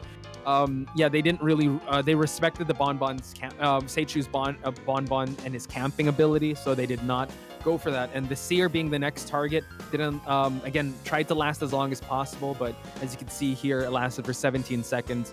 Again, Seichu on this Bonbon, you gotta respect that. Ultimately, having 1 cipher remaining, 4 knockdowns, 6 survivors hit. 6 survivors hit. That's melee hits, ladies and gentlemen. But the bombs that were rained, I guess that adds it up to maybe even make it double-digit survivor hits. Absolutely. 42 seconds for the psychologist, a character that can normally take 4 hits, but as you mentioned, chip hits so strong here. And that's why I was a little bit curious why they went psychologist, simply because, if you're expecting Bonbon, if you're expecting Wheel, psychologist weak against both of those hunters. So a curious decision for SG here, but unfortunately it worked right into to NM's favor. And again, the containment time below 60 seconds on 3 of those players. So strong from Seichu, not giving them any chance to kite. and that's really a huge difference maker here. So yeah, it's gonna be difficult. Again, excellent job from the prospector. 97 seconds against a full presence Bonbon. It's not easy by any means. But again, the pressure on 72S, they were able to get one out, which means it's only a 2-point deficit instead of a 5-point deficit, but it's still gonna be difficult. I guess we mentioned it's their map. It's the map that they prefer here. So 72S definitely not out of it, is a hunter that could potentially maybe even 4-man here, but with the Dream Witch band, you don't really have a lot of win hunters. You have Bonbon, which is a draw hunter, and you have Sculptor, which can have win potential, but on a map like Arms Factory, it's a lot weaker. So what do you go for? Do you go? I mean, I think what 72S was planning to do here was play the Bonbon, right? You're picking a good map for Bonbon, a weaker map for Sage Shoes hunters. But now that now that you're at a deficit here, do you take the risk of do you run the risk of playing a draw hunter, or do you have to go for that win hunter, which may not necessarily be as strong on this particular map? Yeah, that's the poison that he has to pick, and it's a pretty tough decision because very proficient is his Bonbon, and we saw how well Bonbon can perform here in this map. Even though they did not go for the rescue early on, you just saw that early down of anyone would really swing the favor in the hunter side. But yeah, as you mentioned, Sculptor as well, he's quite proficient with it, but on this map as well, it's not as effective as the Bonbon. But yeah, we will have to wait and see, because for me, I think 72S might bring out the Sculptor. Oh, wait, actually, let me think about it. Because Hunter Pride might come out and be like, "Oh, you use a Bonbon? I could use Bonbon too, so I'm gonna bring that out." But I might put my chips on his Sculptor, because I've seen it before, and I think that if and only if NM does not ban his, they will definitely not ban his Sculptor, because they need to respect that Dream Witch. So I think he might bring out the Sculptor. And bring it back to what you said with the psychologist. I don't know. I think that a lot of the survivors, right? The Wi-Fi healer, that whistle that she has is really good. But a lot of these hunters now just go after the psychologist early on because she doesn't have that much kite potential once you get rescued. So I think that's the meta starting to slowly shift in that favor. That they favor Patient more because of his kiting potential more than the psychologist. Because once psychologist is picked, they try to look for them first, even though like psychologists can come online mid to late game, especially with rebound saves from a rescuer that did get hit once for the rescue. So yeah, on NM side though, I will say that they're survivors, since they I would say they have a little more synergy, or they heavy the support more. So I think whether it's the Bonbon or the Sculptor, I think we might see the same support, have Quan Li going for those stuns. Maybe instead of Priestess, they'll go for Entomologist. I just hope that they'll be a little more conservative, because last time you saw 72S was kind of exploiting the support heavy lineup that they had. Yeah, so we'll see how it's going to play out here again. I think the biggest issue with the NM Stars in the first game was, I mean, the forward supporting its breaking wheel early is good. You want to be able to do that. Typically, a lot of people will say, as a forward, you want to try to finish a Cypher machine before you harass, but against breaking wheel, that's not the case. Breaking wheel, again, so weak against forward. A lot of forwards will go for a few strategies. One of them is when you're chasing a survivor's breaking wheel, you get out with 2 spikes, and then the forward will instantly go for a stun as they get out of breaking wheel, and it allows that survivor that has 2 spikes to transition away, forces them to go back into wheel form, and then catch up, and that wastes a lot of time for the survivors, and that stun is totally worth it. Another option is, once the survivor gets down, you'll harass his forward, simply because, again, breaking wheel is very fragile, doesn't really have a lot of abilities for counteracting the harassment from forward.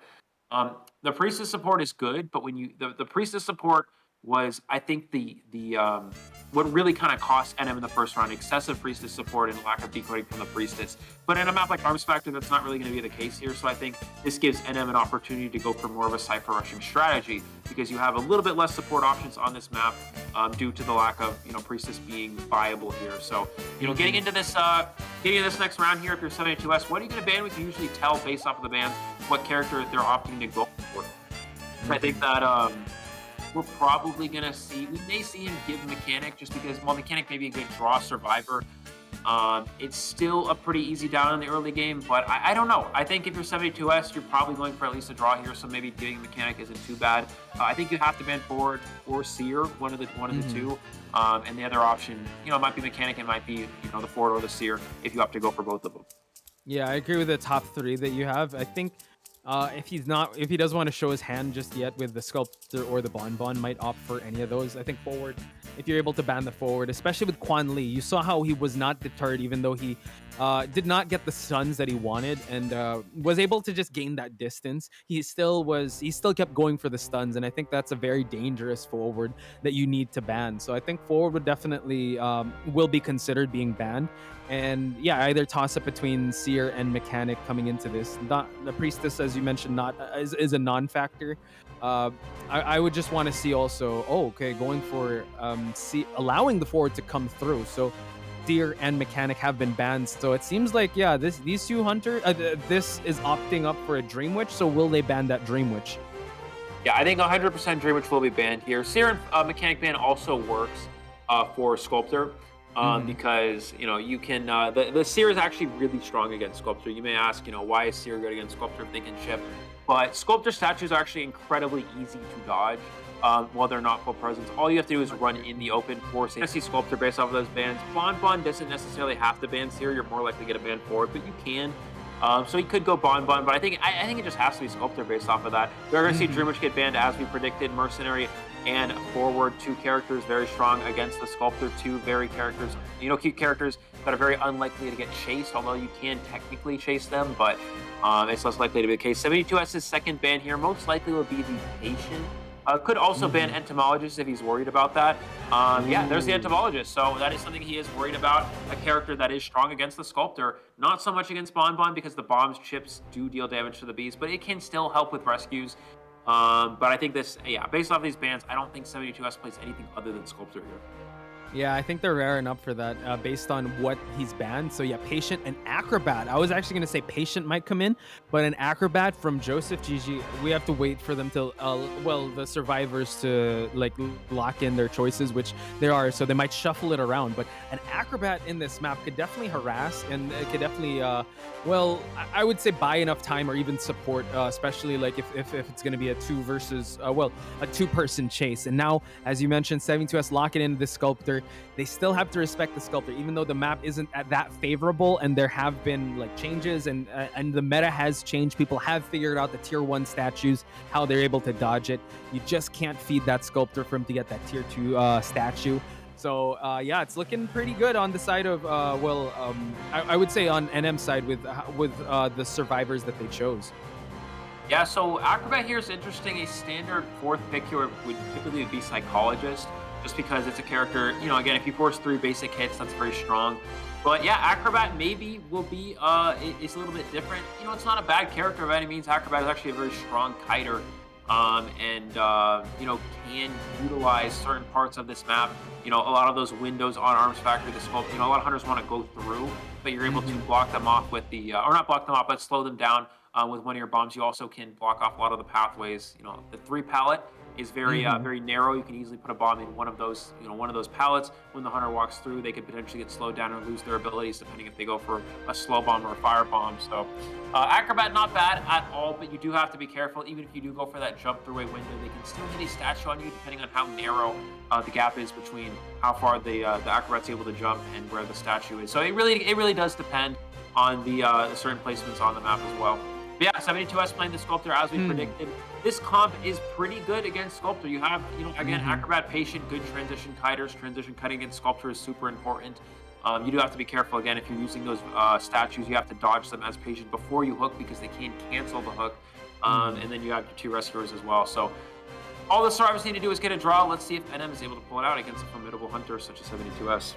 Yeah, looking at the survivors, good transitions, transition survivors, and it can give a headache to 72S, but we've seen 72S pull off miracle downs before, so they have to be very careful. I think that if he's going to go after the Patient can't be too greedy with or be kind of late with his hooks. Especially like you mentioned, the statues can cancel him out of that hook state, and we've seen how 72S is very proficient when utilizing those statues.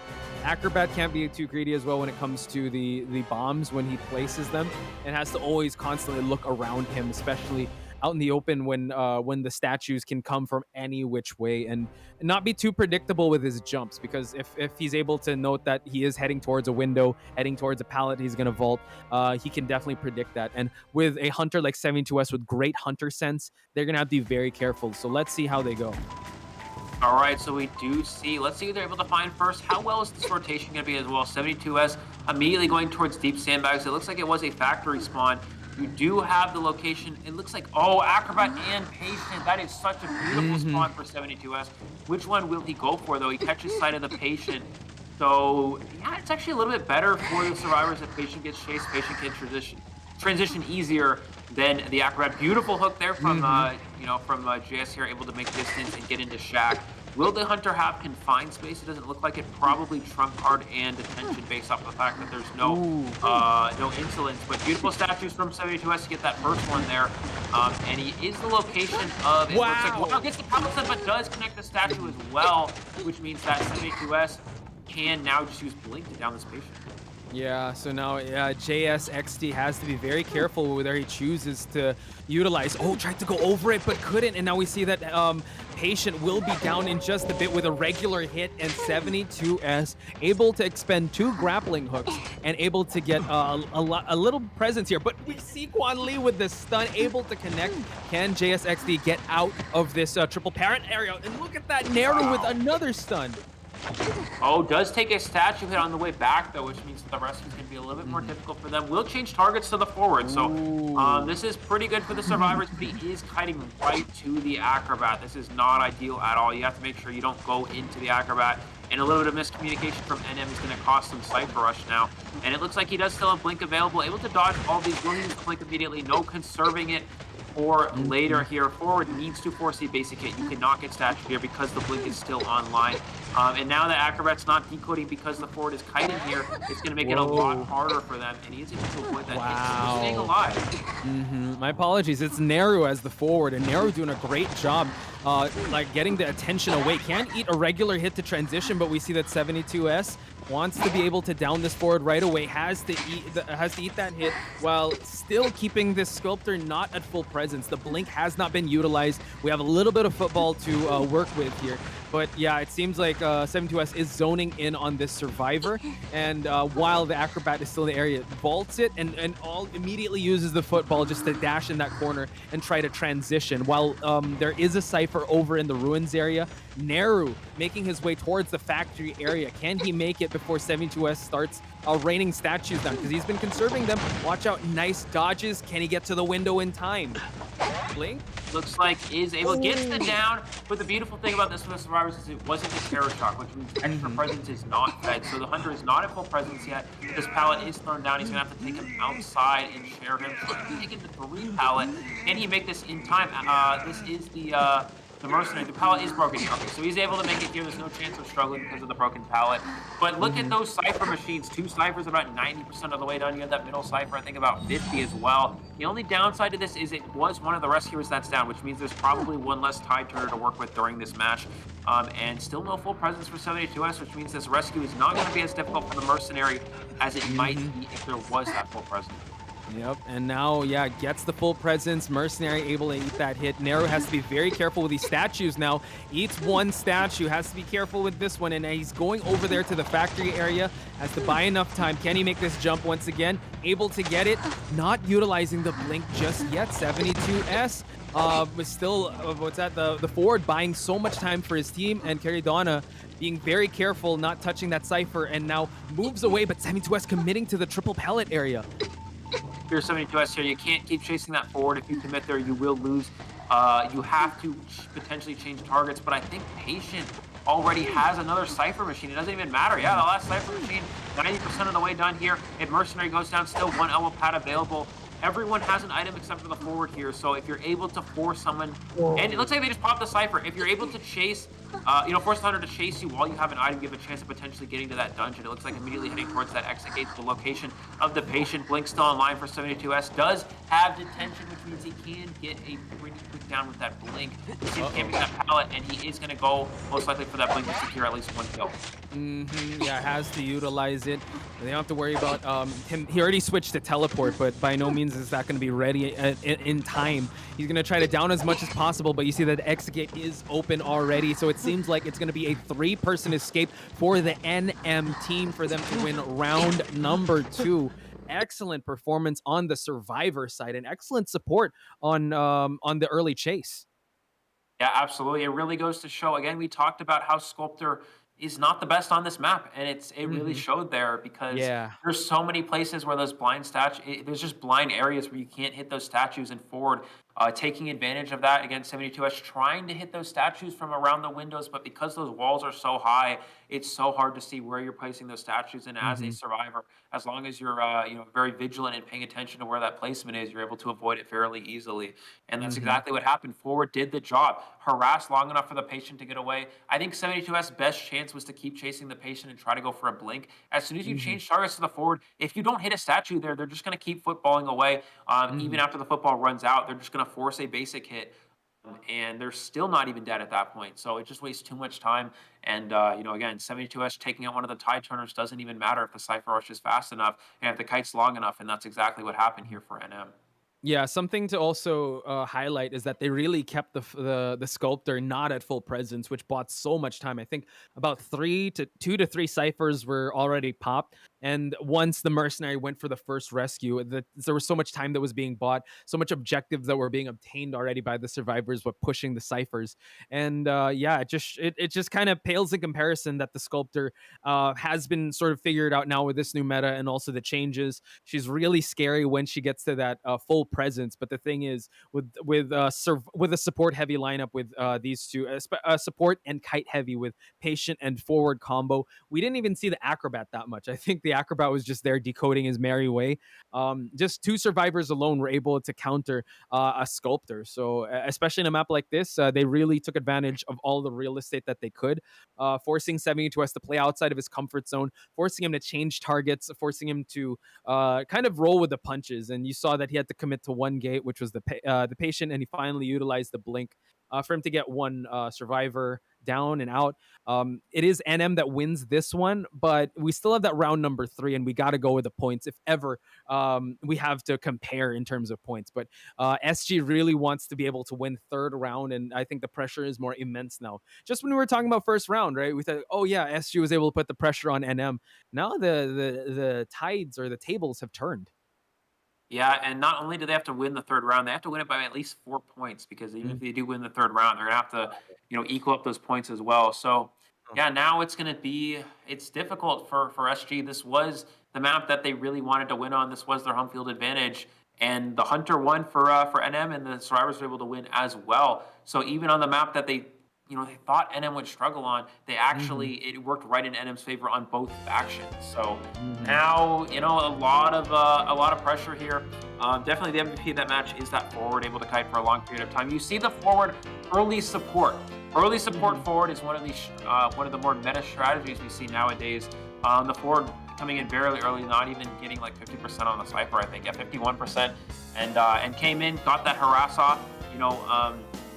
2S just not prepared for that. He was able to get that support off. Patient was able to rebound. Ward was able to take kite, and from there on, it goes right to the survivors. And NM again coming out on top 3-1 in this one. Yeah, Nero with the 2 stuns, definitely one of the MVPs, also kiting. You also got to give your props to Caridonna with how she was able to go for that rescue and just kind of play it safe. I would say that, having that rescue and pushing for the Cypher progress is still pretty good. So it was Neru that did contain the Hunter a lot, and triple digits go out to the survivors. JSXD did take first kite for him to get that 66.9% containment time, but you got to give props to 72S as well. I think the respect ban on his Dream Witch, he had to play with his hand, which was the Sculptor. Probably the next best thing with how the picks and bans went. And it didn't go in his favor, but it is not over. We are going to see a round number 3, and he's the one with a deeper Hunter pool, which begs the question if Yi of NM is going to be coming online for him to be able to bring out his Geisha, his Spider, his Axe Boy. It really depends on the map that we're going to be seeing, but it's still up in the air. 4 points of a difference can be mitigated, and SG can still try to fight their way out and make it to the semifinals to face BL. Yeah, so it actually is really interesting. So we do know that that Sage 2 also has a bonbon now. So do you go do you go with this hunter as well and let them play the third round? They have three hunters available, so they can't get out banned, right? You can ban Sculptor, you can Yeah. ban Breaking Wheel, but they still have the bonbon. Now, this really brings up the question: is what map do NM Oof. does NM go with if they have map selection, right? So Hmm. it really matters because for Breaking Wheel and Bonbon, a lot of the maps that are good for Bonbon aren't good for Breaking Wheel and vice versa. So you have like Arms Factory, Red Church, good for Bonbon, but weak for Breaking Wheel. You have maps like Moonlight River Park and Chinatown, big maps, so they aren't very good for Bonbon because of how big they are. So it's really tough, right? Do you go for a map that's good for Wheel? Do you go for a map that's good for Bonbon? The survivors, of SG, they're just going to ban the hunter that isn't good. Or sorry, they're going to ban the hunter that is good on the map and give them the hunter that isn't good for that map. So it's really Hmm. tough, right? Maybe you go for Hmm. something more neutral, like Sacred Heart Hospital. Not bad for Wheel, not bad for Bonbon, but it's also difficult because it's so survivor side and it gives Yes. the other team a chance to potentially come back with the survivors. Yeah, lots of choices for them to consider, but I mean, we've tried to understand the logic of Seichu, right? And it just seems like he's just going to do him, and he's just going to play his game plan.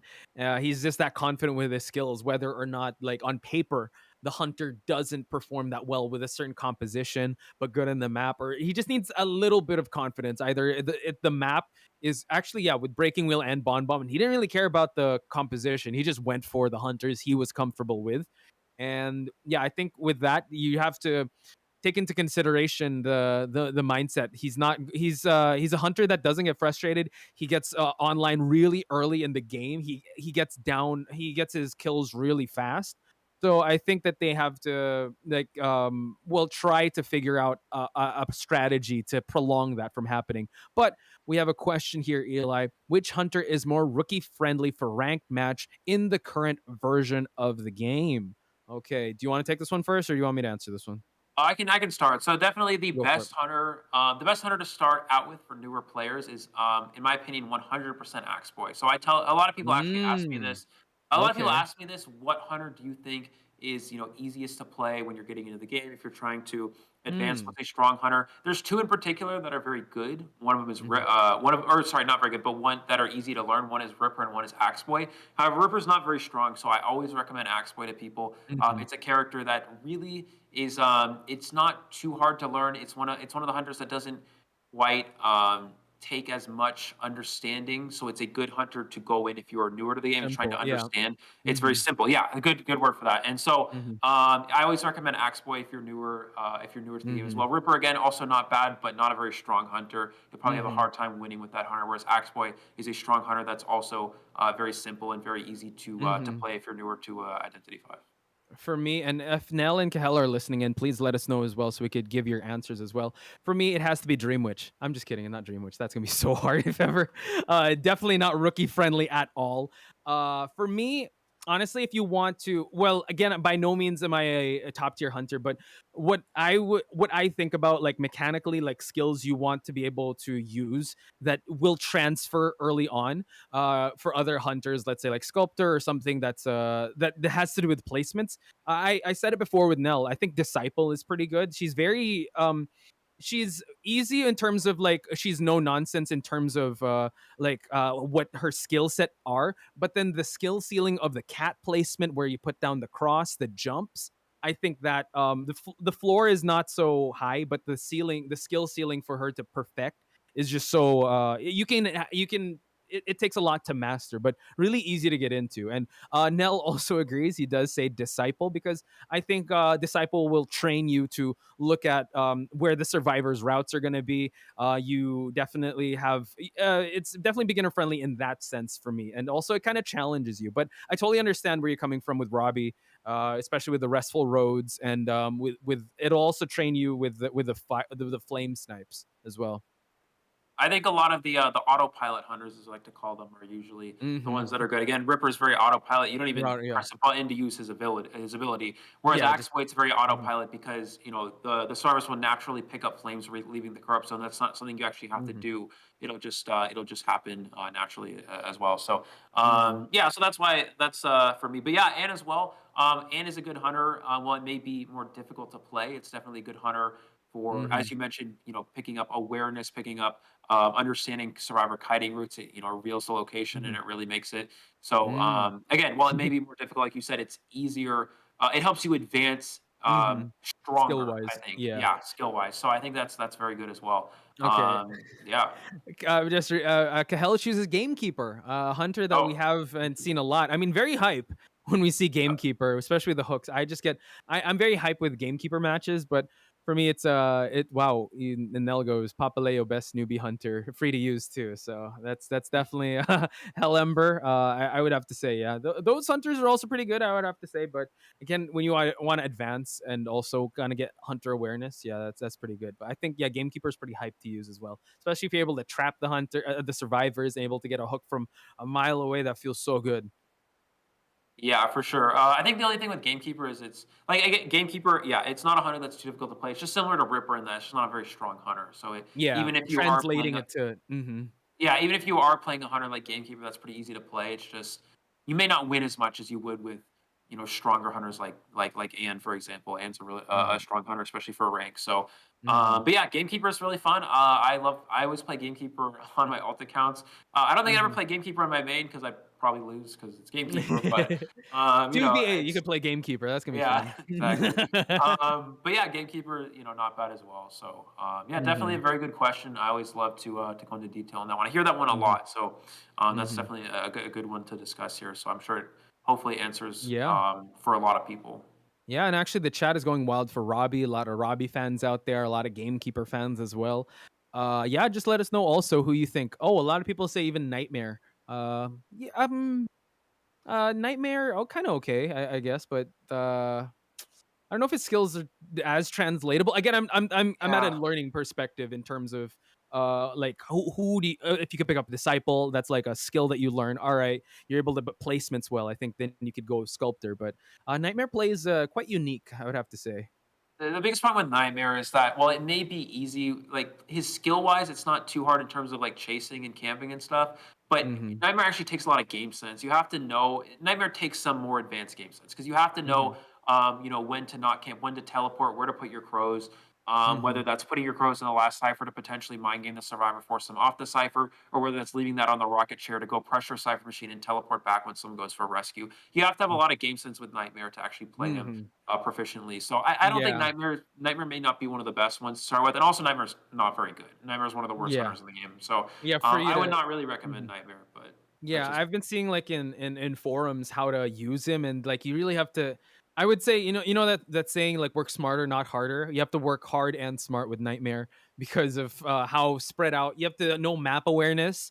You have to know game sense. You have to know a lot of things, and the reward for it. I mean, if he was a chip damage hunter, maybe, but yeah, a lot of these survivors they just break line of sight and they're able to counter Nightmare. So even though he does, he can teleport here and there, the survivors could just easily counter that with just being very spread out. So yeah, a lot of I would say it's a really good like unique survivor. But rookie, if you want to main the game or if you want to be really good at the game, yeah, maybe just maybe play it for fun. for sure. Hmm. Yeah, so let's talk about our last Hmm. round here. So I think we talked a little bit about the options potentially for Enem if they have map pick, but we can talk about the other team SG as well. If you're Yes, 72S here, if it is 72S hunting, we do have again Bon Sculptor, you have Breaking Wheel, and Dream Witch. I think Dream Witch will probably get banned. Depending on for the map, sure. Breaking Wheel as well. I think the survivors probably are comfortable playing against the Sculptor. As you saw, they played very well Yeah. in the last round. So if you're 72S, I think you have to give yourself a good Sculptor map, Mm. assuming that you're going to be that will be your option, considering the other two hunters will probably be banned. Now, Hmm. what's a good Sculptor map for you here? Ever Sleeping Town is already gone. That's the best one. Hmm. And Arms Factory, not a great one. So it really opens up some options. You could go Sacred Heart Hospital. It's not too bad for Sculptor. You could go maybe Church. Chinatown. You could Hmm. even go Red Church. Yeah, Red Church isn't too bad as well. So that's definitely an option. I think Red Church may be the only problem with the Red Church is it gives Sage a good Bon map, right? So I don't know if that's maybe the best option for 72S, but maybe they're comfortable with going against the Bon as well. So we'll have to see. I think those are all potential Hmm. options for you. Yeah, I think if they have to rare up for the Bon, they need to. Well, I would say have a how would I say this? well, they need to come up with a game plan or a composition because the previous composition, even though on paper it worked pretty well, Seichu is I don't know, like he's just immune to really good compositions, and he just knows how to be able to employ his game plan. So yeah, if you do offer, I think that what they have to think about now, if they're picking the map, they need to think of a map that, well, it would heavily buff 72S without the buffing Seichu, which is kind of weird because now it seems like their hunter pool is pretty synonymous with each other. They have they have the sculptor, the breaking wheel, as well as the bonbon. So I guess take them out of their comfort zone. And when it comes to the NM side, you know what, you want to be able to. They seem to want to be able to bring out the sculptor because they were able to handle it pretty well, even though.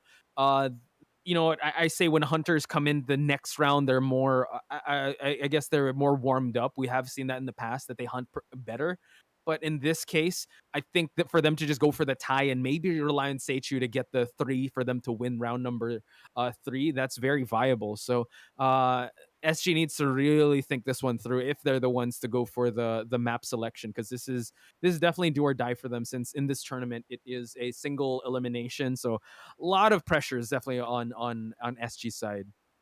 Yeah, something I wanted to bring up as well. Mhm. It probably won't happen, but it actually makes a little bit of sense. Is Leo's Memory is actually not a bad map for SG here, and the reason why is Mhm. because it's really Leo's Memory isn't too bad for Sculptor. It's Sculptor's playable. Sculptor's pretty much playable on every map, but it's one of the maps that's not too bad for Sculptor, and it's also very weak for Bonbon, so it hurts Seichu pretty bad.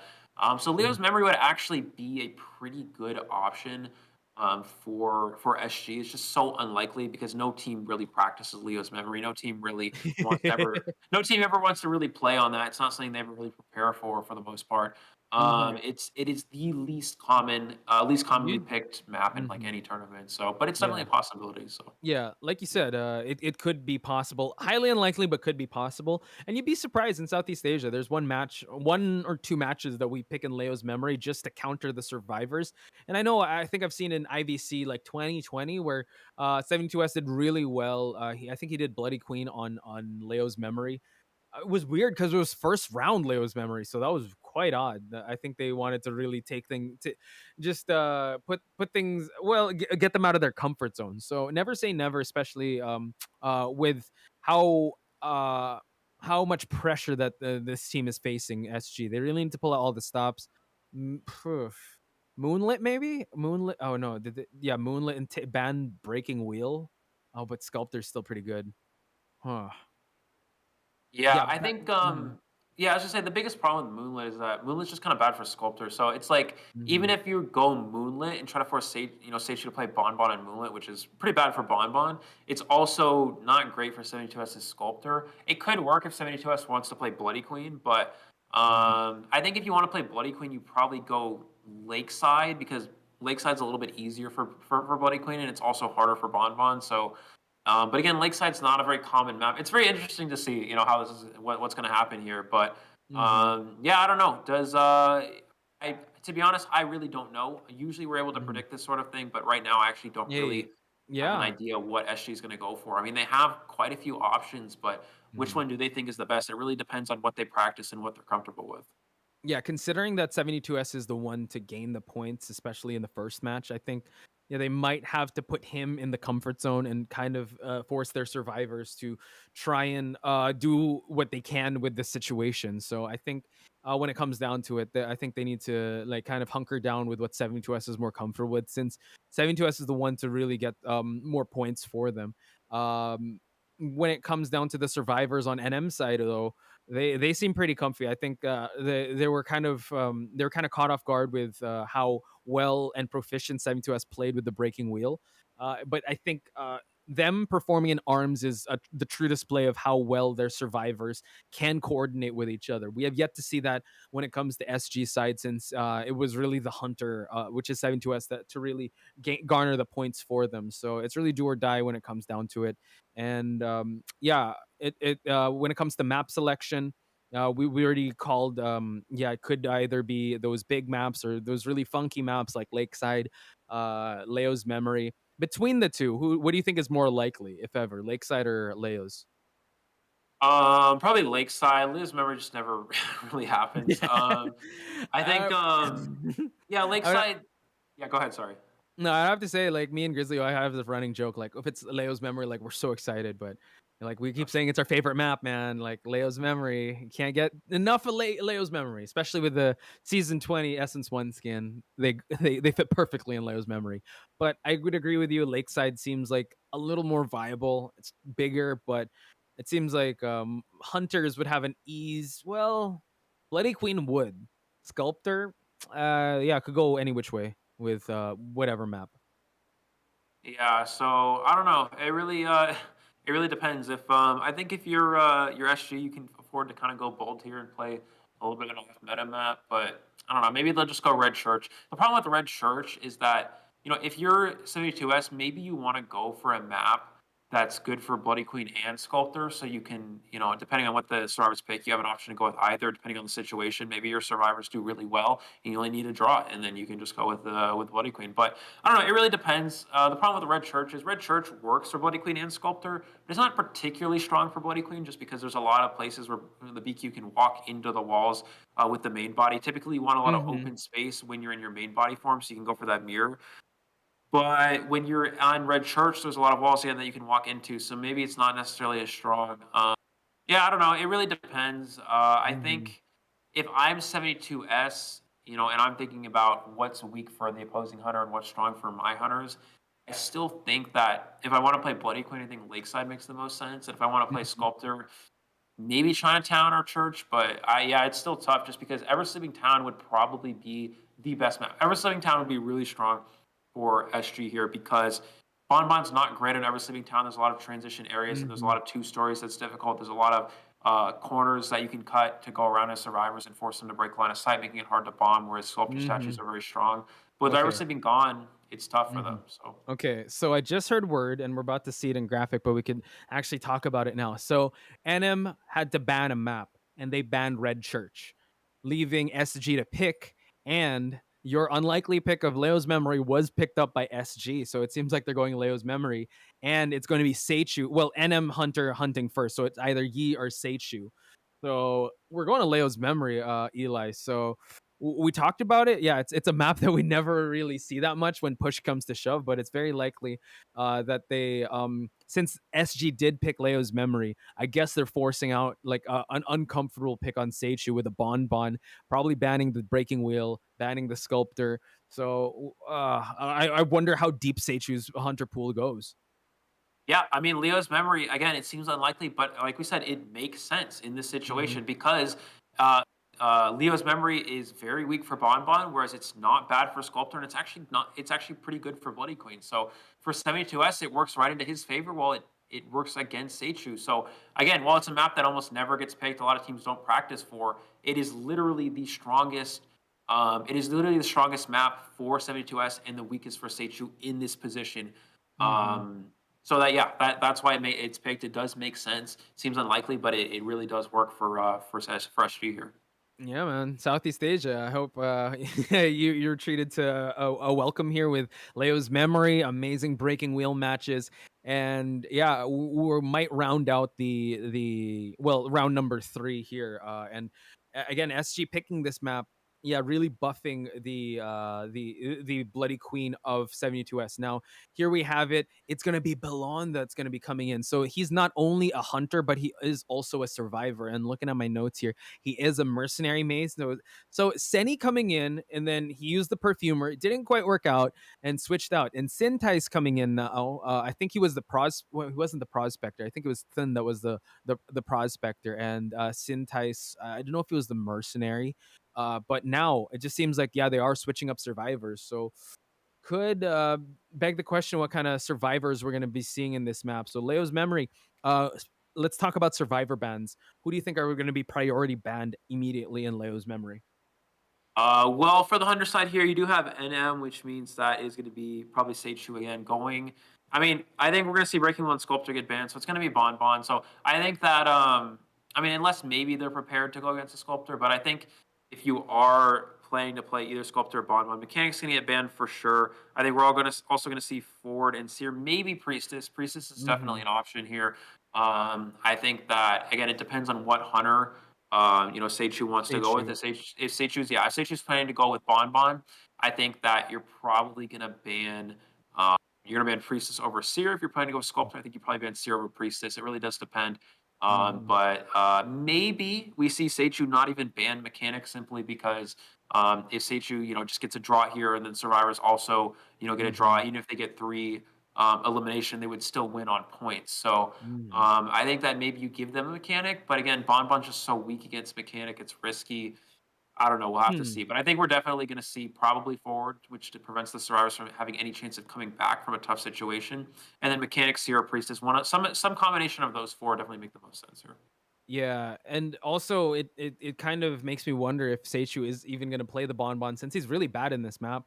He might actually opt for another hunter. Maybe he even has a Bloody Queen. Who knows? I think that having a deeper hunter pool would you're definitely more flexible and um ignorance is definitely not bliss in this game. If you do not know the hunter you're going up against, you could be setting yourself up for some failure here. So I hope that SG did their homework because we went as far as we didn't even know he had a Bonbon, so that was a surprise for us. And based on the notes that we had, shout outs to Nell and Kahel and also Grizzly for us having that meeting together to talk about the different teams. We just know that Seichu does have just the top hunters, which are Breaking Wheel and Sculptor. I was surprised to have a Bonbon, but he could bring out the Bloody Queen in this map. If it's any indication of how IVL the finals happen, I don't know. We might see a Nayad come out in certain situations if ever they're excited to bring that one out. But it seems like maybe this might be a battle of Bloody Queens on paper and based on the map itself. Yeah, now something I actually want to ask you, Poch. I actually don't know Mhm. because I'm not too familiar with Southeast Asia. But Go for it. is there a lot of how popular is geisha in Southeast Asia? Very. Yeah, Pen Mochi made it super. I don't know if he's joining this tournament. I think I forgot, but yeah, pretty much. Geisha is also pretty much utilized in the meta. I would have to say Geisha Abnormal too. That's a lot of people in rank started using that, so that could be another one. I'm glad that you brought that up because Yi can definitely come in. We haven't seen the switch happen yet, but Yi being the one utilizing that Geisha and Geisha in big maps, we saw Geisha last week being utilized in Moonlit. Pretty sure if they have a geisha, they should bring it out now. I don't think I've ever seen 72S use geisha though. Okay, yeah, because Geisha, this is actually a pretty strong map for Geisha as well. While it may be, we talk about Leah's memory not being too good for a lot of hunters, it's not bad because Geisha actually kind of counters a lot of the big strategy here is the factory loop in Leo's memory factory. Mm. But Geisha can actually deal with that quite easily. She can dash. If you're in the upstairs area, she can dash across the sort of like the walkway and cut off Yeah. survivors. You can dash over those god pallets inside factory and outside factory. So yeah, Geisha's not bad for this map as well. It's definitely a possibility. I think again, as you said, Yi will maybe play that hunter, but Mm. again, it really depends if Seichu has what Seichu's hunter is going to be. If Seichu is playing hunter, what do they have besides Wheel Sculptor and Bonbon? We know we have those three, but Bonbon not being good in this map. If it is Seichu, I think the survivors have to ban Wheel and Sculptor. I don't think you'd ban Bonbon here. It doesn't make a lot of sense, even though the Bonbon was very strong in the last round. Then again, it was a good Bonbon map, and now you're on a weaker one. So yeah, I don't know. What does Seichu go with depending on what SG bans? We'll have to see. Yeah. I'm actually also looking at Yi's lineup and yeah, just because they are teammates, maybe they do share that because I forgot I forgot the name of the hunter in NAEU. Both of them had Wu Changs, and it was quite surprising when the other hunter brought out the Wu Chang. I forgot. I think it was from PTA versus who was the other team? The one that won that Uh, match. CH4. Yeah, CH4, right? CH4 is Hunter. Yeah, he also I think that was a matchup between the Hunters. Then one got subbed out. Edu was subbed out, and he was the one with the Wu Chang. But it seemed like his teammate had it. So I wouldn't put it past Seichu if he also kind of mains the Hunters that he has, just because they are teammates. And Geisha is part of that lineup. We also have Sculptor, Axeboy, Bonbon, which he mains as well. So between this, yeah, Bloody Queen is still pretty good, but as you mentioned, Geisha making her way to the mix now, especially in the late rounds when you're able to get 4 survivor bans, pretty strong. And especially with how the meta, or I would say the community, kind of figured out how to use her butterflies to be able to close out the distance, to cut off tight kiting, and to really cut off survivors from looping them. Yeah, Geisha definitely a strong pick on the side of could be a strong side could be a strong pick on the side of NM if ever they utilize it. 72S though, I have not been able to. He's really known for that Dream Witch. How do you think Dream Witch fares in Leo's memory? Do you think? Because I remember he did bring out the Dream Witch one time in Leo's memory. I think it was a tie though. Yeah, Dream Witch is Leo's memory is actually like probably the worst Dream Witch map. I mean, it really depends. A lot of Dream Witch players will say they hate this map. I mean, a lot of hunters will say they hate this map, so it doesn't really matter. But a lot of Dream Witches will say they hate this map in particular. There's a few reasons. Dream Witches love to be able to potentially trap those survivors between the leech and the main spawn, but on a map like Leo's Memory, it's a lot more difficult because there's a lot of ways that you can counteract that. The problem is that it can be difficult to trap survivors in factory because there's a lot of escape routes that they can go to. They can go. You try to trap them upstairs, they'll drop down the side and go out the window. You try to trap them behind, maybe they'll transition to one of the pallets. There's a lot of different ways that they can go that can be very difficult. You can trap the survivors at the upstairs window if you have the spawn on one side, but then the leech on the other. But that's really difficult to set up, and it takes a lot of time to do that. And by the time you set that up, the survivor's just going to run into the leech, take the leech hit, and you lose the leech anyways. So Leo's Memory can be very difficult for a Dream Witch player. I think it doesn't really matter because Dream Witch will be banned anyways, because again, that's 72S's main hunter.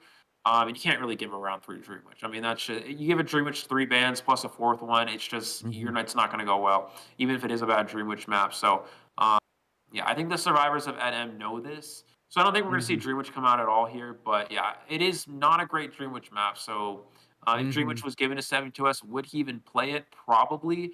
Just because, as you mentioned, specialty, yeah. Yeah, he's played it on this map before, but it's not great for Dream Witch. So I don't know. True. Yeah, while waiting for the match, just want to give a shout out to everyone in chat, dude. They're showing us so much love, showing you so much love, telling us to drink some water and stay hydrated. Rest assured, when the match is ongoing, we're taking a sip. So, yeah, definitely showing the love to Eli here as a guest. And also, I would say, hopefully, he'll cast more of Southeast Asia because the insights you bring, a lot of people are actually one of them saying, yeah, thank you for breaking down why Nightmare is really low tier in this season. So, just calling a spade, that's Eli's commentary. And just the way he breaks it down. So yeah, thank you so much for giving us all the love and support. Please also give it to the teams because again, the thing that's happening backstage right now is that they want to get the best possible connection and the best possible scenario. So again, giving a lot of the teams time to recuperate backstage and also just getting ready because a lot is on the line. Again, for those of you that don't know, this is the qualifiers for Call of the Abyss 5. Call of the Abyss 5 being the grand stage of Identity 5. And what's so scary about these qualifiers is that it's single eliminations. And for Southeast Asia, we're gonna have 2 representatives. GH winning IVC, they do have a fast pass to get to Call of the Abyss 5, and there's gonna be a very different format, I would say, compared to the previous Call of the Abyss. So you're gonna have to wait in store for that. But right now, yeah, it's a single elimination tournament. Hope you guys have I hope you guys have marked your weekends because we're going to have day number 2 tomorrow with the rest of the bracket. And then we're going to have the semifinals and finals on day number 3. Eli over here has switched his sleeping schedule just for us. So I hope you guys could show him some love. And also, yeah, tune into his streams because he makes excellent content. Thank you, Poch. I appreciate that. Yeah, and sleeping schedule is a little bit off. But this is what I told Poch earlier. I'm always been a night owl, so the nighttime thing for me isn't too much. You actually, for those of you watching, you may see that there's been a little bit of light accumulating to the side. That's actually the sun rising. So we've seen that happen. But yeah, I'm always glad to be here, and I really enjoy.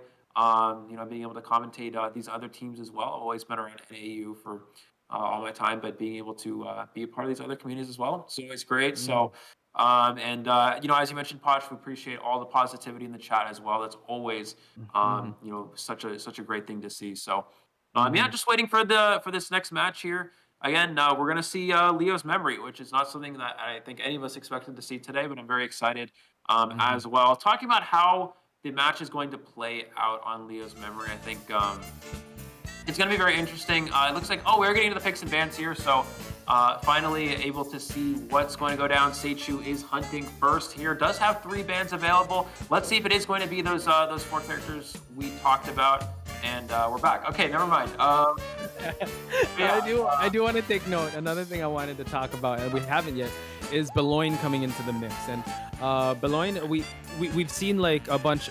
Mark's a survivor player, a hunter player that went survivor. We talk about Walmart being a hunter, survivor main going hunter. You know, these players, you know, going out of their comfort zone just to give us amazing Identity 5 matches is definitely something to look forward to. Also, that team, I forgot which team it was, that PC players in NAEU, and then they went to mobile. Yeah, just big shout outs to all the players that really just go out of their comfort zone to be able to adjust to the competitive nature of Identity 5. But we digress. We're about to head over to the picks and bans. 3 survivors, the usual suspects, as Eli called it out.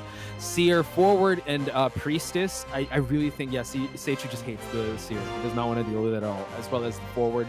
Priestess, again, a big map like this, you do not want her to give those exit strategies. Now shifting over to the Hunter bans. Yeah, you definitely have to respect those 2 Hunters, which were the Sculptor, as well as the Breaking Wheel.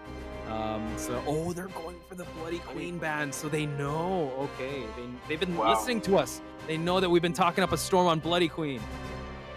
Yeah, I think the Bloody Queen ban actually has to do with Seichu's bans, and it actually has to do with a few things. One, Seichu's bans are very Bloody Queen, very much indicated towards Bloody Queen.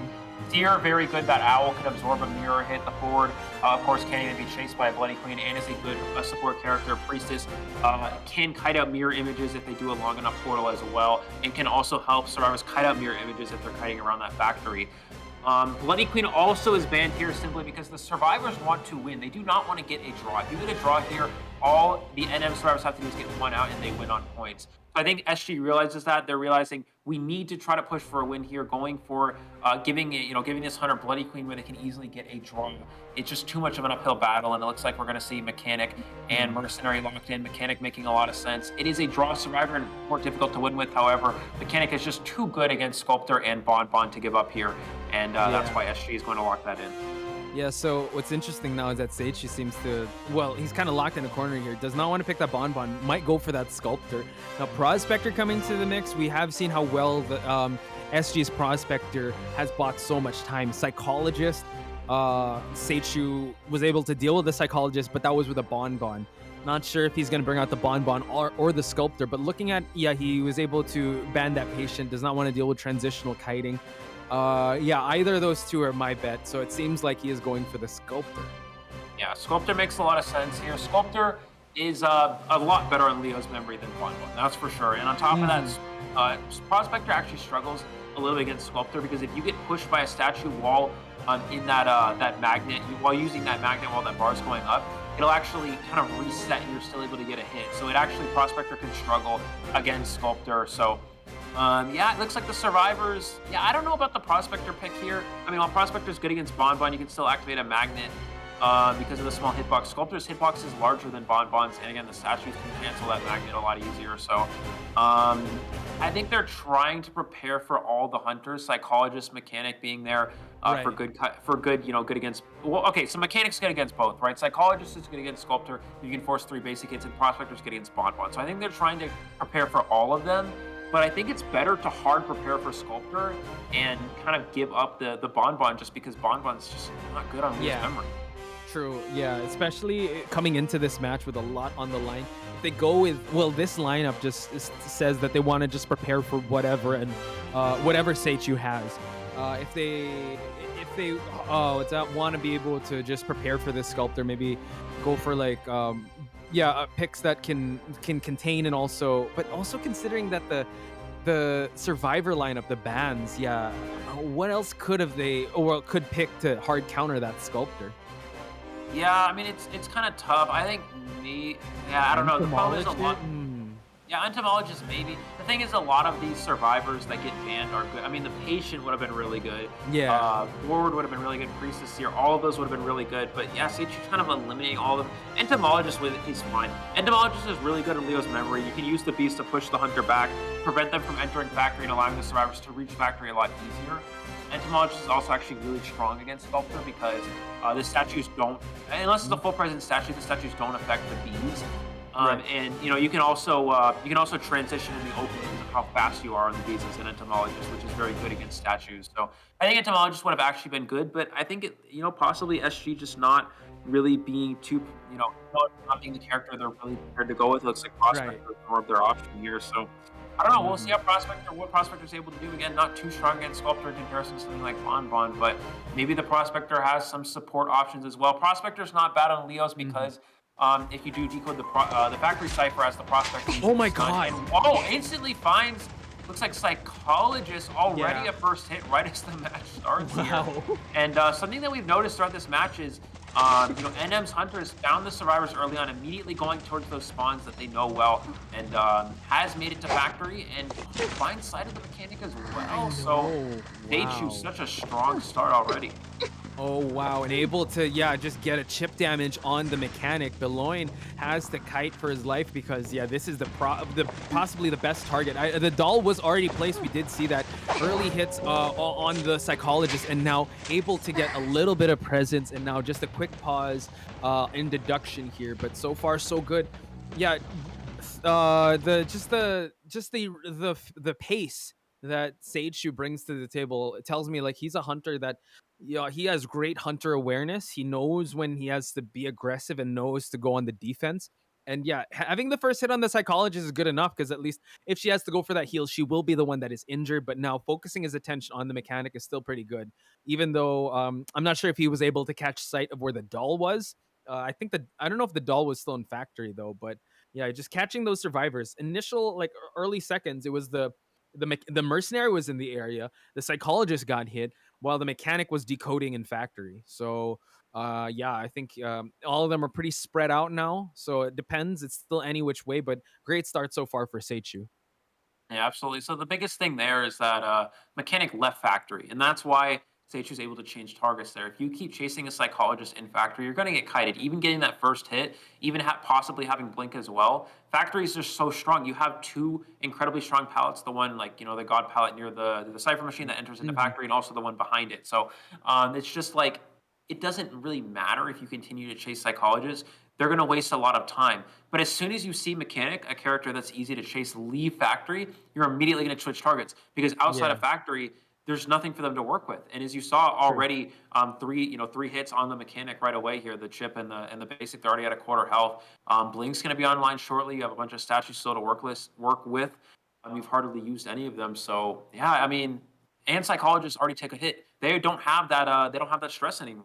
So now Yeah. it's like all the advantages right into Seichu's favor. You still have the mechanic doll in play. That's going to be a big factor. But now that the mechanic's outside of factory, Mhm. there's nowhere they can really go.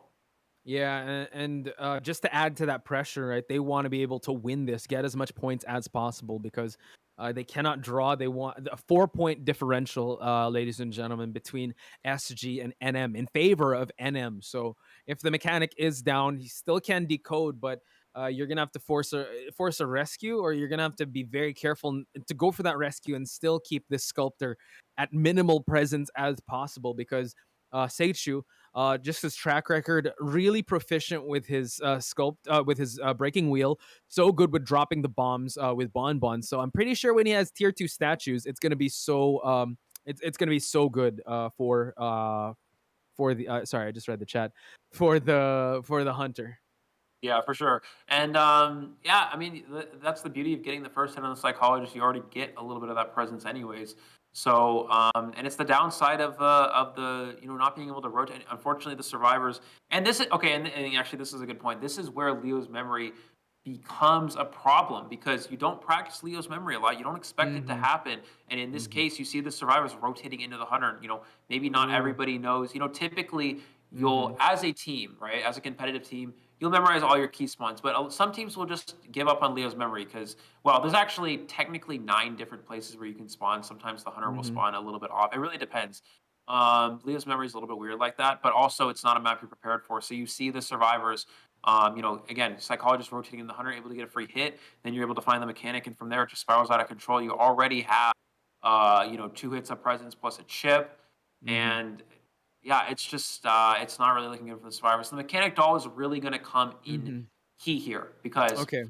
we talked about Mechanic being a character that's good against Sculptor and Bonbon, but the doll being here, Psychologist is still at a place where she's still at, she's still at full health, right?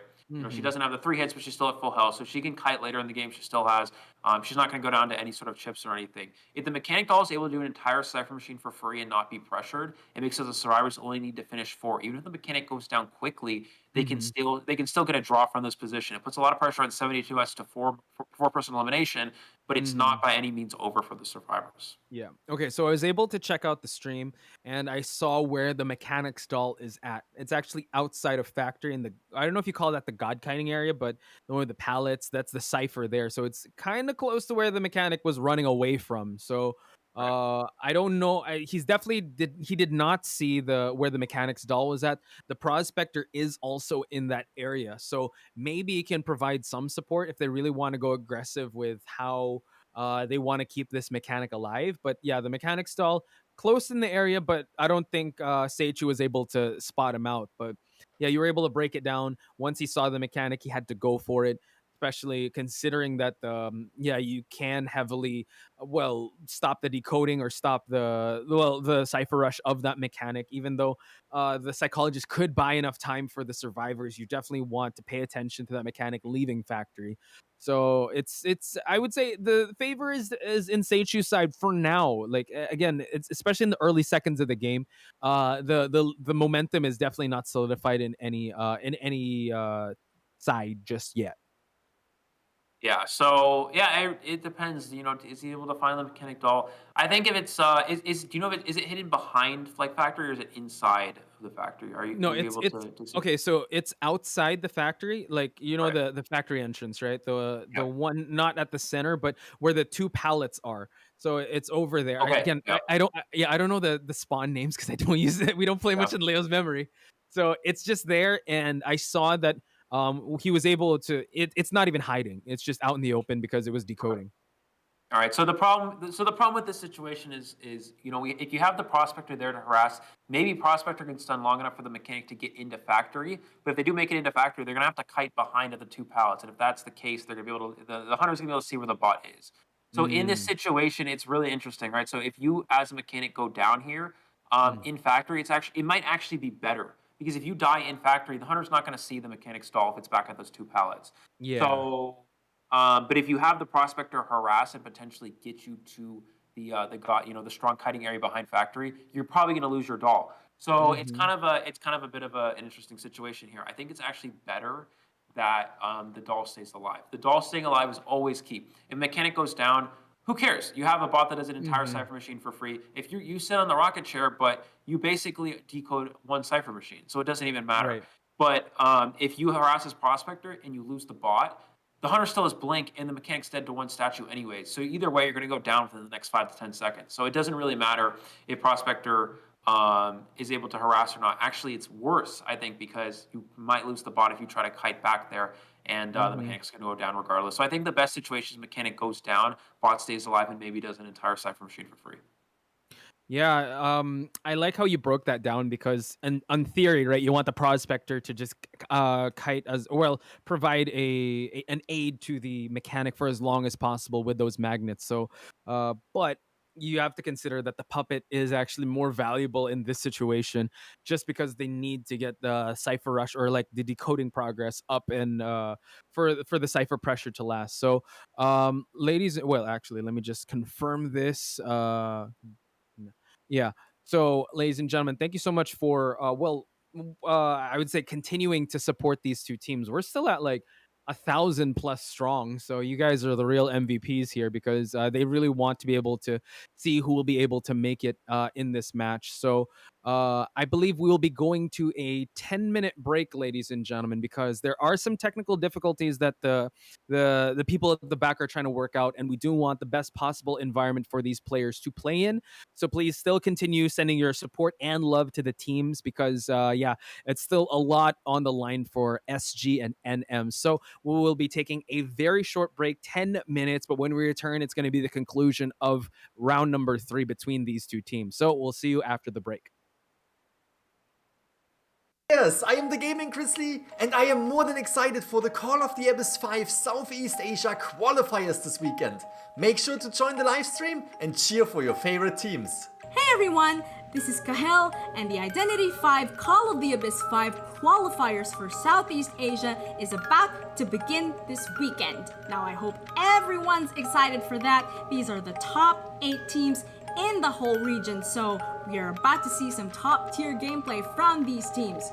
Do show your love and support to them by sharing it to the whole community and tuning into the stream. I will see you there!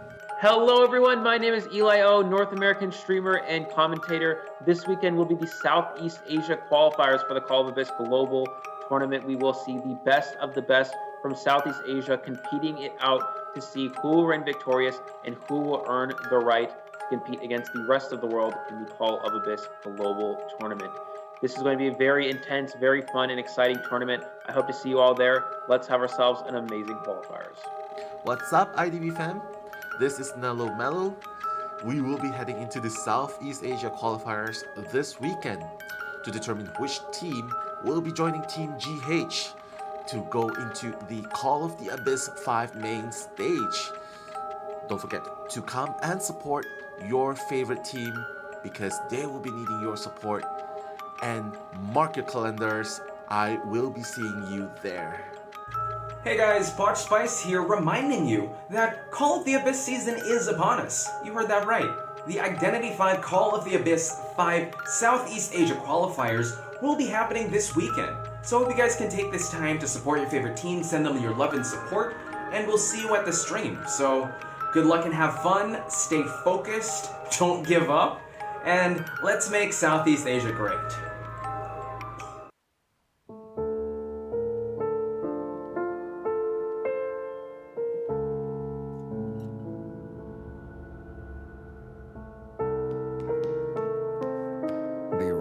The first letter was the prelude to a change in tone. An accentuated sign of fate's shifting course appeared on the night the second letter arrived.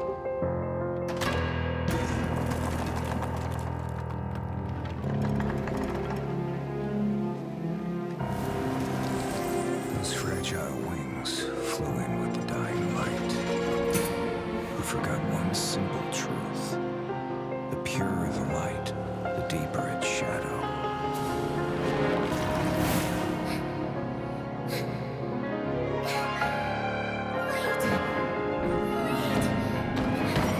My nightingale, never chase after illusions of hope. Looking back with longing eyes, this is just his unfailing bait.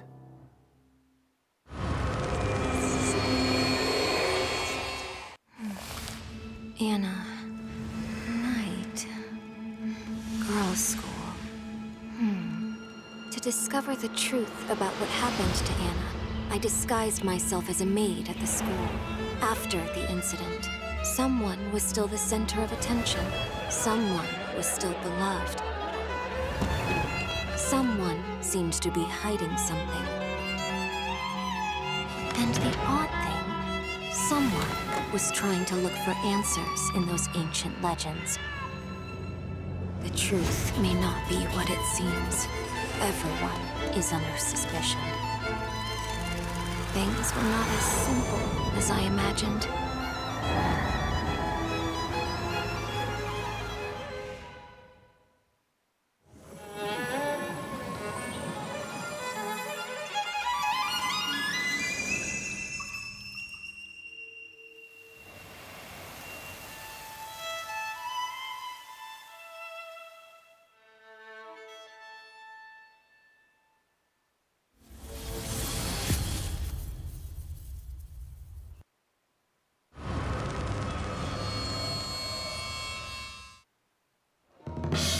Ten nimble fingers, one brilliant show. On a 3-foot stage, the goddess aglow. Our shadow play premieres at the Grand Theater tonight.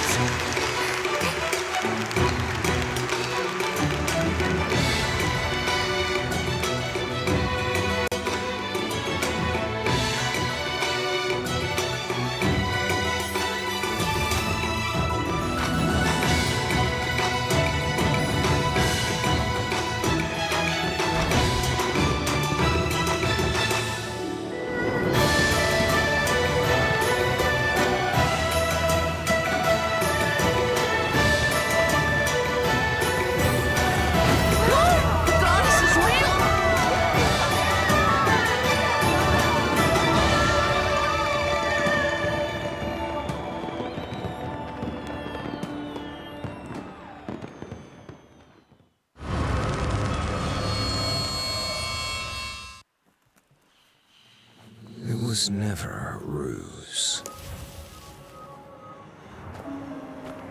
This is a requiem.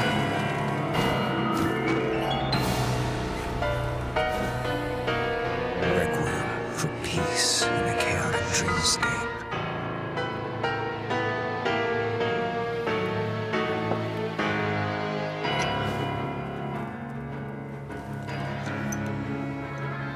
Even if it amplifies their fear, requiem for an exercise to extend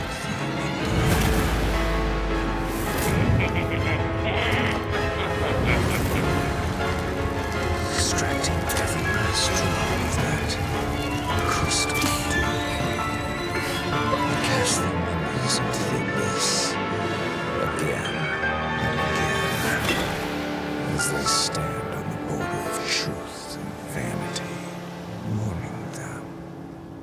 Don't look back.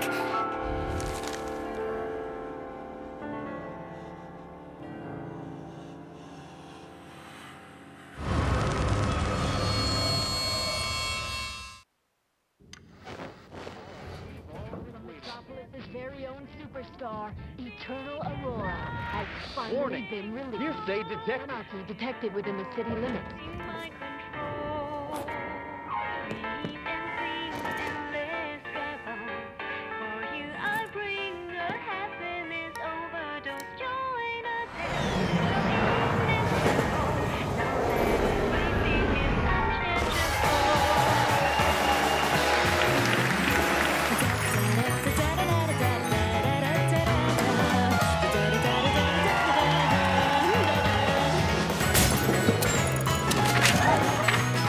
Good evening. This is Pirate Radio. Headlines after headlines, musicals after musicals. Can you even recall the last time you saw the sun? The media fills you with cheap thrills and mindless entertainment. Eventually, we'll all amuse ourselves to death.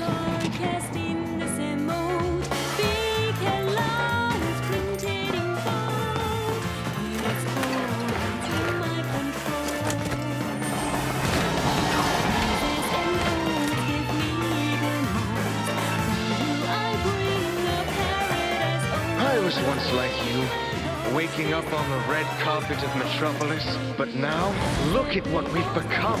A cog in this entertainment machine. Wake up. The city is eating you alive. We're nothing but pets and livestock trapped in captivity in this city forever. Let's continue the carnival tonight. Maybe tomorrow, we'll see the sun again.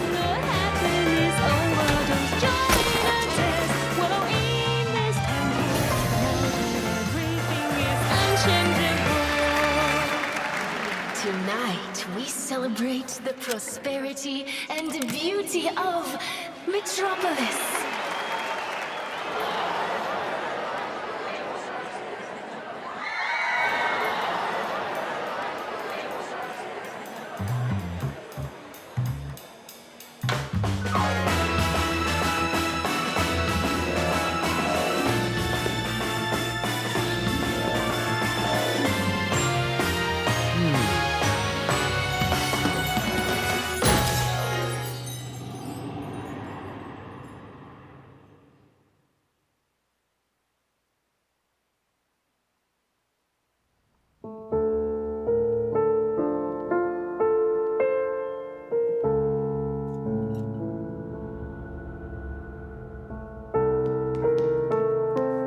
The arrival of the first letter was the prelude to a change in tone. An accentuated sign of fate's shifting course appeared on the night the second letter arrived.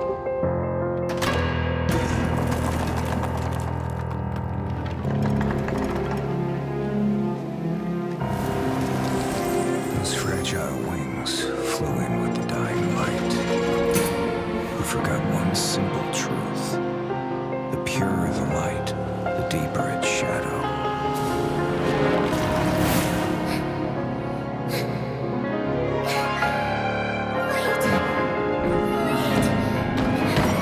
My nightingale, chase after illusions of hope, looking back with longing eyes. This is just his unfailing bait.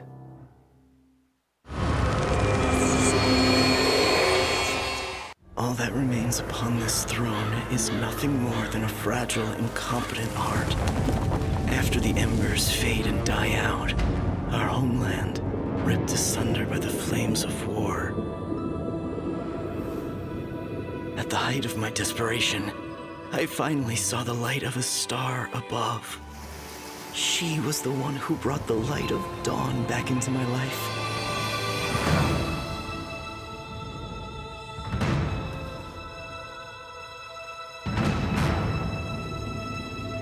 But when the sun sank below the horizon, I saw the flames of war burning without end. Flesh torn and blood spilled before me. The illusion of my utopia had lost the favor of the sun.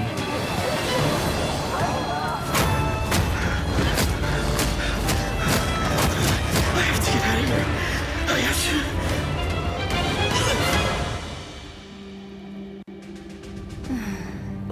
to... Why do you wish to escape, my dear king? In this everlasting Colosseum, you will forever be my gladiator.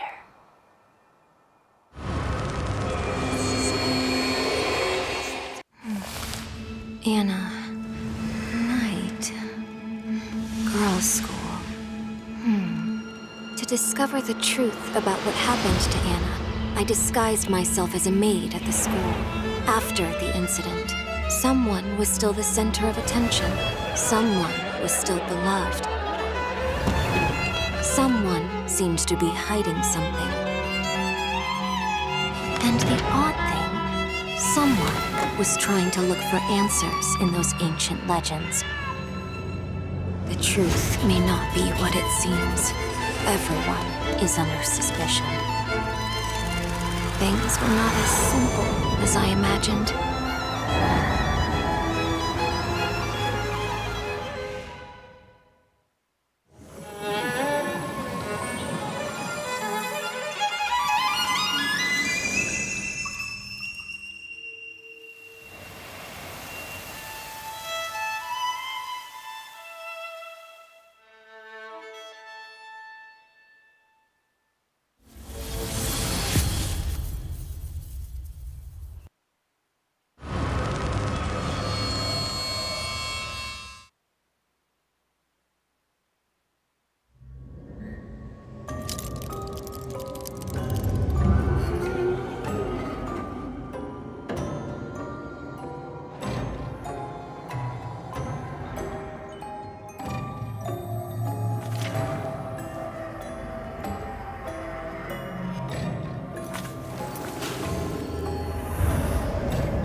踏过荒谷和大漠，肩负着族人的使命，去去往异乡。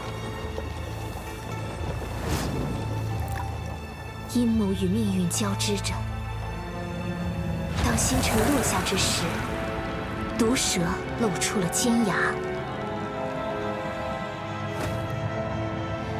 忠诚与背叛的戏码拉开序幕。火光将反叛的计划化为乌有。刺向毒蛇的弯刀，在烈火间把双手灼烫。然而，救命的稻草不过是又一场狩猎的预谋。而若不甘心成为猎物，只能自己勇敢伸手，触碰飞鸟与神鹰。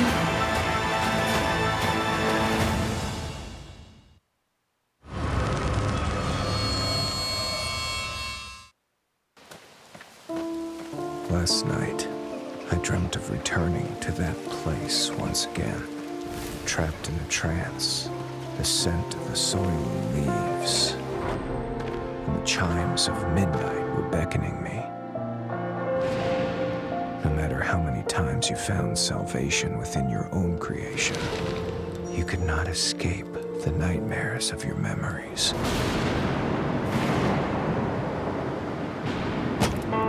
Stop it!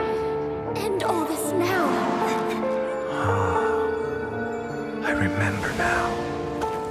It's all coming back to me. When the nightingale sings, the mansion gates will open for me under the starry sky. Tonight, the truth will be revealed.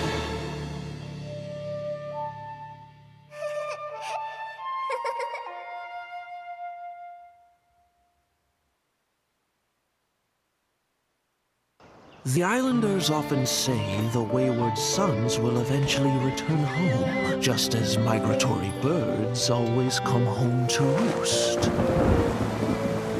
Yet, fewer and fewer have returned. Fear has gripped the island, and strange rumors began to take hold.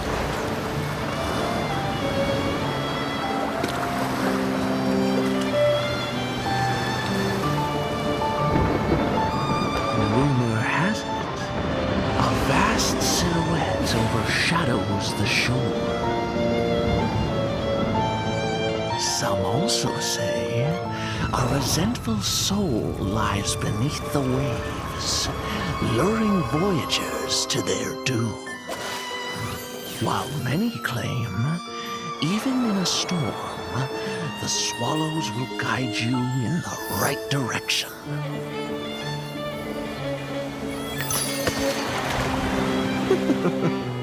However, is this calamity wreaked by disgraced deities? Or perhaps it all stems from greedy hearts?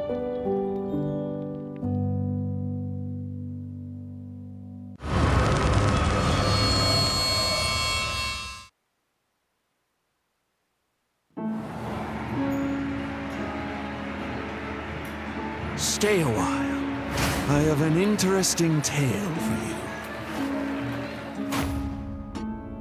Sergei, once the backbone of this circus, he brought numerous joy and laughter on stage. But he was a slave to the bottle off stage. His mistress began to fall for a more considerate man.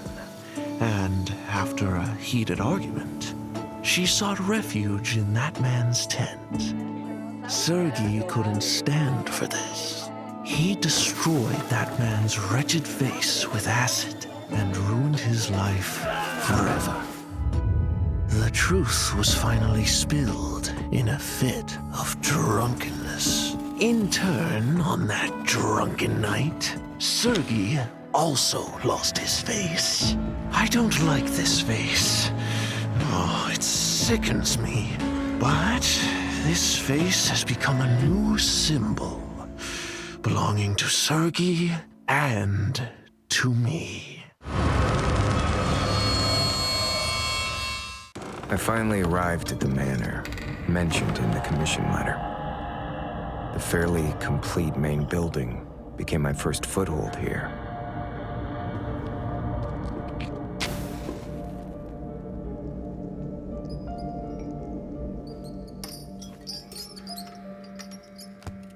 At first, everything seemed to be going better than I had expected.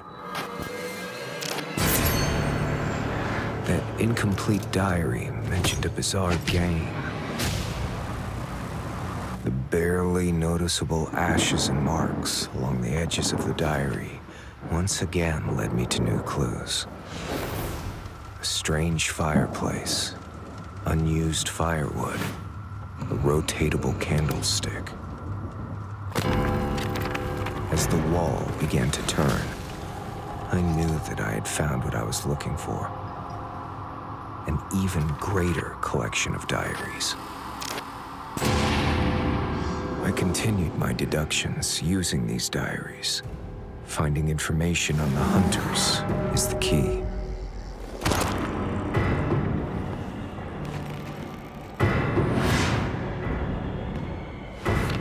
Yet, it creates more questions than it solves.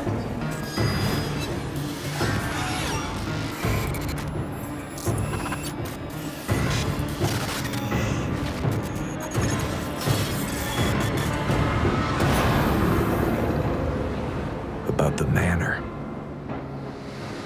About the game.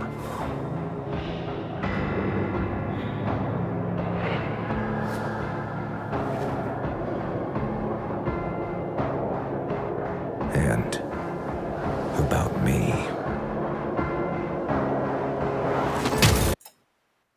See, Eli, that's why the undead is actually an OP hunter. Oh, we're back. What's going on? Oh my god. Oh, we and Eli were just having a quick conversation with Hunter tier lists, and we're talking about like whatever. We'll just save it for another day. That's the best, you know. That is the best. Nobody Dude. Yeah. Oh my gosh. Auto ban right away. So welcome back, ladies and gentlemen. There's a bit of I would say technical difficulties here and there, but we are rolling with the punches and also the team. So I hope you guys have been sending your love and support. I know it's getting kind of late for the people in Southeast Asia. I know Eli wants to get some breakfast right now, and he's been up for quite some time. So thank you so much for being very positive in the chat and also like just supporting your favorite players. We will get to the matches in just a bit, but you know what? I think after we saw a little bit of fan arts, I want to see some more. So I think we're gonna see that before we head into the match because they're still trying to fix that one up. So yeah. I can't wait to see some of these fan arts again. Was there a specific fan art that spoke out to you? Because like for me, it's any. Oh, we're gonna get to the match. All right, we're gonna save that for later. Right. Yeah. So into the match here, just like we talked about, it looks like continuing after the mechanic. Mechanic trying to mind game, gets the speed boost, able to stay alive, avoiding that with broken windows, able to avoid these statues as well. Will Prospector potentially support? No, he's gonna go down to that statue like we talk about, and yeah, Mechanic Skull is staying alive here, so this is actually not too bad for the survivors. Mercenary does have wanted orders, so he's gonna know where that survivor is at. Tries to use the chisel, not at full presence just yet, so the tier 2 statues aren't in. We do this is gonna be a tough play, so they are gonna go for the rescue. Nice elbow pad, just throws out that distance. Let's see, statues are raining down. One chip damage, another one, and a regular hit to double down situation. This rescue, good, gets the hit, and the terror shock. Wow, beautiful terror shock from Seiju. That is huge. The start wasn't even too bad for the survivors, even after all those hits, because the mechanic doll is in play. That one terror shock hitting full presence, mercenary down. I mean, now the survivors can't even I mean, this is just one of those situations where it's almost impossible to come back. As soon as that mercenary gets stuff, as soon as that stuff happens after a quick down, and there's full presence on the sculptor, if they're not able to make the save on the mechanic, it's probably over. There's not much they can really do to come back in that. This is tough, a tough spot to be in. Finn, though, the Prospector, trying to mitigate the situation. Seems like they're going to try to split push this rocket chair. Oh, and gets the rescue on the Psychologist. So they will try, and the Psychologist does fall. Mechanic needs to be able to kite for as long as possible. With Tide out of the way, there's no Tide Turner, so double down situation. Mercenary is saved, and Seichu, still going back to his first target, has another one to work on in the Psychologist, but They SG is still fighting. They're still trying to get as much survivors out as possible. They're going for a they did pick up the psychologist. So now 4 ciphers still remain. Seichu just has to hold on to this momentum that he has created. Yeah, if the psychologist wasn't able to get up there and you're able to chair them and force the survivors to rescue there, you're in a pretty bad spot. But it looks like now Prospector is going to be the one taking the kite. This is exactly what SG at least needs to happen to maybe come back here. A second magnet is getting thrown down. He's probably lost sight of the psychologist, maybe. Oh, still able to see the trail through the window there, which means they're able to stay on the psychologist. Blink is still available, and another magnet wasted for the Prospector, which means, wow, beautiful statue dodge using that tree. Still able to take that hit, though. Here's the second full presence, and able to avoid all of those. But again, not much you can really do in this situation. They're going to go down, and yeah, I mean, who's going to rescue here? Prospector, no Tide Turner against a full presence Sculptor. It's going to be really difficult for us, SG, to come back. Yeah, and we see that Sage already finding the mechanics doll. That's the one that's giving that tinnitus. It looks pretty tough, and Seichu just starting things off so well. You couldn't ask for anything better with stuffing that mercenary rescue, but you got to give it up to SG. They were able to still coordinate. They did have to, sacrifice a little bit of time pushing objectives to go for that double rescue to keep Seichu preoccupied, and the psychologist getting the save on the mechanic did leave a room for opportunity for them to be able to rescue also the mercenary. Now heading back to the factory, able to hit that Prospector with a chip of damage. Psychologist past the halfway mark.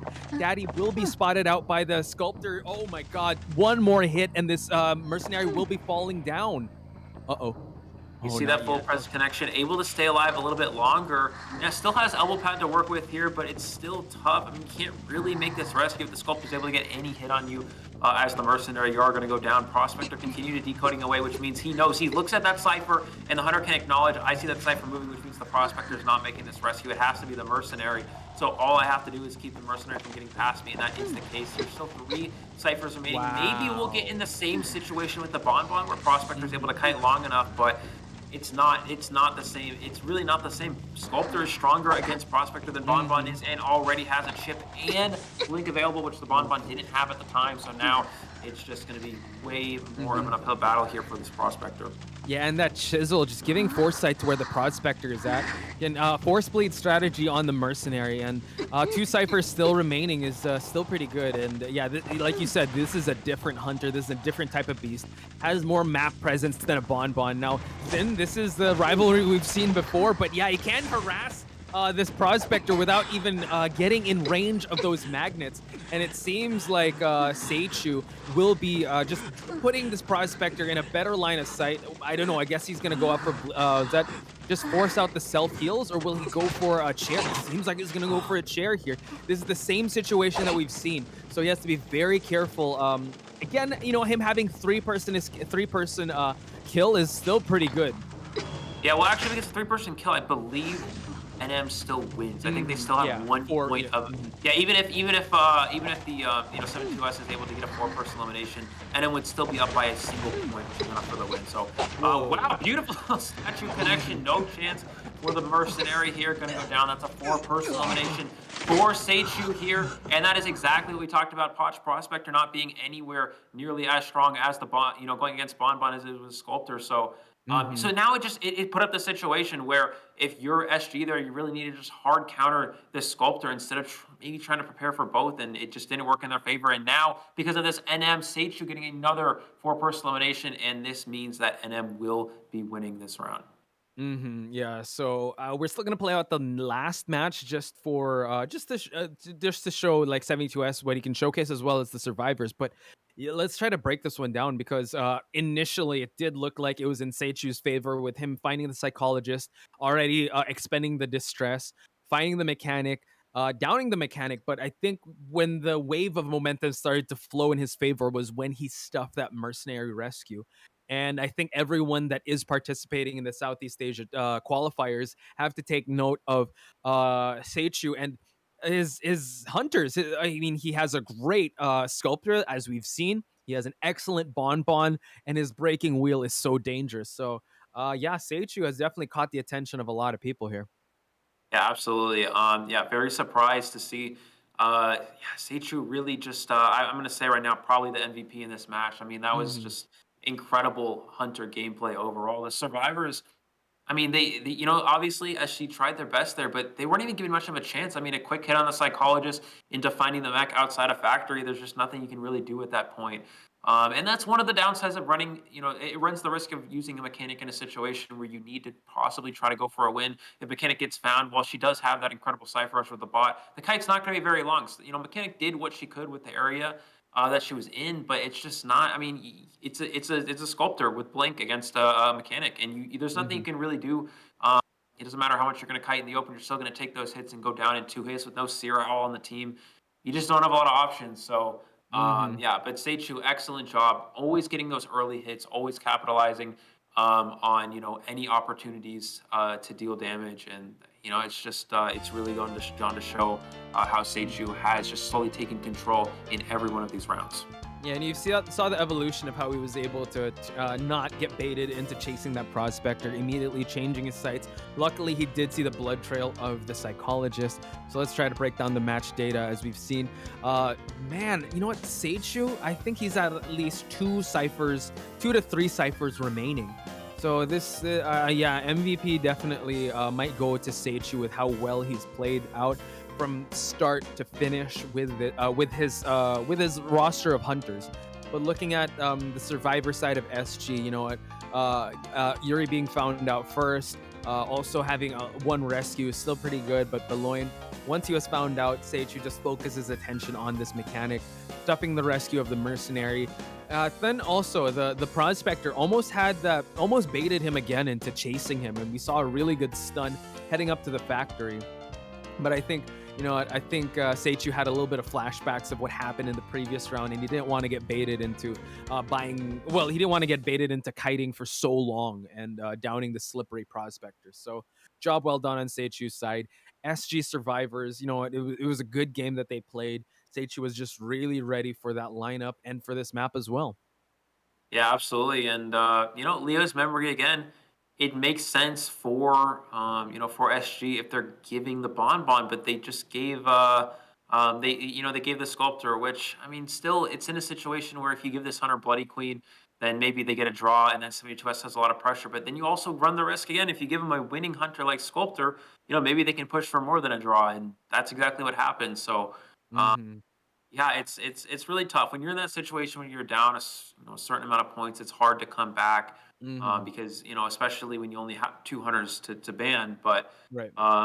Again, the Bloody Queen ban makes sense because you want to try to win as survivors. But if you're going for a strategy to counter both of the remaining 2 hunters, that being the prospector and the psychologist, one being good against each of them, I think it's just simply safer to assume that if you hard counter sculptor, maybe you can just take the bonbon on a bad bonbon map. We talked about this a lot, and I know I keep bringing this up, but I think that was definitely the kind of the downfall there for SG. Again, prospector didn't really make too much of a difference, but it's just a character that is not really a great kiter against sculptor. And again, once you find that mechanic outside of factory, it's pretty much over. Yeah, I would have to agree with how well Seichu kind of played with his cards because of yeah, they took that risk taking out that Bloody Queen. But if you think about it, Sculptor usually is a first round hunter going up against a team that had 4 survivors banned. So he was definitely comfy with how they played this one out, especially running the risk of running mechanic. You know how Seichu is able to find the most optimal targets early seconds. Like the game hasn't even loaded on our end, and he's already find the survivor that's most optimal and able to land that hit. So I think they had to go big or go home with their strategy, all or nothing. And yeah, you got to give it up to SG because they did try they did try their best, and I hope we get to see them in future tournaments. I know that we're still going to see another match play out with 72S, but we'll see because this is where we kind of get to have a little bit of fun if they want to be able to showcase their non-meta picks or non-meta hunters because this match, no matter what the result is, the point differential is way too much already. Even though if SG does win, well, actually, if they do tie, you technically have to go with rounds, and 72 NM did win already. And shout out to Sinel because he said that he feels like he was gonna faint with the pressure. He was like so nervous. So his team is we're gonna be seeing them in day number 3. But you know what? This is where we can get kind of creative with the picks. Maybe we'll see the undead that we were talking about, the OP undead. That's totally the best hunter in the game. It should be banned every round. Every Yeah, round. It's yeah. We'll auto see. banned. Maybe we'll have a fun round here. We always love to see that.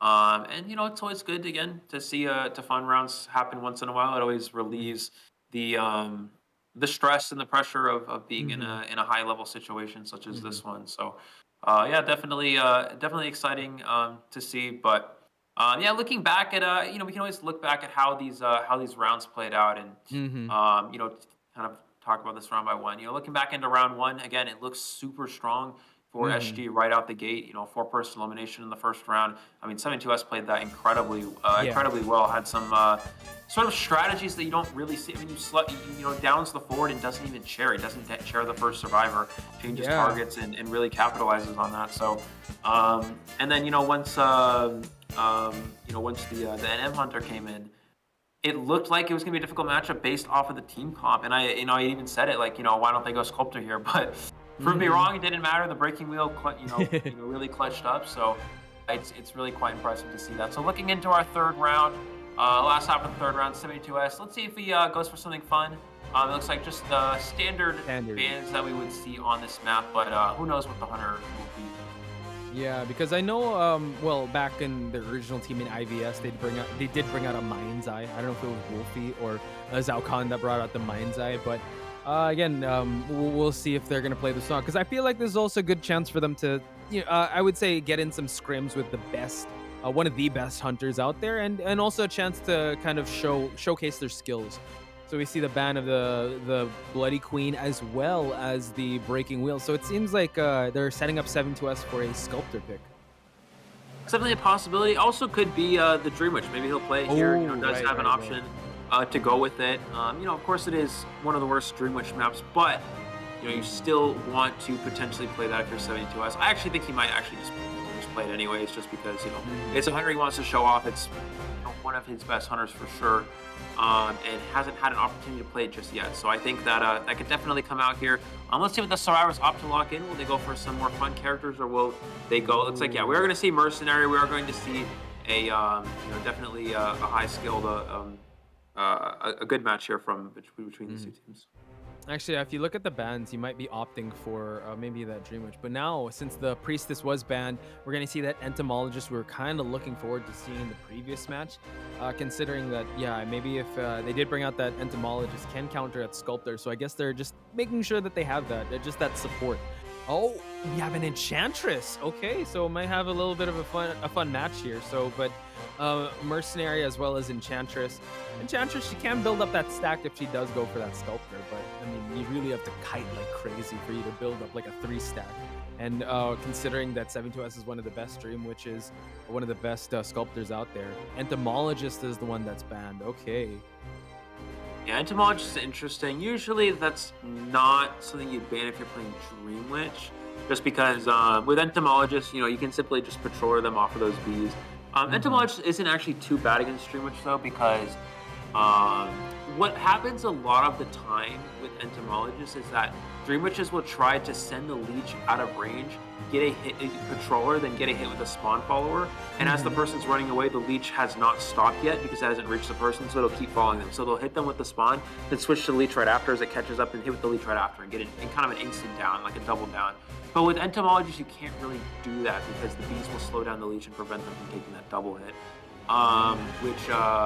Yeah, so Entomologist isn't actually too bad.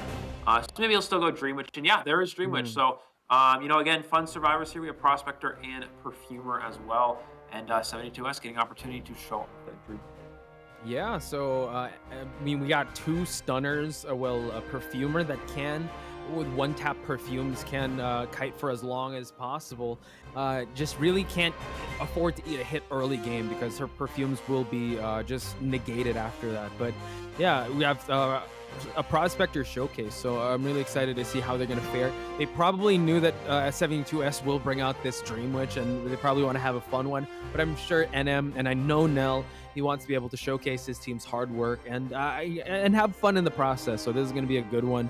I really can't wait to see this Enchantress. We don't see that much Enchantresses here, so this is gonna be a fun one, and it's gonna be Joseph GG that's gonna be using the Enchantress. Yeah, absolutely. So, just thinking about how this matchup will actually play out, of course, that's always good to analyze, is that I think that this comp is going to struggle heavily against Dreamwitch. Counters most, like Enchantress does almost nothing against Dreamwitch. You just simply switch to another spawn flower. Exactly. Perfumer, you just get patrollered, and you can't perfume a patroller, so they're just going to wait for you to perfume, wait for the bite to happen, and then hit you, and you waste your perfume. Frostbite's not bad against patroller because you can technically, if you stun while the patroller bite's happening, maybe you can avoid getting hit on one of the bites, but still not too good. And then, Mercenaries, of course, very good against Dreamwitch, but the rest of the kiters here are not going to be ideal, to say the least. So, so in reality, it may be a bad Dreamwitch match. 72S, in terms of, seeing how this match is going to play out, definitely has the advantage based off of the team composition.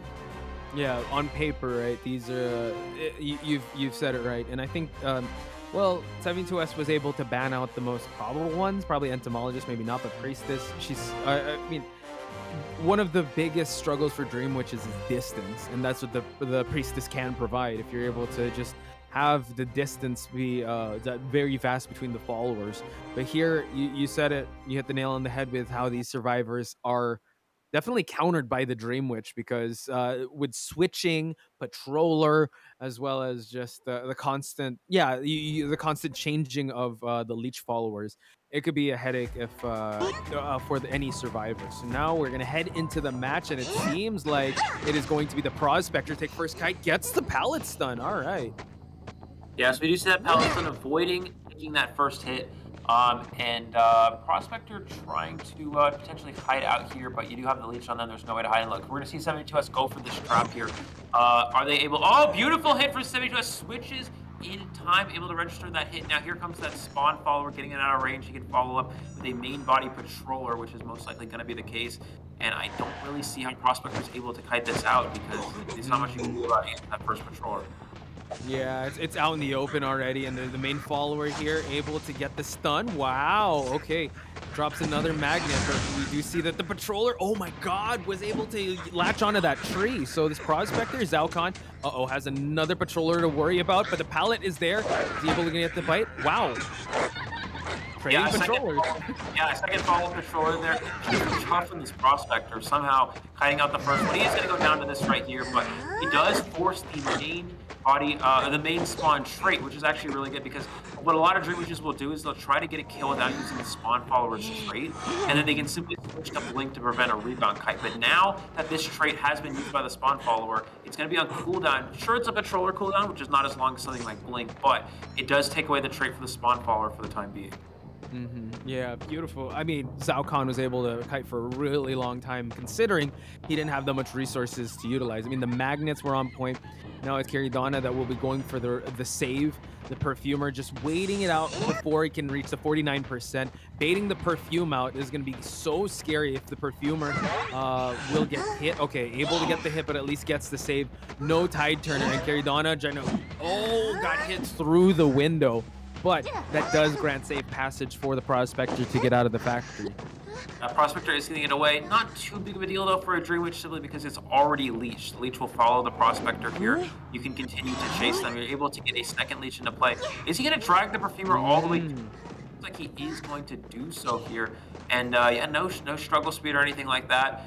So they are able to get that share there. Still 2 ciphers remaining. The cipher rush has been on point for NMUC Prospector, able to avoid all cipher machines at all. Will he switch to blink here to down this Prospector? Looks like no. Going to focus on camping out this basement. Dreamwitch basement camp is actually so strong, because you have one lead camping the top of the stairs. You have a second one. Wow. And here, this is going to guarantee most likely a double hit with both these leads. Mercenary just leaves. He's going to get a free hit as well. Mercenary try to save the wheel, but another leech camping the bottom stairs. And we're going to be able to get that double hit as well for the as well, and now the rescue stuff. 2 people in basement here. A second leech is going to come into play on the Mercenary, and now this is looking like a 4-person elimination for 72S. Yeah, this is why this Dreamwitch was banned and also respected, because he's so good at mind gaming the rescue. He's able to get the Terror Shock here, so this is the turning point that is going in 72S's favor. So now the Survivors Prospector still has that leech on him. 2 ciphers still remaining. We saw that accelerated decoding just happened. and it seems like there is tinnitus that is being popped up. It is going to be the Enchantress to go for the rescue. But as we see, the Enchantress did build up a stack. Watch out, he's gonna have to be very careful not to get hit here just to try and go for that rescue. But 72S has the patience like Job, and now we see that the Enchantress was stuffed. Yeah, this is why Enchantress is so weak against Dreamwitch, because you saw them take the hit with the leech follower, but this and there's the blink. Oh, able to avoid it. You saw him take the hit with the leech follower, but the problem is that stun that was activated goes onto the leech, not the main spawn. So the spawn camping the chair still had 0 on it. So the spawns, the stuns only work for each leech. It's not altogether. Beautiful mind game from the Prospector, able to stay alive here. But now it's just a matter of time. Can Prospector potentially kite till dungeon? Most likely no. He does have that one leech trapping in the Prospector area. He's going to bring the spawn follower over as well and create a sandwich situation. Yeah, and now we see that the Prospector, able to drop a magnet, but does not have another one. Again, just the mind game. Zhao Khan trying to find where the dungeon is at, but where he's running, the dungeon is not there. 72S on the main body now, trying to create a situation, or trying to, oh wow, drops another magnet, but just trying to create that sandwich situation like you talked about. But Zhao Khan gaining a lot of distance here. He can't afford one hit. He needs to be able to find this dungeon before anything happens. Now we see him utilize that magnet. 72S taking his precious time here, but we see that nowhere in the area is the dungeon, and now two followers are trying to close in on their main target, which is that Prospector over there. He has to make a mad dash towards that, towards it. But now Prospector will be falling down. GGs are probably going to be called, but it is NM who is going to move on to day number 3. Yeah, congratulations to NM there. Beautiful job from 72S, of course, to see that Dreamwitch get played is always very exciting. An excellently played match, of course, but NM already having enough points to secure the win there, and they will be moving on to the next day of competition. So, yeah, very well played again. Excellent job from Seichu, again, the hunter for NM. Didn't even draw a single round. They won every single round. 2 4-person eliminations and a 3-person elimination is just incredibly outstanding. Yeah, you could say that again, because I think aside from them having a well-rounded survivor team, again, the last game was mainly played for fun, but you saw how well they were able to counter the sculptor of 72S, and I think we have yet to see that in day number 3. But honestly, like the tail of the tail of this match was really Seichu, and how the least survivors he's eliminated was 3, and that's good enough. 2 ciphers or 3 ciphers still remaining is definitely something that captured the attention of everyone watching, and also the people participating. So they have to worry about this hunter named Seichu. And also I have to bring up Eli, that we still have yet to see Yi. So Yi could definitely come in if Seichu's not feeling it, but so far so good on the side of the main hunter on NM's side. Yeah, absolutely. And I think looking into this, I think one of the more favored teams to potentially win this was I think teams like BL possibly. But honestly, after seeing this matchup and seeing this hunter gameplay from Seichu, I think NM might be one of the favorite teams here. I mean, this was actually quite impressive. I did not expect to see that strong of a hunter gameplay, especially over in Southeast Asia, which is a server that might be a little bit more survivor sided than NAEU. Seeing that from Seichu is just it's really quite astonishing. And I think that right now, after seeing this matchup play out again, a team like BL is very, very strong. We saw them do very well in the first round, but again, if it comes down to, I think the 2 best teams, or the 2 teams that have the best chance at potentially winning this tournament are BL and NM, especially after watching this hunter gameplay. And I actually would hope to see those 2 teams actually play. I think that would be an incredible matchup. Hey, wish granted, because I know that you will be handling day number 3, and to start off that day number 3 is actually going to be NM versus BL. So that's a potential grand finals match, but it's going to be in semifinals. So you guys have to see that. So unfortunately, only one will have to move on. BL having a really solid performance, not pushing for that game number 3, but here we really saw levels to Seichu's game. We have yet to see the survivors had a moment of brilliance in match number 2 of this set, but yeah, just trust that these survivors have seen like qualifiers, they've seen big stages as well in other teams. But yeah, shout outs to Nell for putting these survivors together and putting this team together, because yeah, they've made quite the impression tonight. And yeah, that we're gonna see the brackets in just a bit, but it's safe to say that BL already has its next opponents ready, and it is going to be NM moving on in day number 3. Yeah, absolutely. So, congratulations to NM as well. Well played from SG. But again, as you said, NM coming out on top here. And yeah, looking into a bit of tomorrow's matches, we can go ahead and Hmm. talk about that a little bit as well. Let me actually pull up who Yeah, so that is. the first bracket it's gonna be LUV versus that's Love at First Sight versus Rename. This is L Love's first, I would say, breakout tournament. So a lot is well, again, I love the attitude that they're bringing to the table because we were able to speak to Sneaky, one of the hunters. I think that's one of the sub hunters there.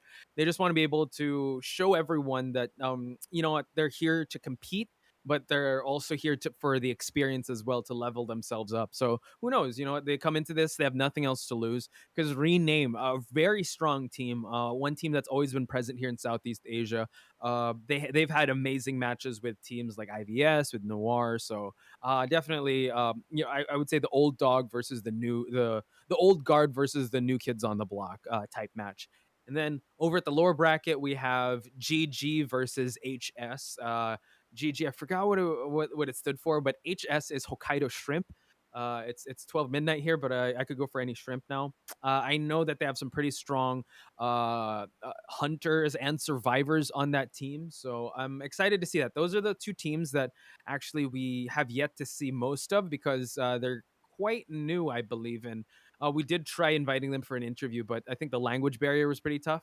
So yeah, we will just have to look forward to seeing that tomorrow, and I'm always looking forward to being surprised. Yeah, absolutely. We're going to see, yeah, some again teams we're not necessarily always prepared for. Of course, we try as commentators try to take notes as many teams as possible, but sometimes we go in not knowing what to expect. But honestly, I Mhm. think those matches are always some of the best ones because you Yeah. really see things that you don't. Of course, when you look into these matchups like the one we just had right now, we can usually predict what's going to happen based off of what hunters people play and Mhm. what survivors people play. But when you go in a bit unprepared and not knowing what to expect, that's always very exciting. It adds adds another level of excitement and enjoyment in watching these teams play. So Mhm. I'm really looking forward to seeing those teams play as well, the ones we don't have necessarily the most data on, Mhm. and just seeing what newer teams can bring Yeah. to the community. And for me, this is all a lot newer for me watching a lot of these. I mean, I've seen a lot of the past Southeast Asia tournaments, but being able to be here and commentate this it allows me to see something else. I'm used to just seeing the NAU teams, and of course, Mhm. I'll watch the China as well. But we come in and see other regions as well, like Southeast Mhm. Asia. It's always it brings a new level of understanding to the game, and just even for me, it helps me improve my understanding as well. So it's always great to be able to do this with with these kind of tournaments. Oh yeah, same goes for me with the NA tournament, NAEU tournament. And you know what? I think everyone in the chat can agree, and everyone watching, that you're always welcome to commentate here in Southeast Asia with a level of depth and logic you bring to the table. So we digress just a little bit more, ladies and gentlemen, because we got to talk about the match data. Finally, we were able to see 72S's calling card, his Dream Witch. He's able to get a 4K in this match. Again, this was played. I think NM just wanted to have a little bit of fun with it, but still, nonetheless, they did try to survive with these survivors. But 72S did not give them the light of day. 2 ciphers still remaining, 3 pallets destroyed, 9 survivor hits, 1 terror shock, and 5 knockdowns, ultimately leading up to a 5-0 game. But what do you expect from 72S's Dream Witch? He was all business, and he was able to stuff any rescue attempt that did happen. And the match didn't even last that long. So he's just very proficient with this hunter. So it was a great job on NM's side, just denying him to use this hunter. As you said, typically Dream Witch games would usually last a lot longer, but this one going very quickly. And yeah, I'm glad, of course, we got to see 72S pull out this Dream Witch. But as you mentioned, this is why the survivors on NM never really allowed it to come out. You had Ever Sleeping Town, which wasn't a bad Dream Witch map. 72S had an option to go there, but didn't matter. We're still able to get a 4-person elimination with the breaking wheel. And as soon as that round passed, SG in the next round, which was kind of the deciding one for the most part, did not allow that Dream Witch to come come out and they forced 72S onto a hunter that wasn't quite as strong for that particular map. And of course that worked out for them, and that was the big game changer. Round 2 was the important one. That's what made the difference in this best of 3 situation. So yeah, I mean, again, Arms Factory, a map that SG chose, but worked in NM's favor, and banning that Dream, which was really strong, and that one ban there really changes the tide of an entire round. Yeah, we saw how proficient he was with it, so NM really did their homework. I mean, shoutouts to not just Seichu, but Neru, JSXD, Zhao Khan, and Keridona. And shoutouts to Nell for giving us a quick fun fact about Keridona. Keridona was actually a main perfumer a few seasons ago, so yeah, maybe we'll be able to see some of this perfumer come out, but right now she is aside from looking past this match, she was the main rescuer of the team. So that's a good fun fact, especially for her to bring it out. Again, it was kind of stuffed with how well 72S was playing this, but then again, they were just playing this for completion. And yeah, just having a little bit of fun with it. But 72S is all about business, and I'm glad we still saw his amazing Dream Witch. But here we have the match results. Again, it was neck and neck in round number 1. We thought NM was kind of put against the ropes here, but come around the second half, Seichu just surprising everyone with an amazing breaking wheel match. Round number 2 was definitely a rebound for their survivors and still a continuation of the dominance of Seichu. Round number 3 solidified everything that we thought about with Seichu. Incredible performance on his side, incredible performance on both teams. NM will be moving on. Yeah, so NM barely pulling out 4-point lead here, and so we are going to see, as you mentioned, NM moving on, and I think we're going to see the MVP shortly. I don't think it's going to be anyone other than Seichu. I think that performance was just too strong. Again, not even dropping a single draw, nevertheless, losing a match or anything like that. So just very, very impressive stuff. And a survivor-sided meta, I mean, we talk about this a lot. There are so many survivors that are considered A tier, A plus, S tier, where there's only a few hunters up at the top, while a lot of the hunters in this game are actually, a lot lower, a lot more unviable. And, the game being survivor-sided, support-heavy, a lot of these teams putting a lot of work to having some incredible support, but it's just too strong. And yeah, absolutely, Seichu getting the MVP here. 2 ciphers remaining or more for each of those games. Just very, very impressive. Look at the hit survivors, 50. That's a lot. 50, yeah, in 3 games. Violence. That's crazy. So yeah, beautiful job again from Seichu, as we say. Can't be anybody else with that performance. That was just too impressive. So I'm very excited to see Seichu play again in the rest of NM against BL. I think 2 of the strongest teams we've seen so far. As you mentioned, Poch going at it in the next round, and I'm very much looking forward to those matchups. Yeah, so big shout outs to Seichu. His breaking wheel impressed everyone here, kind of set the momentum for the team. So he does get the MVP. And here we have the brackets.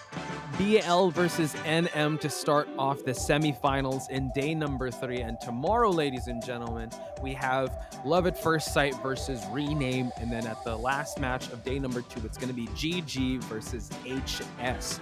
That's going to happen tomorrow, I think a little bit earlier. So you guys got to mark your calendars, follow the YouTube or Facebook page or any official Identity 5 account for you guys to see your favorite teams and cheer them on, because I'm excited to see these matches. Again, GGHS, we're not too familiar with them, but we can't wait to see them perform. And like Love at First Sight versus Rename, the old guard or the established team versus the newcomers is always a great storyline to watch. Yeah, absolutely. And again, congratulations to the team moving on from today. Also, again, huge shout out to all of you guys for keeping positivity, positive energy in the chat as well. As commentators, we always love to be able to see, you guys cheering on your favorite team. Even cheering us on is always really nice. It really gives us motivation, really keeps everything going, and it holds the community together, and it's great to see. Yeah, it's really awesome. So thank you guys, of course, for coming out to support that as well. And again, congratulations to BL and NM moving on to the next round tier. Again, only one team will be advancing to join GH in the COAV V 5 Global Tournament. Let's see who it's going to be. We have more matches, as Poch mentioned, tomorrow. Semifinals and grand finals on Sunday, so don't forget to come watch that. It should be some very good matchups. Yeah, and on that note, ladies and gentlemen, please stay hydrated. Have a good night, good morning, good afternoon, wherever you guys are watching this, because we'll see you guys tomorrow for day number 2 of Call of the Abyss 5 qualifiers for Southeast Asia. On behalf of me and everyone backstage and Eli as well, we bid you guys a good night. So, see you guys later.